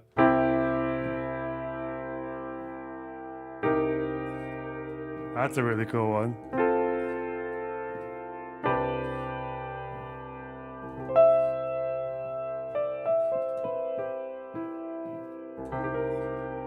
Like that's a E flat minor over a C.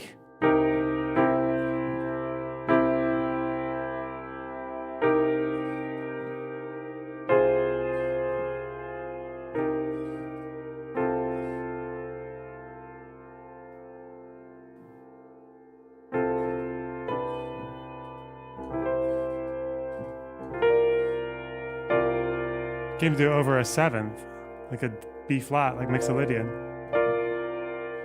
The second over the bass pedal is common in gospel. Yeah, it is. Like that would just be this. Yeah.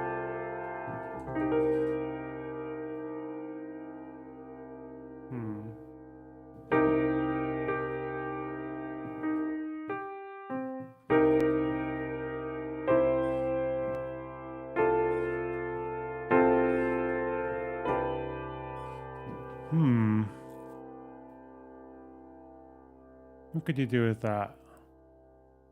What about A? What? A over this? I don't think A would work. See? No, because it clashes. That's too much. Yeah, A minor. That's normal. That's not even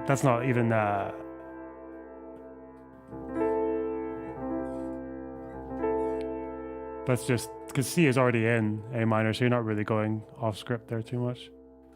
Ooh.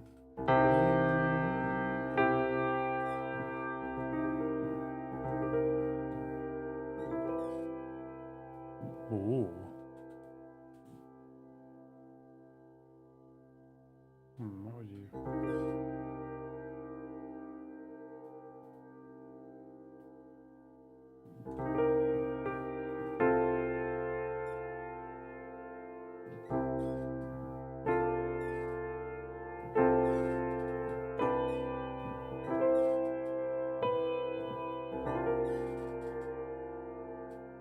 Hey, I quite like that.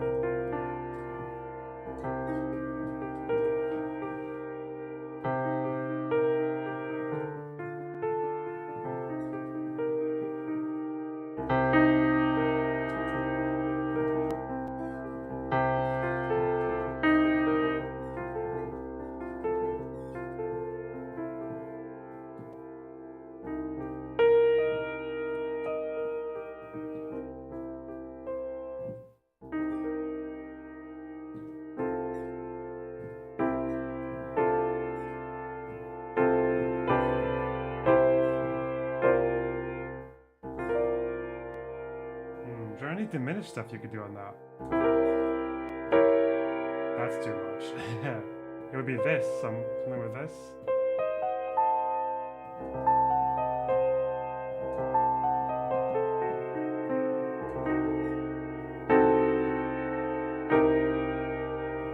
Yeah, that works.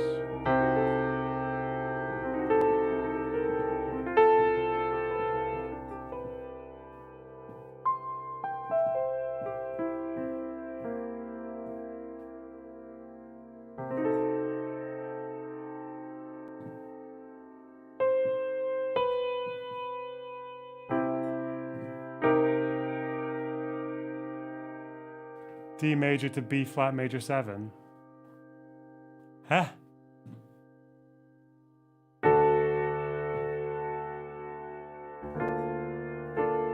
Is the bass note saying the same?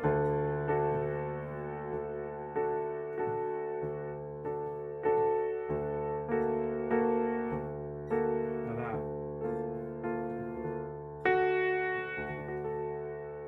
You could kind of do that like this, couldn't you?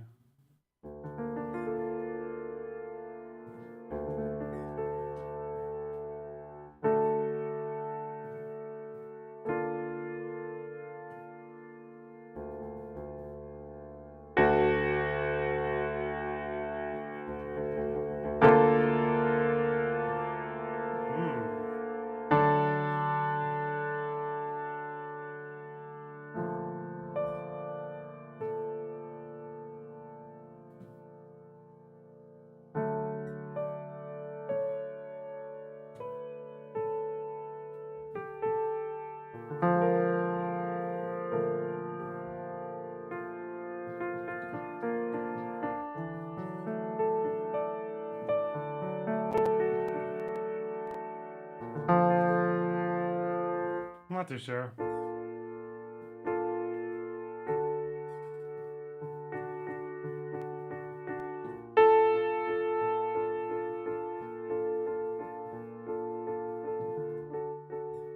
B major over C bass. Oh, you can do that. That's a good one.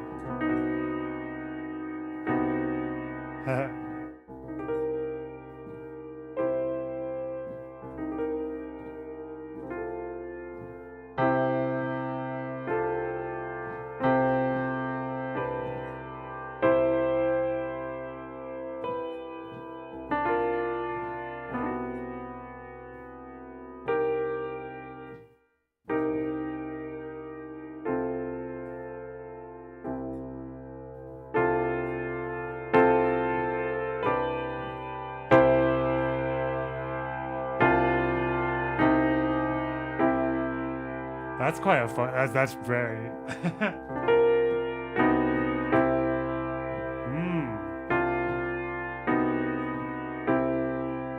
That's like stupidly jazz.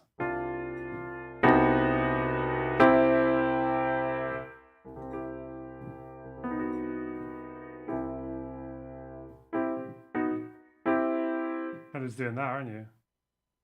With the. Could you do like that?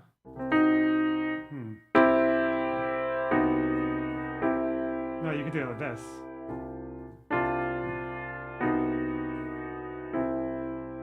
Like that, right? And just hold the note rather than do it 3 times. So like... But I wouldn't hold the top over, just do it 2 notes, like that.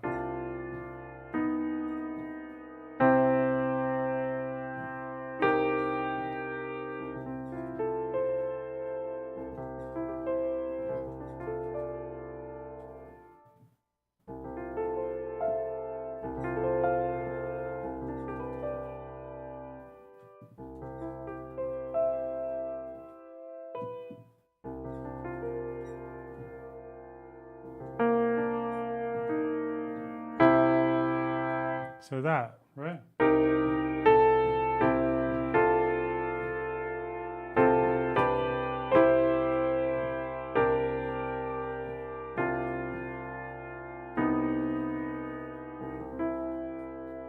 Okay, cool.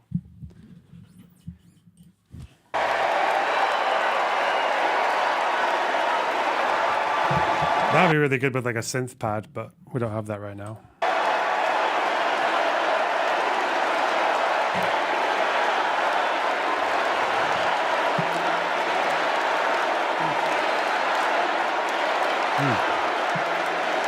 Thank you, thank you, thank you. Joe? How long is he going for? He speaks for like an hour. 45 minutes.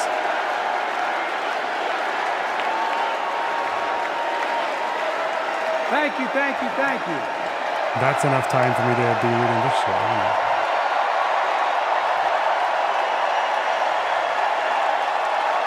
Thank you.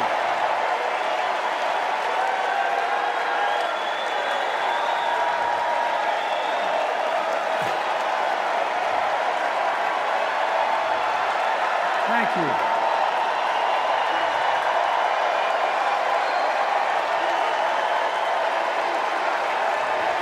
Thank you. I love you. Thank you.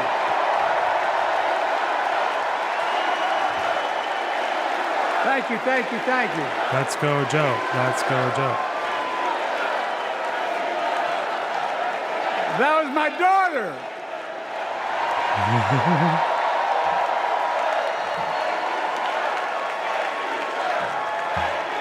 Thank you.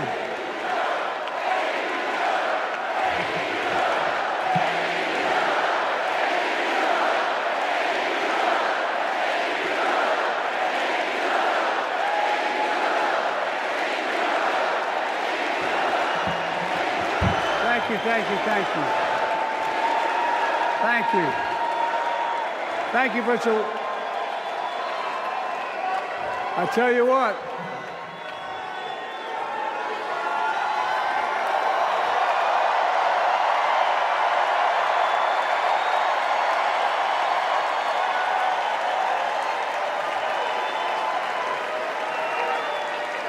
To my dearest daughter Ashley, God love you, you're incredible. Thank you for the introduction and for being my courageous heart, along with Hunter and our entire family, and especially our rock, Jill. Iraq. Who, as those of you who know us, she still leaves me both breathless and speechless. Everybody knows her. I love her more than she loves me. She walks down the stairs and I still get that going boom, boom, boom. You all will know me. No, not kidding. Let's give a special round of applause to our First Lady, Jill Biden.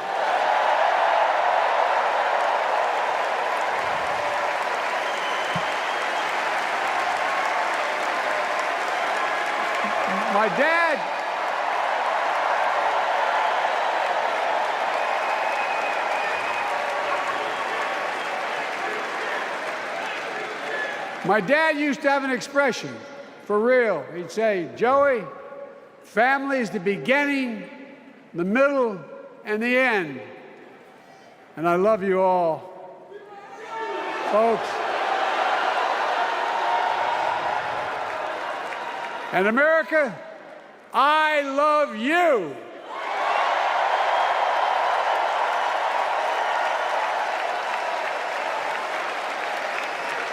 Folks, let me ask you.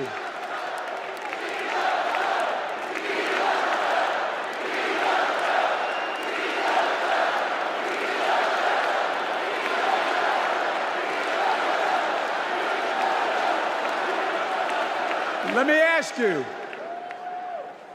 Are you ready to vote for freedom?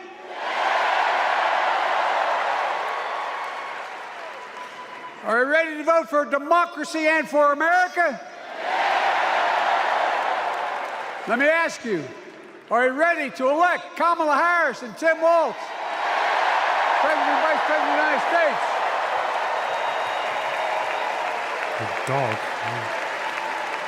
My fellow Democrats, my fellow Americans, nearly 4 years ago, in winter, on the steps of the Capitol, on a cold January day, I raised my right hand and I swore an oath to you and to God to preserve, protect, and defend the Constitution and to faithfully execute the office of the President of the United States. In front of me was the city surrounded by the National Guard. Behind me, a Capitol just 2 weeks before had been overrun by a violent mob. But I knew then, from the bottom of my heart, that I knew now, there is no place in America for political violence.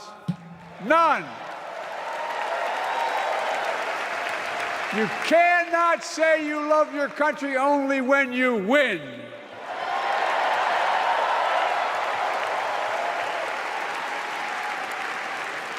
In that moment, I wasn't looking to the past. I was looking to the future. I spoke of the work at hand, the moment we had to meet. It was, as I told you then, a winter of peril and possibility. Of peril and possibility. We're in the grip of a once-in-a-century pandemic, historic joblessness, a call for racial justice long overdue, clear and present threats to our very democracy. Thank you.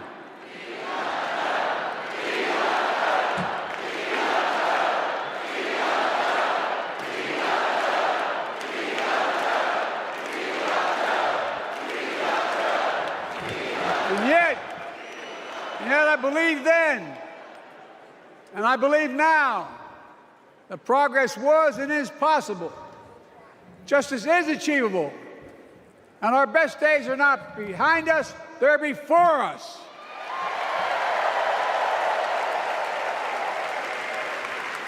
Now it's summer.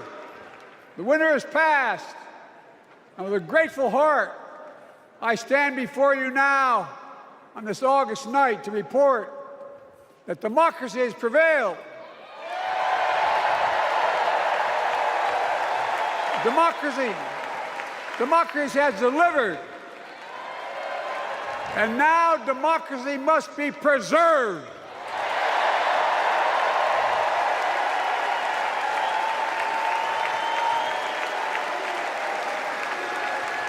You've heard me say it before. We're facing an inflection point. One of those rare moments in history when the decisions we make now will determine the fate of our nation and the world for decades to come. That's not hyperbole, I mean it literally. We're in a battle for the very soul of America. I ran for president in 2020 because of what I saw in Charlottesville in August of 2017. Extremists coming out of the woods, carrying torches, their veins bulging from their necks, carrying Nazi swastikas, and chanting the same exact anti-Semitic bile that was heard in Germany in the early 30s. Neo-Nazis, white supremacists, and the Ku Klux Klan, so emboldened by a president then in the White House that they saw as an ally. They didn't even bother to wear their hoods. Hate was on the march in America. Old ghosts and new garments, stirring up the oldest divisions, stoking the oldest fears, giving oxygen to the oldest forces. Republicans would have made they would have been so mad yesterday. Oh God, hearing this. Bro, he said find people on both sides. And one of those sides was a bunch of neo-Nazis chanting, Jews will not replace us. Like, get over it. Fuck me. That they long sought to tear apart America. In the process, a young woman was killed. When I contacted her mother, I asked about what happened. She told me. When the president was asked what he thought had happened, Donald Trump said, and I quote, "There are very fine people on both sides. My God." That's what he said. That's an accurate quote. That is what he said and what he meant. That's when I realized, had listened to the admonition of my dead son, I could not stay in the sidelines. So I ran.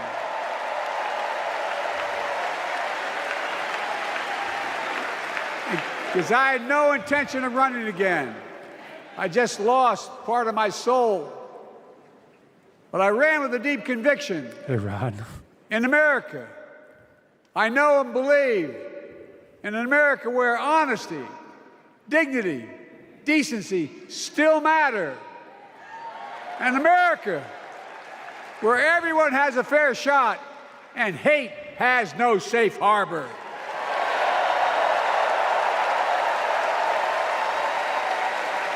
An America where the fundamental creed of this nation, that all of us are created equal, is still very much alive. And a broad coalition of Americans join. He mentions people protesting against statue removal. Did he make that up? Seriously, ask him because I haven't seen footage. Yeah, here are the people who are protesting against statue removal, right? I'll show you. Show you what they were doing.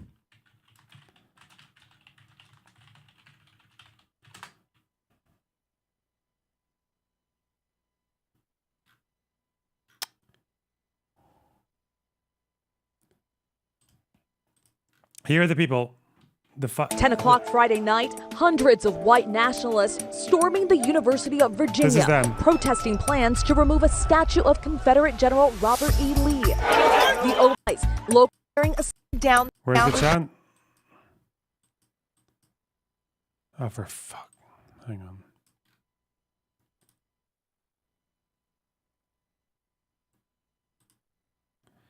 Let's look for a couple of them. One people, one nation, and immigration. We're honoring the founding fathers who were white. We're honoring all of the great white men who are being smeared and defamed and torn down.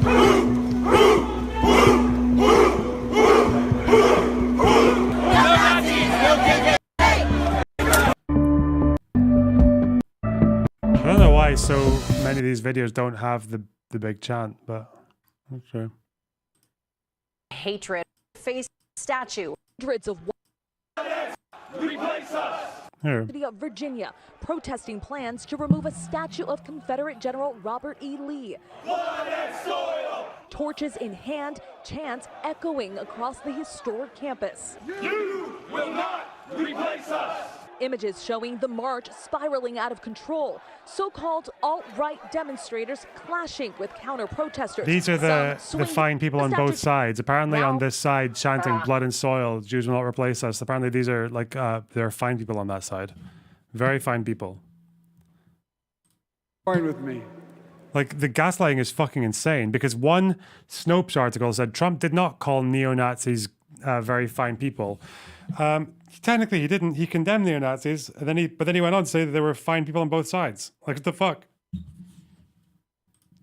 81 million voters voted for us. More than any time in all of history. Because of all of you in this room and others, we came together in 2020 to save democracy.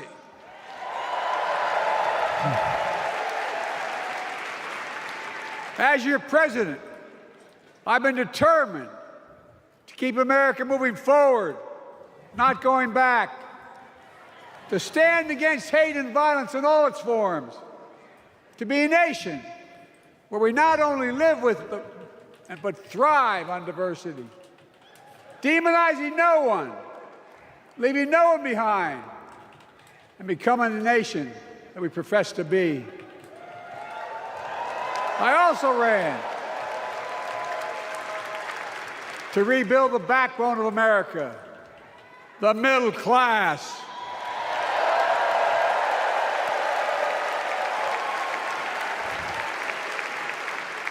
I made a commitment to you that I'd be a president for all Americans, whether you voted for me or not. We have done that. Studies show the major bills we have passed actually delivered more to red states than blue, because the job of the president is to deliver to all of America.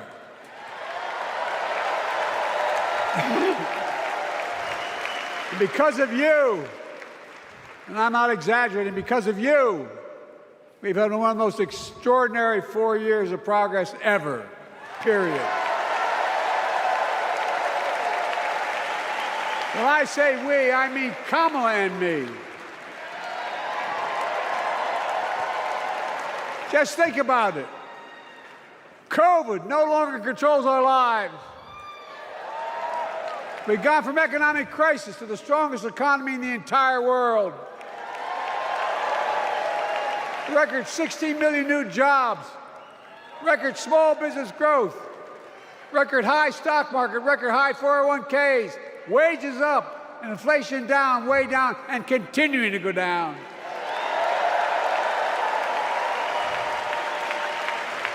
The smallest racial wealth gap in 20 years. And yes, we both know we have more to do, but we're moving in the right direction. More Americans have peace of mind that comes from having health insurance. More Americans have health insurance today than ever before in American history.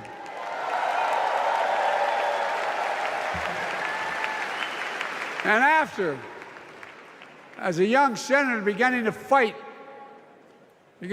for 50 years to give Medicare the power to negotiate low prescription drug prices, we finally beat Big Pharma.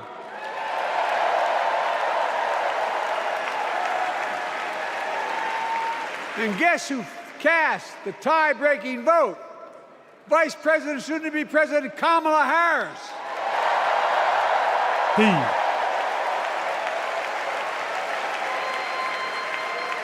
And now it's the law of the land. Instead of paying $400 a month for insulin, seniors with diabetes will pay $35 a month.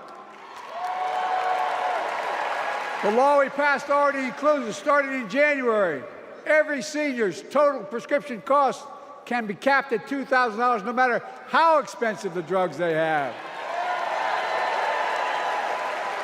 And what we don't focus on, and our Republican friends don't seem to understand, our reforms don't just save seniors money, they save the American taxpayers money. You know what we just passed saves? It saved $160 billion over the next decade. That's not hyperbole. It's because Medicare no longer has to pay those exorbitant prices to the Big Pharma. But look, well, thank you, Kamala, too. Look, folks, how can we have the strongest economy in the world without the best infrastructure in the world? Donald Trump promised Infrastructure Week every week for 4 years, and he never built a damn thing.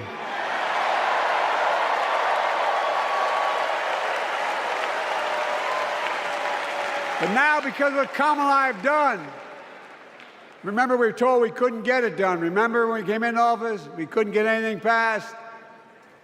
Ooh, but right now, we're giving America an infrastructure decade, not week. We're modernizing our roads, our bridges, our ports, our airports, our trains, our buses. I love bridges. Removing every lead pipe from schools and homes so every child can drink clean water. We're providing affordable high-speed internet for every American, no matter where they live, not unlike what Roosevelt did with electricity. And so much more.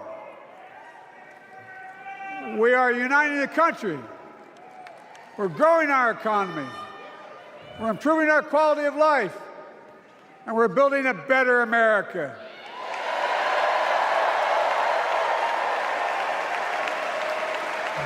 Because that's who we are. How can we be the strongest nation in the world without leading the world in science and technology?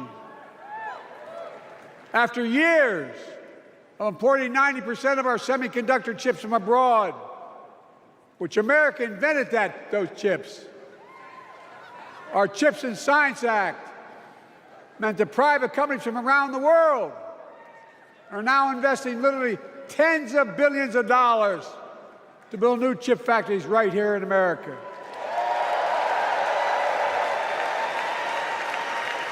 And over that period, they'll create tens of thousands of jobs.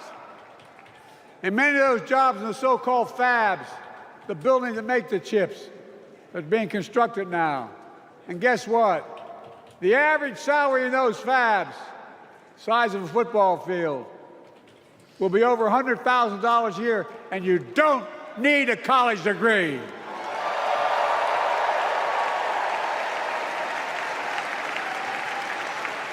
Because of you and so many electeds out there, American manufacturing is back. Where the hell to say we wouldn't lead the world in manufacturing?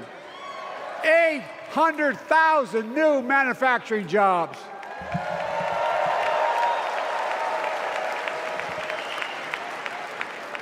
Our Republican friends and others made sure they'd go abroad to get the cheapest labor. We used to import products and export jobs. Now we export American products and create American jobs right here in America, where jobs belong. With every new job, with every new factory, pride and hope is being brought back to communities throughout the country that were left behind. You know you're from them, many of you. You know what it's like when that factory closed, where your mother, your father, your grandmother, grandfather worked. And now you're back, providing once again, proving that Wall Street didn't build America, the middle class built America, and unions built the middle class.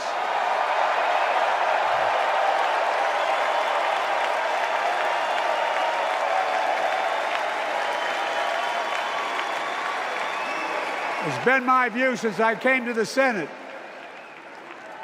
And that's why I'm proud to have been the first president to walk a picket line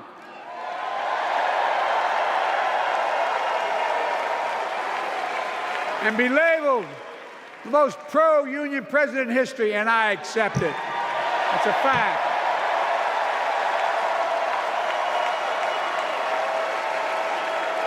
Because when unions do well, we all do well.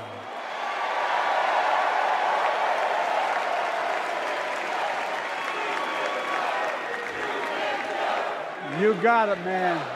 You got it.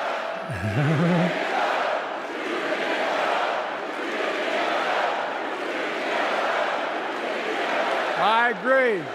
I'm proud. Look, remember he told we couldn't get anything done because we couldn't get anything done in the Congress? Well, with your support, we passed the most significant climate law in the history of mankind.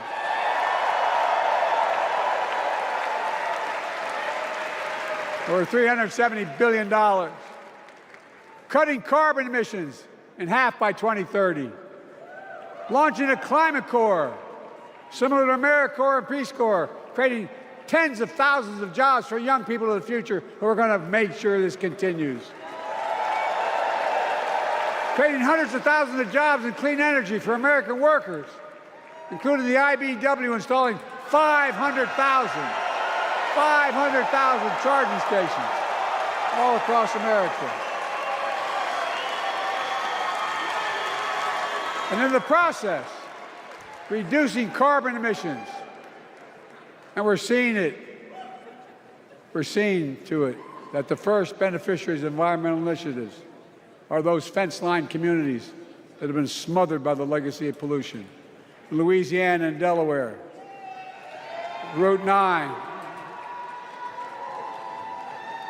All the factories, all those chemical factories are right next to the poorest neighborhoods. They're the ones we're going to bring back.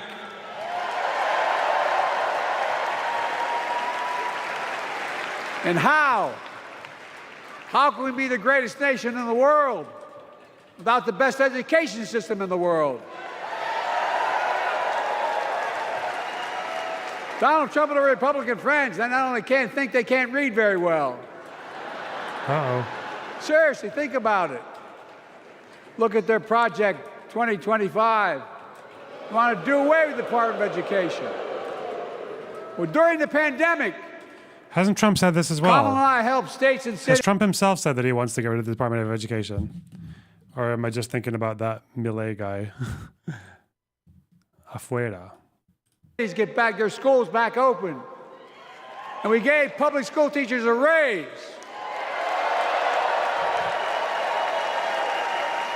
We created apprenticeships with businesses and communities, putting students on a path to a good paying job, whether or not they go to college. Implied it in the Elon interview. And by the way, we're making college a hell of a lot more affordable. You know, when Republicans or the Trump supporters keep doing this thing where they're like, when they talk about how it's not a democracy, it's a republic. I've had a thought, okay? And I think it's just true. I think it's just a dog whistle. I think dog whistles are back, and they're back in that one phrase. I think that phrase just means I don't care about democracy. Like, I don't really mind if America stops being a democracy.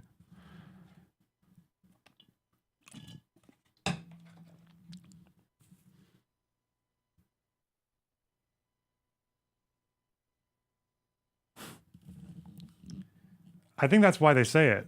Because just...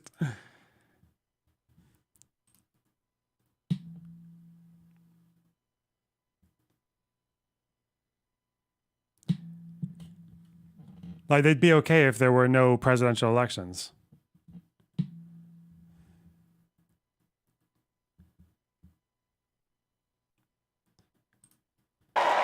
Increasing Pell Grants by $900. Over $15 billion to HBCUs. Minority service education, including Hispanic institutions and tribal colleges. We kept our commitment to provide more student relief than ever by lifting the burden of helping millions of families so they could get married, start a family, buy a home, and begin to build family wealth and contribute to the community and grow our economy. It's not costing us, it's creating more wealth. We've fundamentally transformed how our economy grows, from the middle out and the bottom up, instead of the top down. You know, my dad used to say there wasn't a whole hell of a lot to drop down on my kitchen table at the end of the month. I come from a basic middle-class family, 3-bedroom house, 4 kids, a grandpop living with us, decent neighborhood, but never a penny to spare. And look, that top-down notion never worked. A lot of Democrats didn't think it worked, thought it worked, but it doesn't. And when we did all that, what we've done, everybody can do well. Everybody.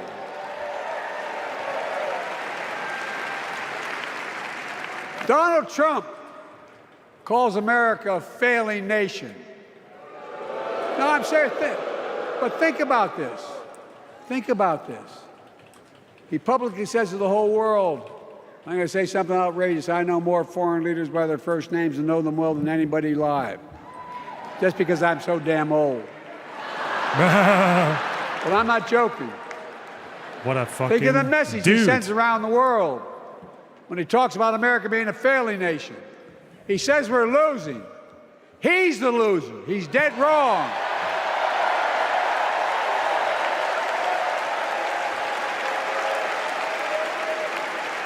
Many of you are very successful people who travel the world. Name me a country in the world that doesn't think we're the leading nation in the world. Without America, not a joke, think about it. I'm being literal. Who could lead the world other than the United States of America? Well, guess what? America's winning, and the world's better off for it. America's more prosperous, and Americans are safer today than under Donald Trump.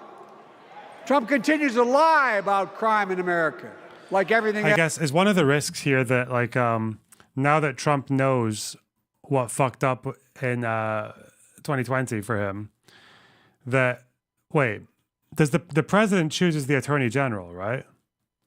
Is that what happens? The president gets to appoint the attorney general? Or do they know? Yeah? So now that his big focus is going to be on staying in power, right? Does that not mean that, like, next time it'll be Giuliani as the attorney general? Or just, like, he'll make sure he has an attorney general who would follow him off the edge of a fucking voter fraud cliff rather than someone like Bill Barr? Because Bill Barr was, like, a big fan of Trump, but he wasn't a fan of using the DOJ as basically the president's little fucking toy box to open up and throw things at election results that they don't like.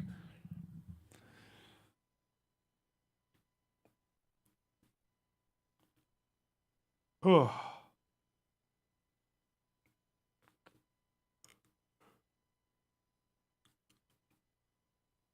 The Senate needs to approve. Oh, well. But they could find they could find someone who would take his side if they have a big enough Senate, I guess.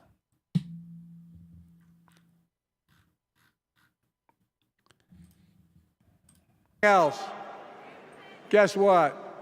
On his watch, the murder rate went up 30%, the biggest increase in history.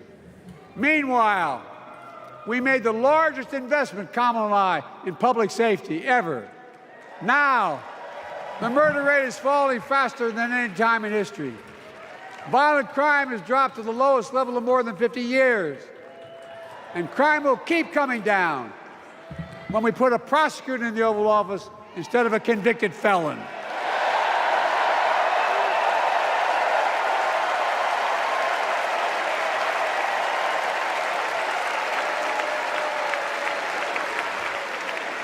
And folks, the distinguished senator from the C Senate from California and I passed the first ban on assault weapons.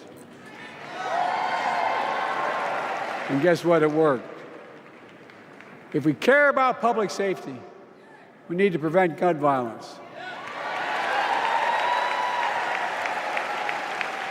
And what makes me ashamed when I travel the world, which I do, more children in America are killed by a gunshot than any other cause in the United States. More die from a bullet than cancer, accidents, or anything else in the United States of America. My God. My God. That's why Kamala and I are proud. We beat the NRA when we passed the first major bipartisan gun safety law in 30 years.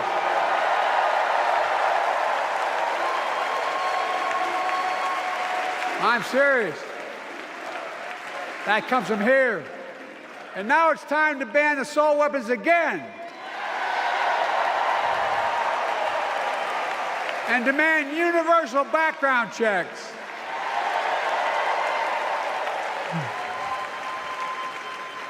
It's hard. I never thought I'd stand before a crowd of Democrats and refer to a president as a liar so many times. No, I'm not trying to be funny. It's sad. Trump continues to lie about the border. Here's what he won't tell you. Trump killed the strongest bipartisan border deal in the history of the United States that we negotiated with the Senate Republicans. It took 4 weeks. Once it passed, and never acknowledged the most expansive border change in American history, he called senators to say, don't support the bipartisan bill. He said it would help me politically and hurt him politically. My God. No, I'm serious. Think about it. Not a joke. Ask even the press who doesn't like me. They'll tell you that's true. Typically, Trump, once again, putting himself first and America last. Then I had to take executive action. The result of the executive action I took, border encounters have dropped over 50%. In fact, there are fewer border crossings today than when Donald Trump left office. And unlike Trump, we will not demonize immigrants, saying they're the poison of blood of America, poison the blood of our country. Kamala and I are committed to strengthening legal immigration, including protecting dreamers and more.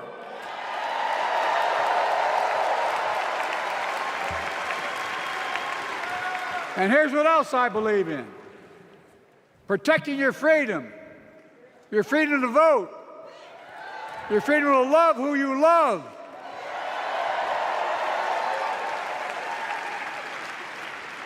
And your freedom to choose.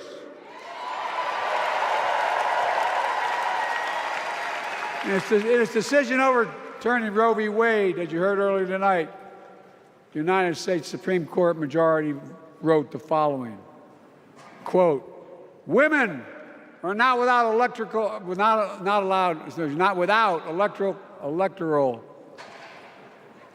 or political power.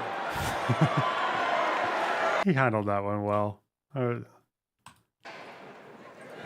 fucking nod. Not without electoral or political power. No kidding. Electrical power. MAGA Republicans found out the power of women in 2022. Ooh. And Donald Trump is going to find out the power of women in 2024. Watch.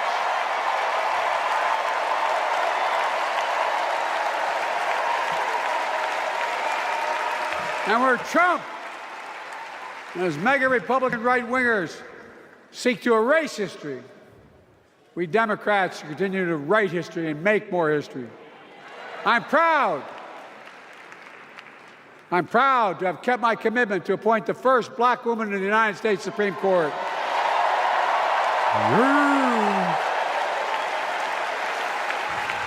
Ketanji Brown Jackson, a symbol for every young woman in America that you can do anything. I'm proud that I've kept my commitment to have an administration that looks like America and that taps in to the full talent of our nation. The most diverse cabinet in history, including the first black woman of South Asian descent to serve as vice president. And will soon serve as the 47th president of the United States.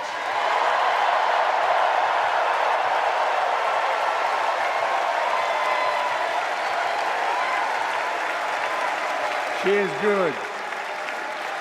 Look.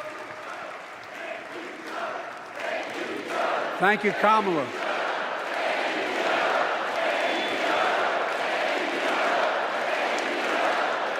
Folks, I've long said we have many obligations as a nation, but I got in trouble years ago for saying I'd make no apologies. We have only one truly sacred obligation: to prepare and equip those we send to war and care for them and their families when they come home and when they don't. That's why I'm so proud to have written and signed the PACT Act, one of the most significant laws ever, helping veterans and their families exposed to toxic materials like burn pits in Agent Orange. I was around during the Vietnam War.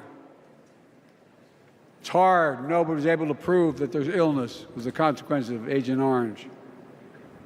And no one was able to prove initially that because they lived in burn pits like my son lived next to in Iraq for a year, that is the cause of their illness. But because of the PACT Act, A surviving spouse with 2 children is now eligible for a stipend of about $3,000 a month. And those children who lost a parent are eligible for tuition benefits to go to college and to get job training. It's already helping over 1 million veterans and their families just so far. Well, I love them, and I'm so proud of my son's service. We get it. But guess who doesn't get it and doesn't respect our veterans? Who? We know from his own chief of staff, the 4-star General John Kelly, that Trump, when in Europe, would not go to the grave sites in France. The brave service members who gave their lives to this country, he called them suckers and losers. Who in the hell does he think he is? Who does he think he is? You're the sucker. There's no words alley for a cat. person. Call him an alley cat. They're not the words of a person not worthy of being commander-in-chief. Period. Not then, not now, and not ever. I mean that. I mean that from the bottom of my heart.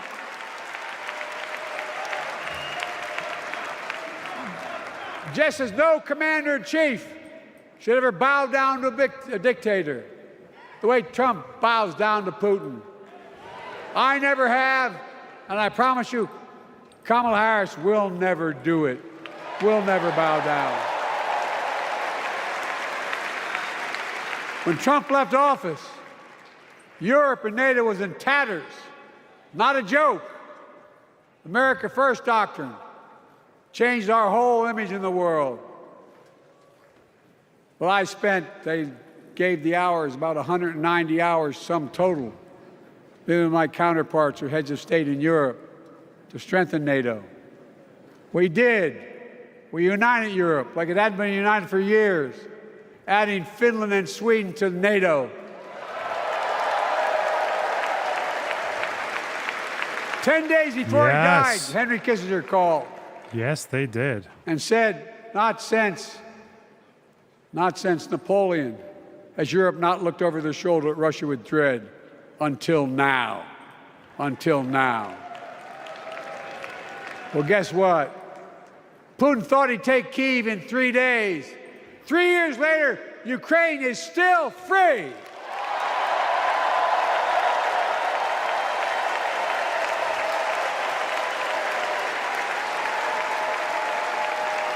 When I came to office, the conventional wisdom was that China would inevitably surpass the United States. They haven't noticed. No one's saying that now.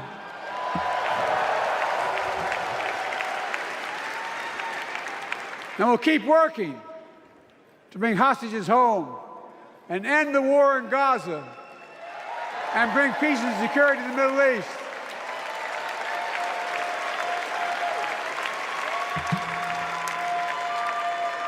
As you know, I wrote us. What the fuck is this? Yeah. We know that Secretary of State Blinken is over there right now working with Netanyahu. The reporting is that former President Trump is on the phone with the Prime Minister of Israel, urging him not to cut a deal right now because it's believed that would help the Harris campaign. Yeah. We know that Secretary of State Blinken is over there right now working with Netanyahu. The reporting is that former President Trump is on the phone with the Prime Minister of Israel, urging him not to cut a deal.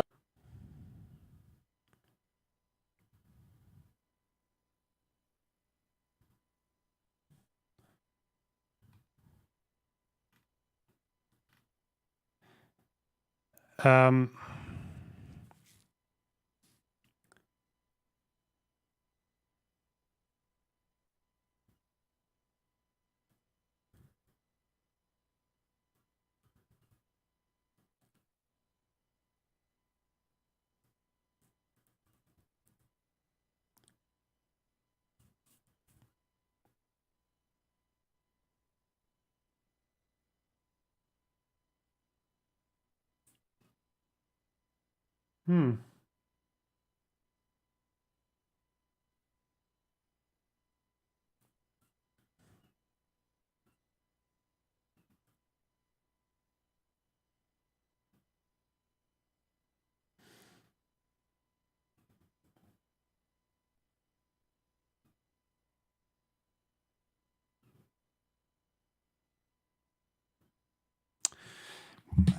trying to think, because obviously the reporting is, it's like, that's not really enough to confirm anything, but it's the fact that it's completely in character. It's completely in character for Trump to do that.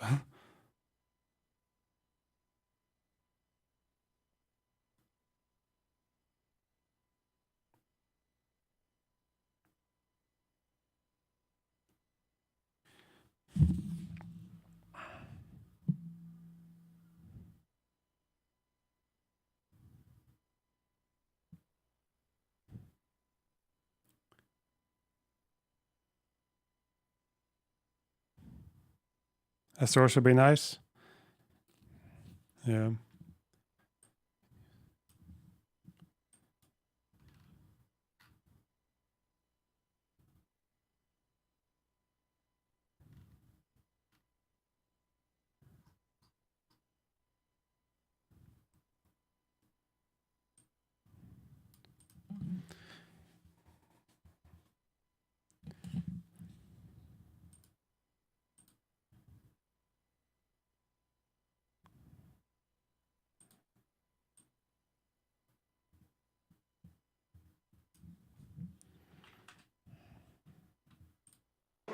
Peace treaty for Gaza. A few days ago, I put forward a proposal that brought us closer to doing that than we've done since October 7th. We're working around the clock, my Secretary of State, to prevent a wider war and reunite hostages with their families and surge humanitarian health and food assistance into Gaza now. Netanyahu's office denies it, obviously.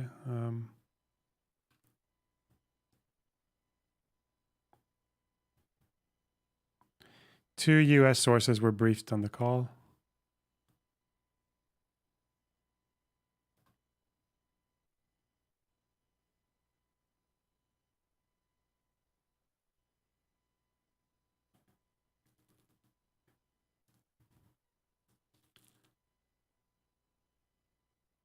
One source said Trump's call was intended to encourage Netanyahu to say the deal, but stressed he didn't know if this is indeed what the former president told Netanyahu.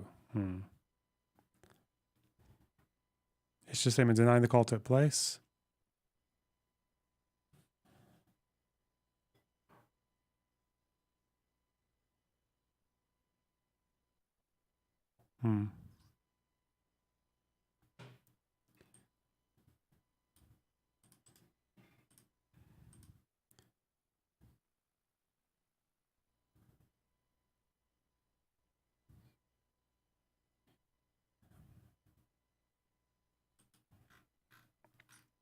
Most perfect call you've ever heard.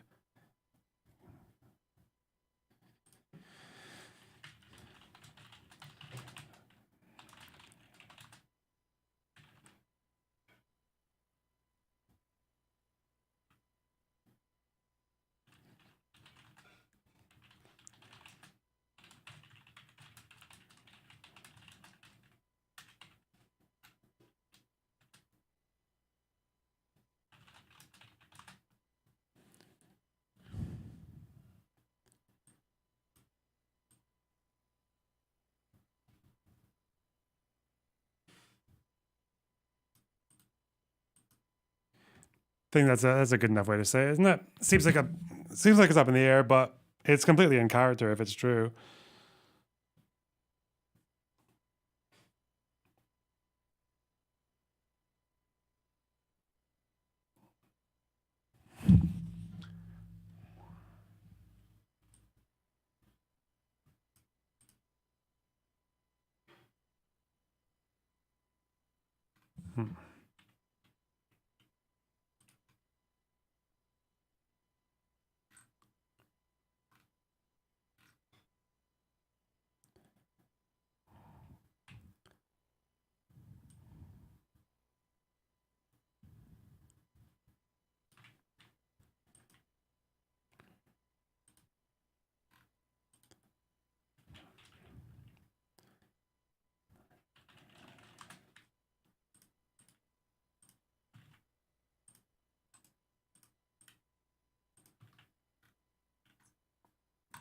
Post. Okay. Yeah.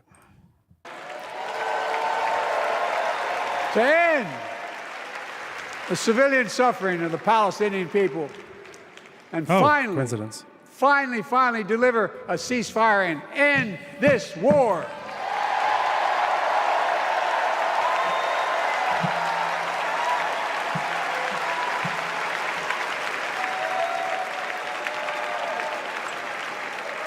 Those protesters out in the street, they have a point.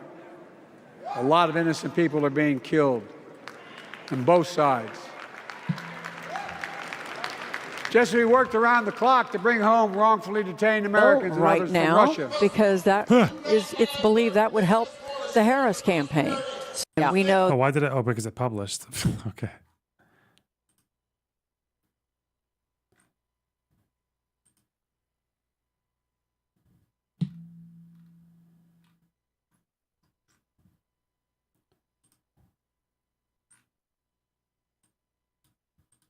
In one of the most complicated swaps in history, but they're home. Kamala and I are going to keep working to bring all Americans wrongfully detained around the world home. I mean it. Folks, I've got 5 months left in my presidency. I've got a lot to do. I intend to get it done.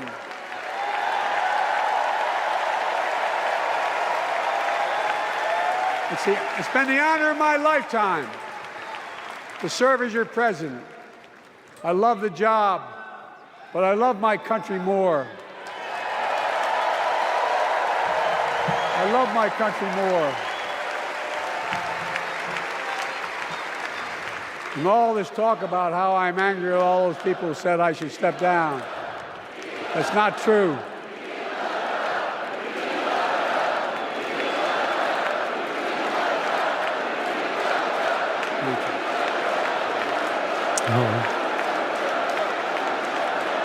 I love my country more, and we need to preserve our democracy. In 2024, we need you to vote. We need you to keep the Senate. We need you to win back the House of Representatives. And above all, we need you to beat Donald Trump.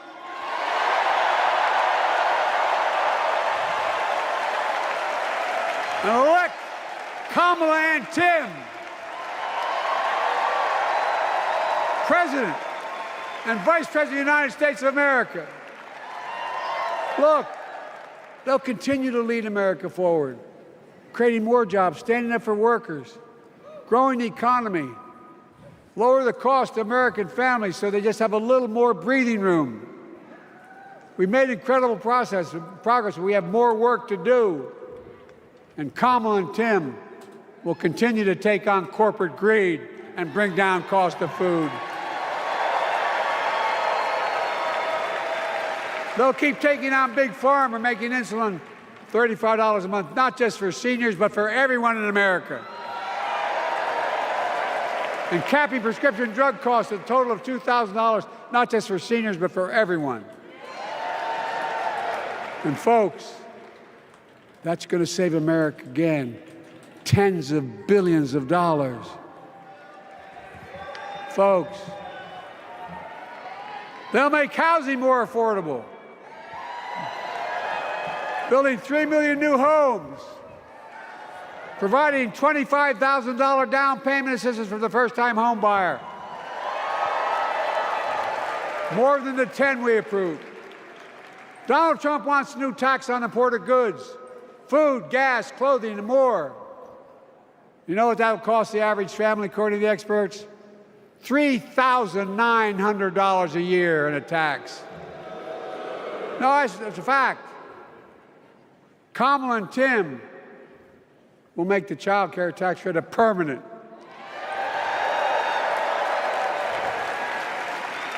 Lifting millions of children out of poverty and helping millions of families get ahead. But you know what Trump has? He created the largest debt any president had in 4 years with his $2 trillion tax cut. for the wealthy. Well, Trump has a new plan. He wants to provide a $5 billion tax cut for corporations and the very wealthy.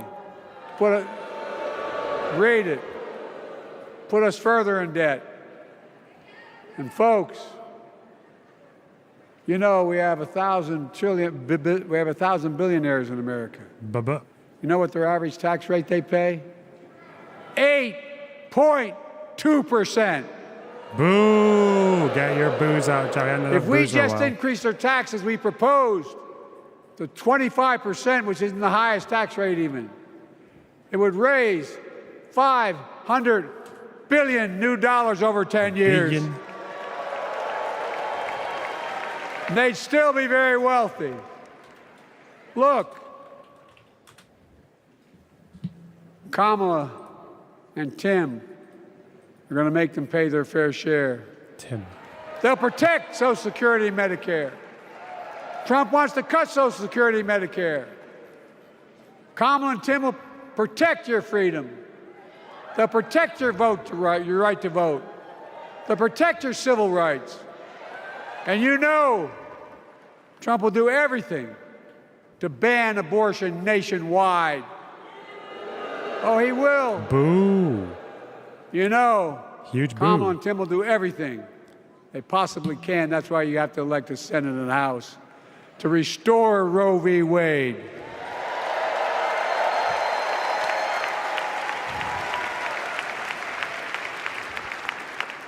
The ancient Greeks taught us that character is destiny.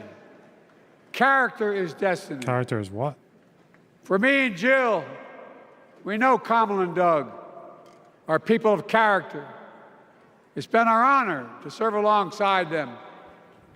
And we know that Tim and Gwen Waltz are also people of great character. Selecting Kamala was the very first decision I made when I became our nominee. And it was the best decision I made my whole career.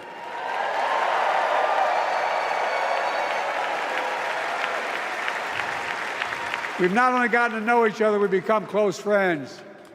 She's tough, she's experienced, and she has enormous integrity, enormous integrity. Her story represents the best American story. And like many of our best presidents, she was also vice president. That's a joke.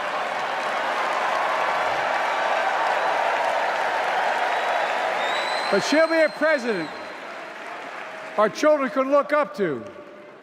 She'll be a president respected by world leaders because she already is. She'll be a president we can all be proud of. And she will be an historic president who puts her stamp on America's future.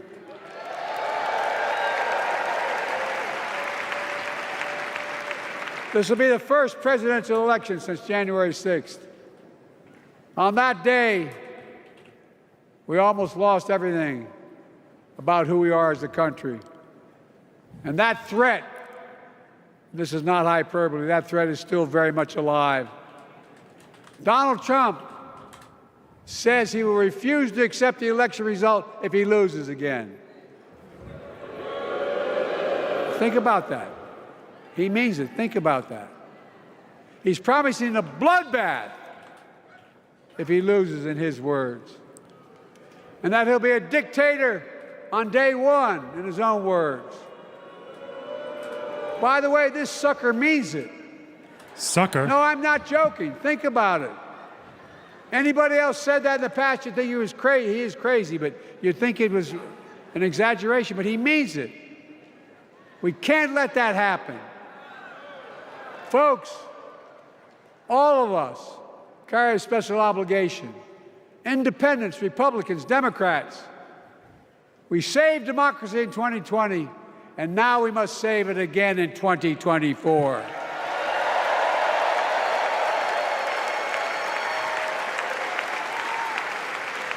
The vote of each of us cast this year will determine whether democracy and freedom will prevail. It's that simple. It's that serious. And the power is literally in your hands. History is in your hands. Not hyperbole. It's in your hands. America's future is in your hands. Let me close with this. Nowhere else in the world could a kid with a stutter and modest beginnings in Scranton, Pennsylvania, and Claymont, Delaware, grow up to sit behind the resolute desk in the Oval Office.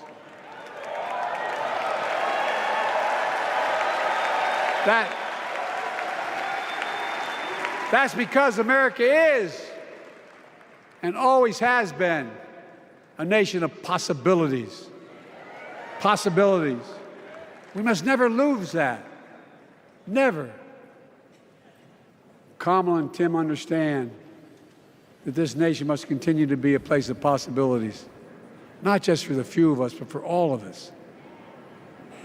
So join me in promising your whole heart to this effort, and where my heart will be. I promise I'll be the best volunteer Harrison Waltz has Cam ever seen.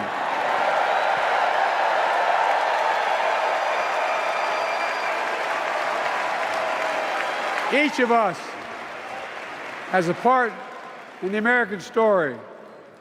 For me and my family, there's a song that means a lot to us, that captures the best of who we are as a nation. The song is called American Anthem. There's one verse that stands out, and I can't sing worth a damn, so I'm not going to try. I'll just quote it. The work and prayers of centuries have brought us to this day.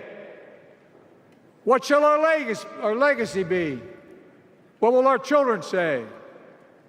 Let me know in my heart when my days are through. America, America, I gave my best to you.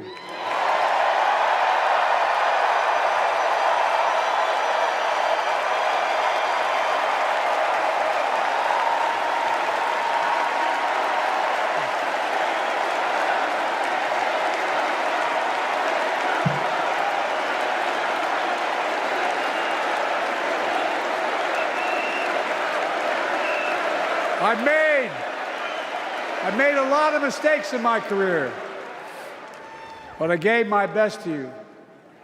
For 50 years, like many of you, I've given my heart and soul to our nation. And I've been blessed a million times in return with the support of the American people. I've either been too young to be in the Senate because I wasn't 30 yet, and too old to stay as president. But I hope you know how grateful I am to all of you. I can honestly say, and I mean this from the bottom, give you my word as a Biden, I can honestly say I'm more optimistic about the future than I was when I was elected as a 29-year-old United States Senator. I mean it. Folks, we just have to remember who we are. We're the United States of America. Yeah. And there's nothing we cannot do when we do it together. God bless you all, and may God protect our troops. God protect our troops. Thank you.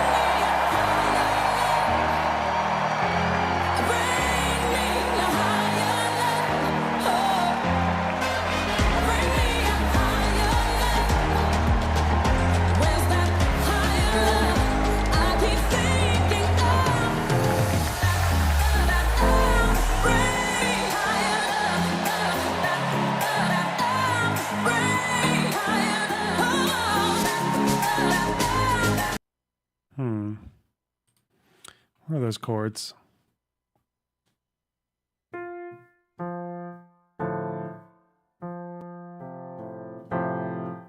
No.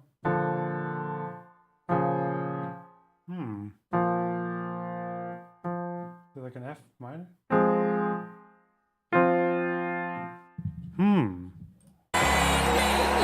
Oh, and may God protect our troops. Why am I struggling with that?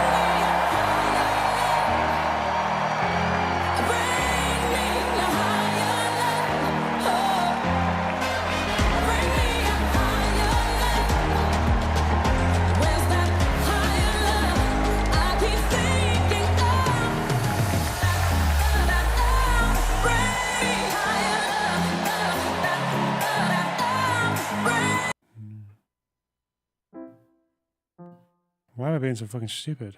Oh god. I can't even get the key. I think it's F.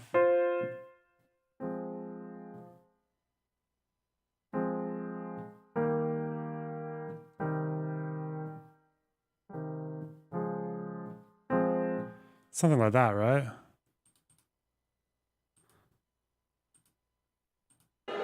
Oh, he. Boo! We know. Oh, I skipped way too far back. It's a really long video. Shit. This will be the first American anthem. I was elected as a 29-year-old. And may God protect our troops.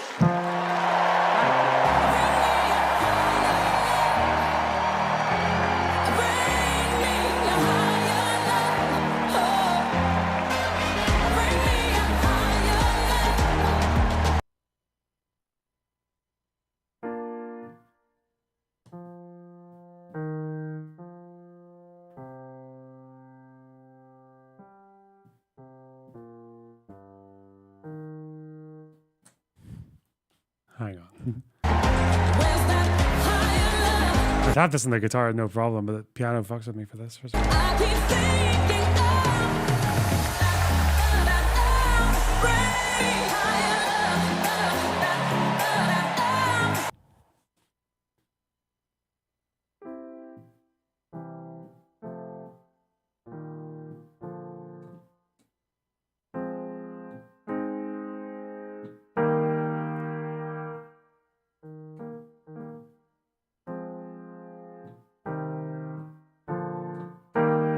There's that in there as well somewhere.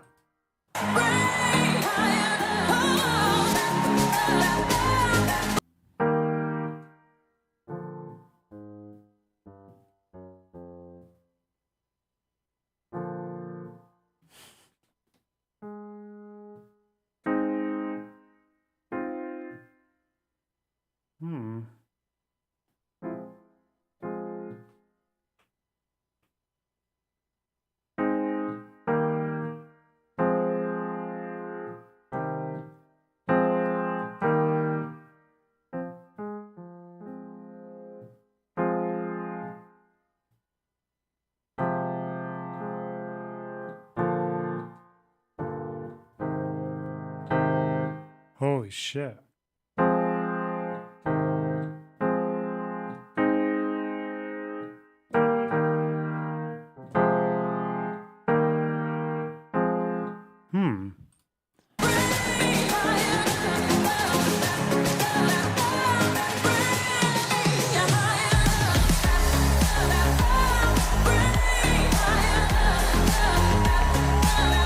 Oh, wait, there's a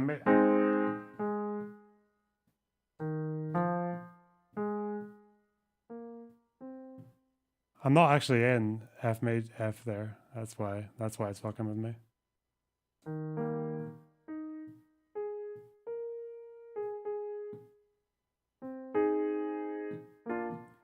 Alright, let's start again.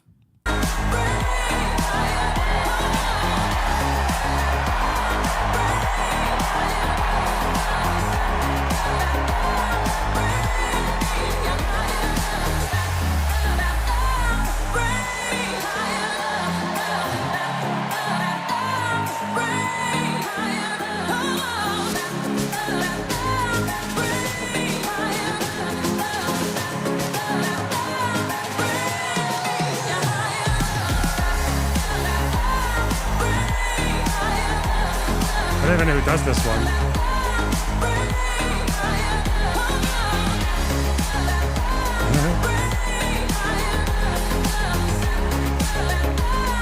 It's like a remix, isn't it?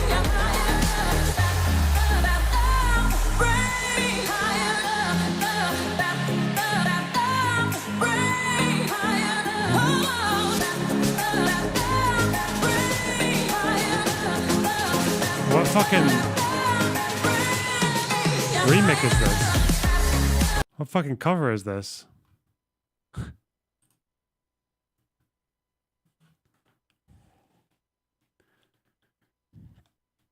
Whitney Houston. Okay. That's not his fucking that's not her version of it though, is it?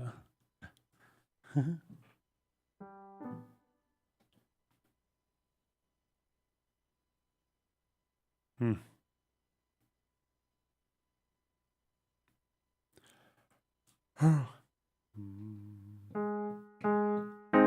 it's like this. I think it starts in the fourth.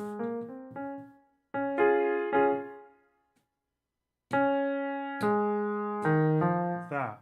It's just that.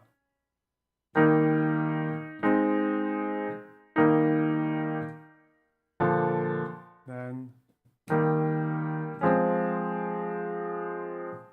think.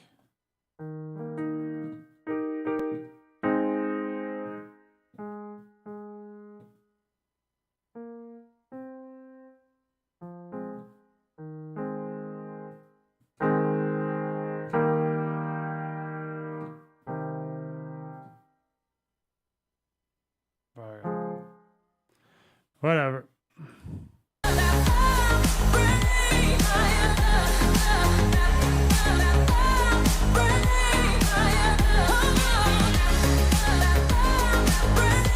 That's where it ends. They have people talking afterwards, though.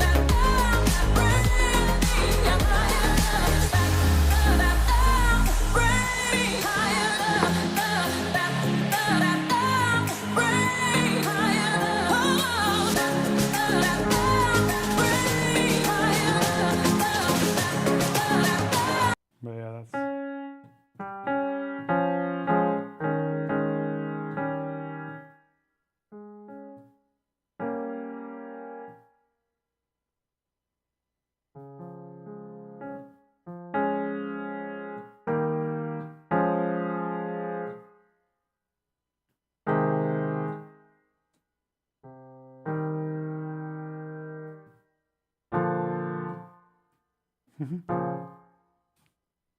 Fuck it.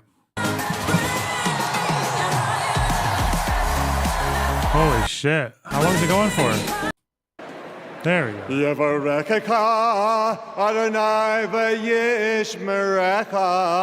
May God bless you and protect you. Oh no.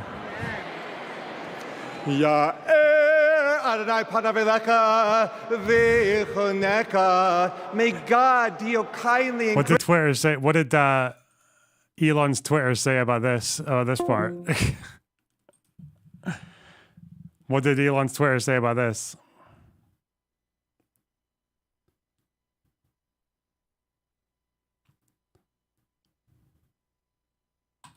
graciously with you. He's trying to get them to sing along? May God turn towards you and grant you that most precious gift, the gifting of wholeness and the gift of peace. And let us say a heartfelt Amen.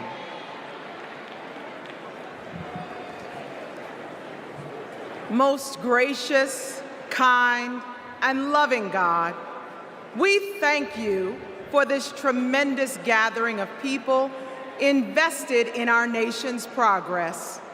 Lord, as we look upon our leadership, we see what you require of us. To do justice, like the Justice Vice President Harris has championed her entire career. To love mercy, like the mercy Governor Walz has modeled as a lifelong public servant and educator. And to walk humbly, like the humility President Biden has embodied with decades of outstanding servant leadership. Oh God, as we strive to work for the people, we pray you will unite our nation. Help us to choose hope over hostility, compassion over callousness, and liberty over tyranny. We recognize that we are living through paradoxical times, times that are precarious yet promising. But through God who gives us beauty for ashes, all things are possible. Lord, bless the work of our hands until the weak and meek become purposeful and powerful, and until the marginalized and disenfranchised become energized and mobilized. Inspire us to stand with our fellow Americans so this nation will be a light that shines for you. In the name of our loving and redeeming God, we pray. Amen.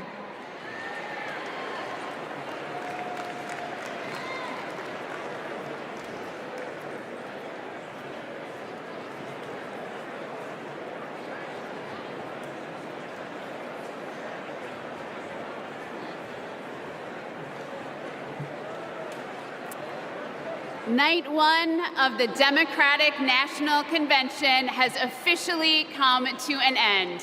What an incredible day. Thank you, President Biden, from the bottom of my heart. You have restored the soul of our nation. You have given us all hope. The chair will now entertain a motion to recess our convention until Tuesday, August 20th at 6 p.m. Is there a second? All in favor, please signify by saying aye. All opposed? The ayes have it. We'll see you tomorrow night, everybody. Damn, she did the gavel and everything. What a queen.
Huh.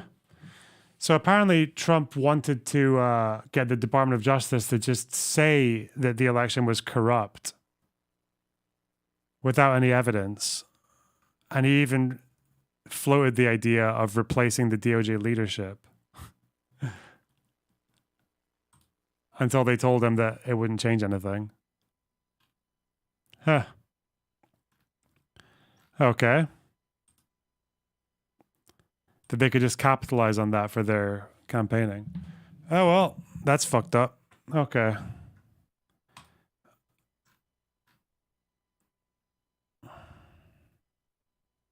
And he can't get prosecuted for doing that, even if it's illegal to make those kinds of political demands from the DOJ.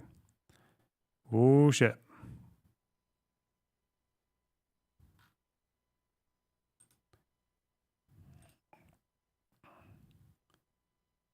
Well, hey. Tell you what, guys.